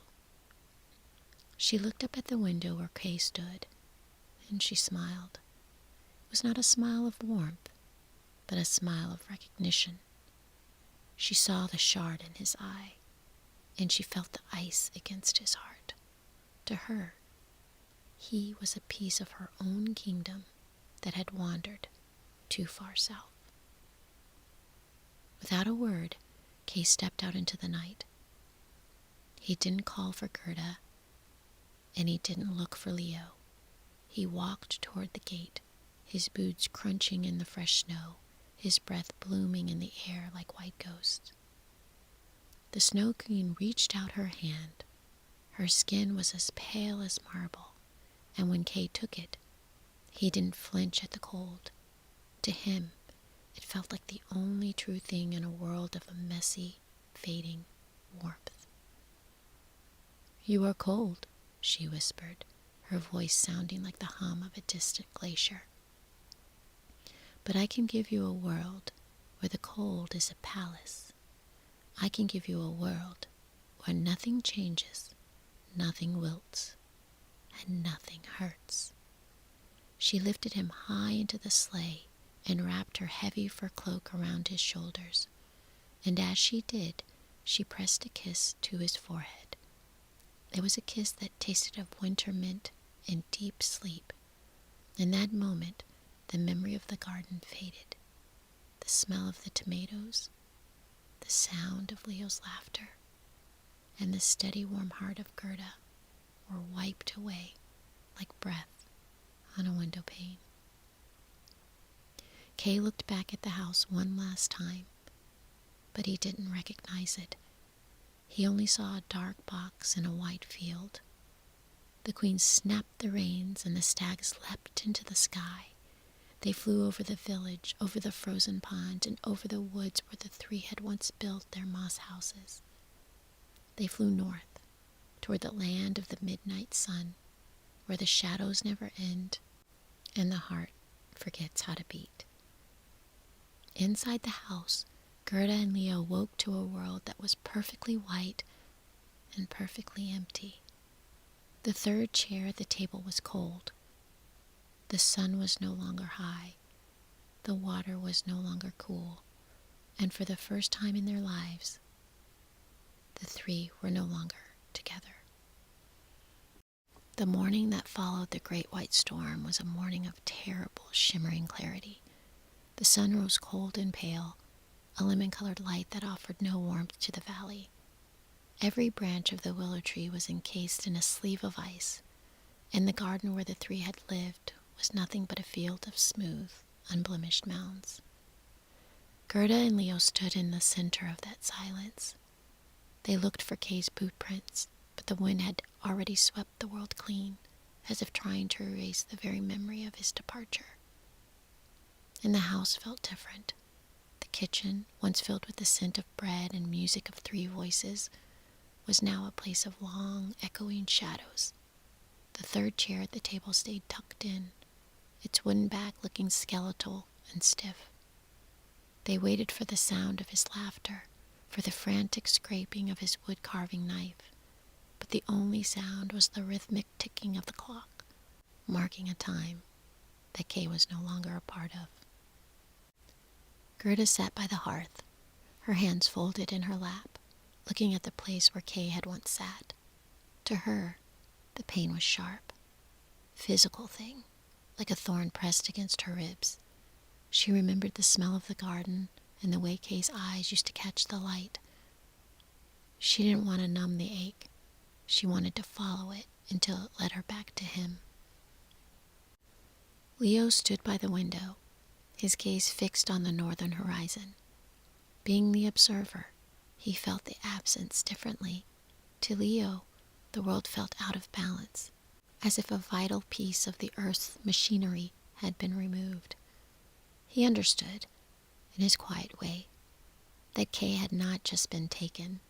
He had chosen to step into the white. He saw the way Kay had been looking at the horizon for weeks, as if the beauty of their pond and their garden had become a cage rather than a kingdom.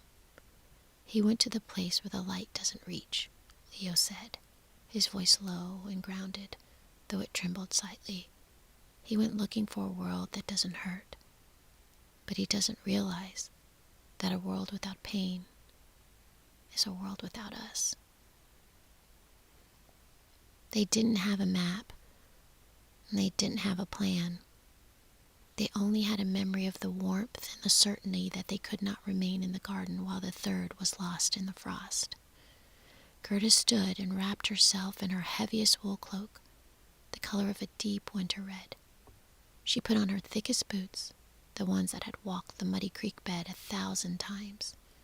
She looked at Leo, and without a word, he reached for his own coat and his walking stick made of seasoned ash. "We'll follow the river," Gerda said, and her voice carried the weight of the vow. "The water was always our friend. It knows the way to the sea, and the sea knows the way to the ice." They stepped out of the house into the biting cold. The garden gate creaked on its hinges, a lonely sound that seemed to say, "Goodbye." They walked past the frozen pond, where the silt was now buried deep beneath the ice, and past the willow trees that stood like silent mourners. As they crossed the threshold of the valley, the world began to grow larger and stranger. The familiar hills melted away, replaced by dark forest of pine that seemed to whisper in a language made of needles and wind. There were two now, walking where there had always been three. The sun was no longer high. It was a dying ember on the edge of the world. The water was no longer cool. It was a hard, unforgiving surface. And yet, as they walked, Gerda and Leo held to the memory of the summer as if it were a torch. They spoke Kay's name into the wind, hoping it would travel north and find the boy who had forgotten his own heart. They didn't know how long the journey would take, or what guardians they would meet in the dark woods ahead. They only knew that the circle of the three could not be broken by a mirror of ice, not while there was still breath in their lungs and a garden waiting to bloom again in the spring. The road they followed was long, and the wind was sharp, a blade that never seemed tired of cutting through their wool. But as Gerda and Leo reached the edge of the dark pine forest, the air began to change. The scent of frost and iron drifted away, replaced by a smell so sweet and thick it felt like a weight in the lungs. The smell of lilies, roses, and sun-drenched jasmine. There, nestled in a valley that the winter had forgotten, stood a small cottage with windows that shone like liquid gold. The roof was made of thatch, so thick that it looked like the fur of a sleeping animal, and the walls were painted with flowers that seemed to move when the eye wasn't looking directly at them. As they approached the gate, the old woman stepped out. Her hat was painted with every flower imaginable, and her smile was as wide and inviting as a summer afternoon. She didn't look like a witch of legend. She looked like a grandmother who had spent her entire life tending to things that grow. "Come in, dear children," she said, and her voice was like honey poured over warm stones. "You look so weary. You look as though you've been carrying a weight of the world on your shoulders. Leave your boots at the door. Leave your sorrows on the path. There's no winter here." Leo and Gerda stepped across the threshold, and the moment they did, the ache in their bones vanished. Inside the cottage, the air was always 4 o'clock. That golden, hazy hour when the bees are sleepy and the shadows are soft.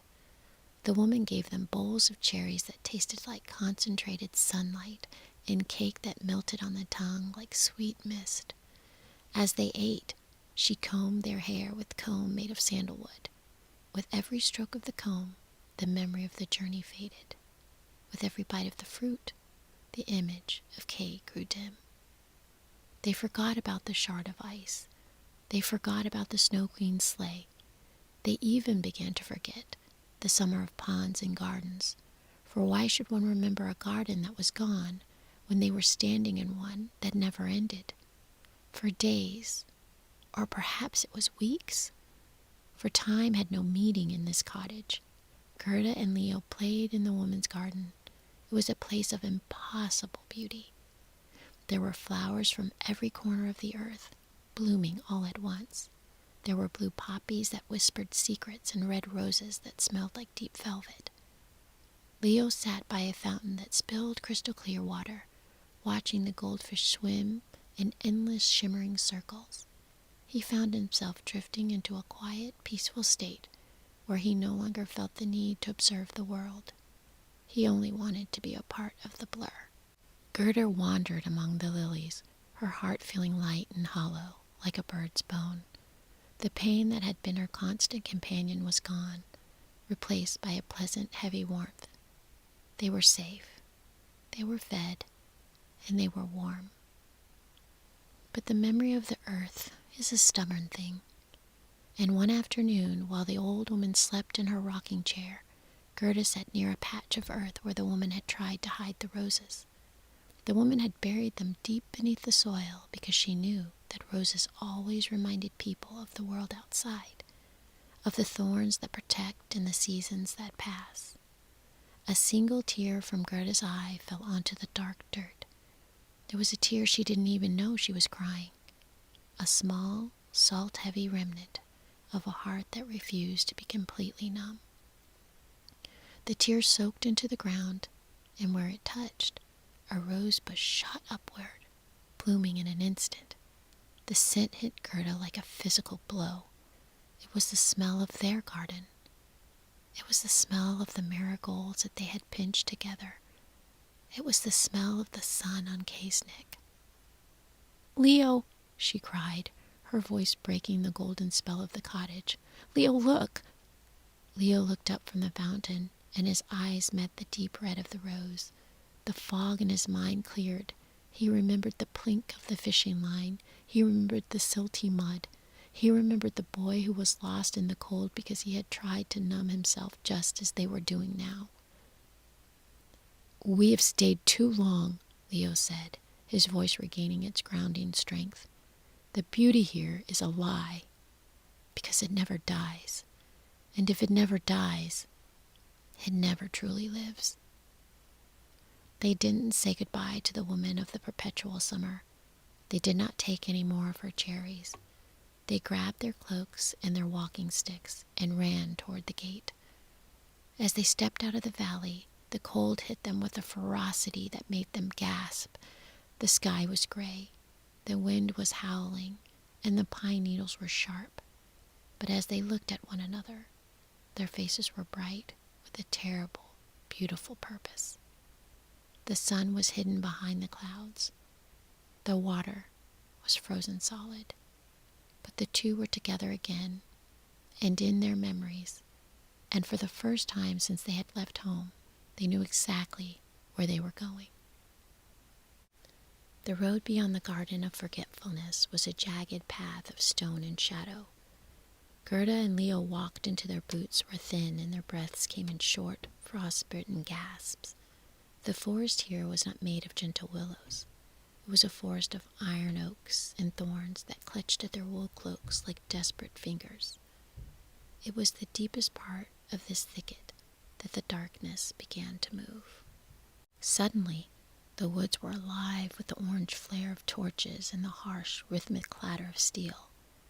They were surrounded not by spirits, but by people who had become as wild as their briars. The robbers carried knives that glinted like the frozen pond, and their laughter was a jagged sound that echoed off the canyon walls. Gerda and Leo were led deep into a cavern that smelled of wood smoke, wet fur, and roasted meat.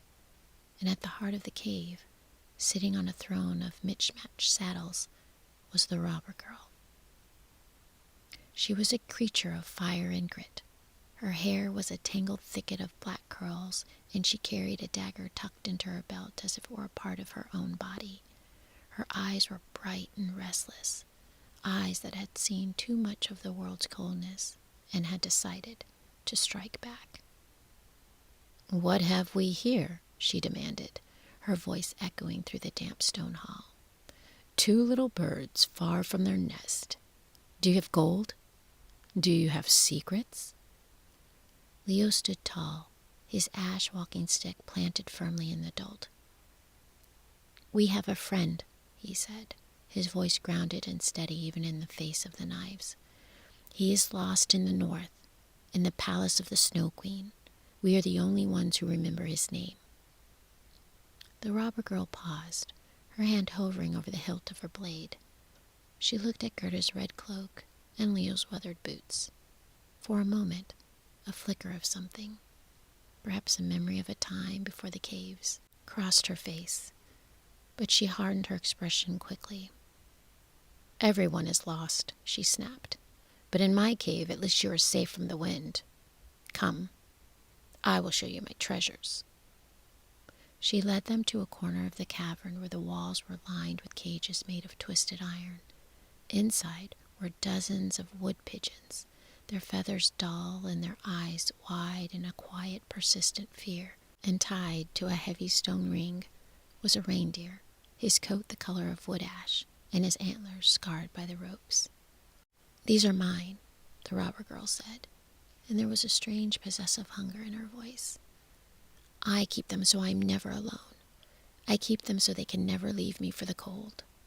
Gerda looked at the reindeer, and she saw in his eyes the same look she had seen in Kai's before he left. It was the look of a spirit that had been told that safety was better than freedom, that numbness was a fair trade for a cage. That night, they slept on the cold stone floor. The robber girl insisted on sleeping between them, her arm thrown over Gerda as if she were another bird to keep in a cage. But as the fire died down to the glowing embers, Gerda whispered to the wood pigeons. She told them of the sunflowers that were pillars in the sky. She told them of the silt between toes and the blink of the fishing line. The reindeer shifted his weight, his hooves clicking against the stone. "I know the north," he whispered, his voice a low vibration that felt like the earth moving. I have seen the white sleigh. I have seen the boy whose heart is turning to glass. He sits in the hall of distant reason, trying to solve a puzzle of ice that has no answer. In the gray light of the morning, the robber girl awoke. She had heard the whispers. She had seen the way Gerda held the memory of her friend like a warm coal. For a long time, she looked at her knife, then at the cages. She was a girl who had built a kingdom of stone because she was afraid of the garden's wilting. She had closed herself off, just as Kay had, trying to numb the pain of being alone by owning everything around her. But the courage of the two, the way they walked toward the cold instead of hiding from it, pierced her. Go, she said, her voice rough and sudden. She sliced through the ropes that bound the reindeer. She flung open the doors to the pigeon cages. Take the beast. He knows the paths where the stars touch the snow. If you stay here, you will only become like me, caged by your own fear. She gave Gerda a pair of fur-lined mittens and gave Leo a heavy knife of his own.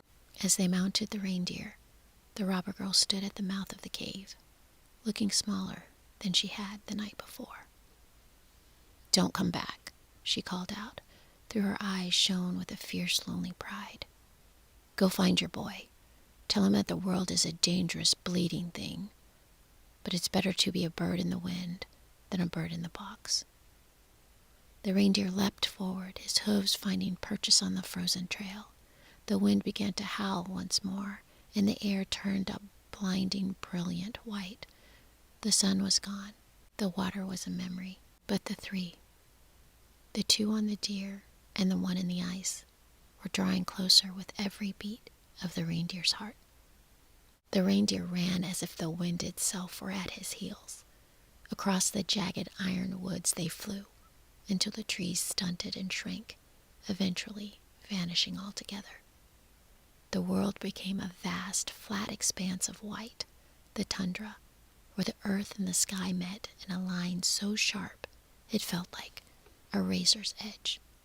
In this place, the cold was not just a temperature, it was a living presence.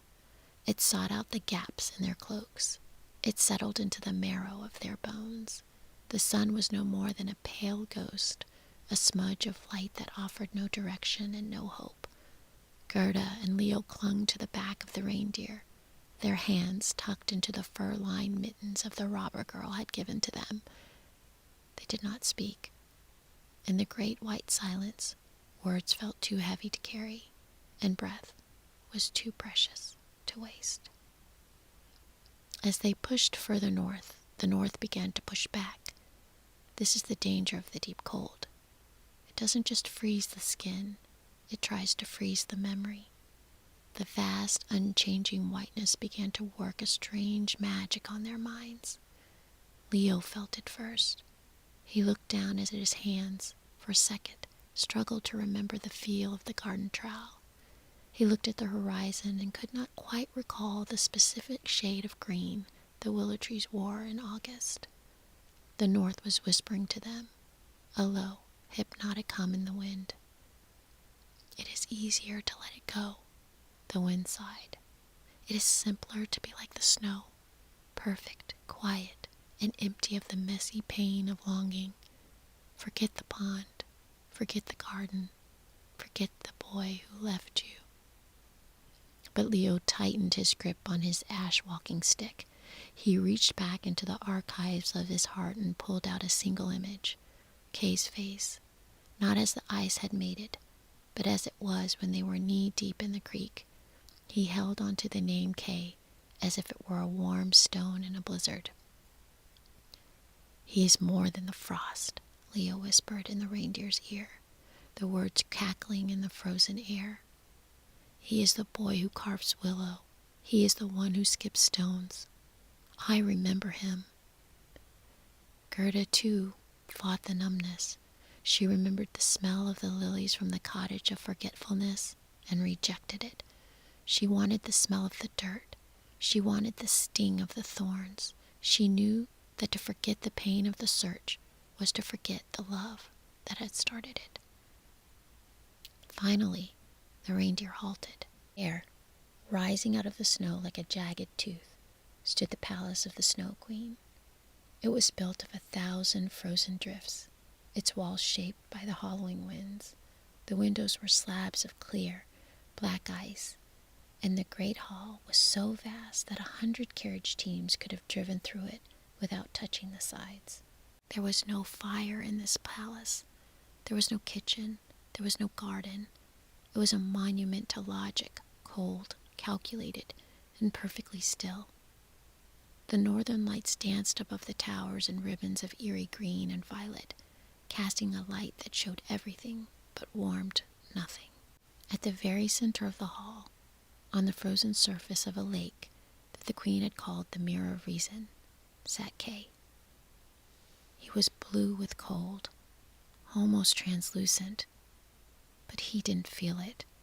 He was hunched over hundreds of flat, sharp pieces of ice, trying to arrange them in a single word. The queen had told him that if he could solve the puzzle, if he could find the absolute word, he would be his own master, and she would give him the whole world and a pair of new skates. He looked like a king, but he sat like a ghost. He was so focused on the fragments in front of him that he had forgotten the world that had actually loved him. He was trying to find a perfection that didn't exist, closing himself off to the beauty that had once been his. Leo and Gerda stepped off of the reindeer and stood at the threshold of the great hall. The air was so cold it seemed to shatter with every step they took. They looked at the boy that they had traveled 1,000 miles to find, the boy that the world had forgotten, the boy whose soul they had carried in their pockets like a secret. The Snow Queen was not there. She was away, painting the mountaintops with white and checking the frozen seas. The children were alone in the palace of ice. "Kay," Gerda whispered, and the name hung in the air like a tiny flame. Kay did not look up. He was searching for a piece of ice that would fit into the corner of his puzzle. He was lost in the dark of the world, trying to numb out the pain of another life, not realizing that the two people who knew his true name were standing right before him. The great hall of the Snow Queen was a place where breath turned to frost before it could leave the lips. There were no walls of stone here, only columns of driving snow and windows of black, unyielding ice. At the very center of this hollow cathedral lay a frozen lake, cracked into 1,000 jagged lines. And there was Kay. He was sitting in the middle of the vast blue ice, looking smaller than he had ever looked in the garden. He was blue with cold, his skin almost the color of a winter bruise, but he didn't feel it. He was hunched over, his shoulders tight, moving flat shards of ice around as if they were the most important things in the universe. He was trying to spell a word. The queen had promised him that if he could arrange the ice to spell eternity, he would be his own master. But the shards were sharp and wouldn't fit. They cut his fingers, but no blood flowed, for his heart was too cold to pump it. Gerda and Leo stepped onto the ice. The sound of their boots echoed through the hall like a heartbeat in a tomb. They walked toward the boy who had once been the third part of their circle. "Kay," Gerda called out. Her voice was small, but in that silent palace it sounded like a bell. Kay did not look up. He was staring at a jagged piece of ice that refused to slide into place. He was so lost in the logic of the queen, so focused on the image of the world he was trying to build, that the real world had become invisible to him. He was looking at the ice, but what he was seeing was nothing. Leo stepped closer, his ash walking stick clicking against the frozen lake. He looked at Kay, at the hollowed-out version of his friend, and he remembered the trial hearings of the soul. He saw the image of Kay, who he had become, and the one the queen regaled as the master of reason, but Leo refused to see a stranger. "Kay," Leo said, and his voice was the voice of the earth itself, grounded heavy and true. "Kay, it's Leo and Gerda. We've come for the boy who carves willow. We've come for the one who knows how the silt feels between his toes." Kay blinked. For a second, the name Leo seemed to ripple through an ice in his chest, but the shard in his eye was too strong. He looked at them. His expression was blank, like a window with the shutters closed. "I have to finish the word," Kay whispered, and his voice sounded like the dry rustle of dead leaves. "If I finish the word, the cold won't hurt anymore.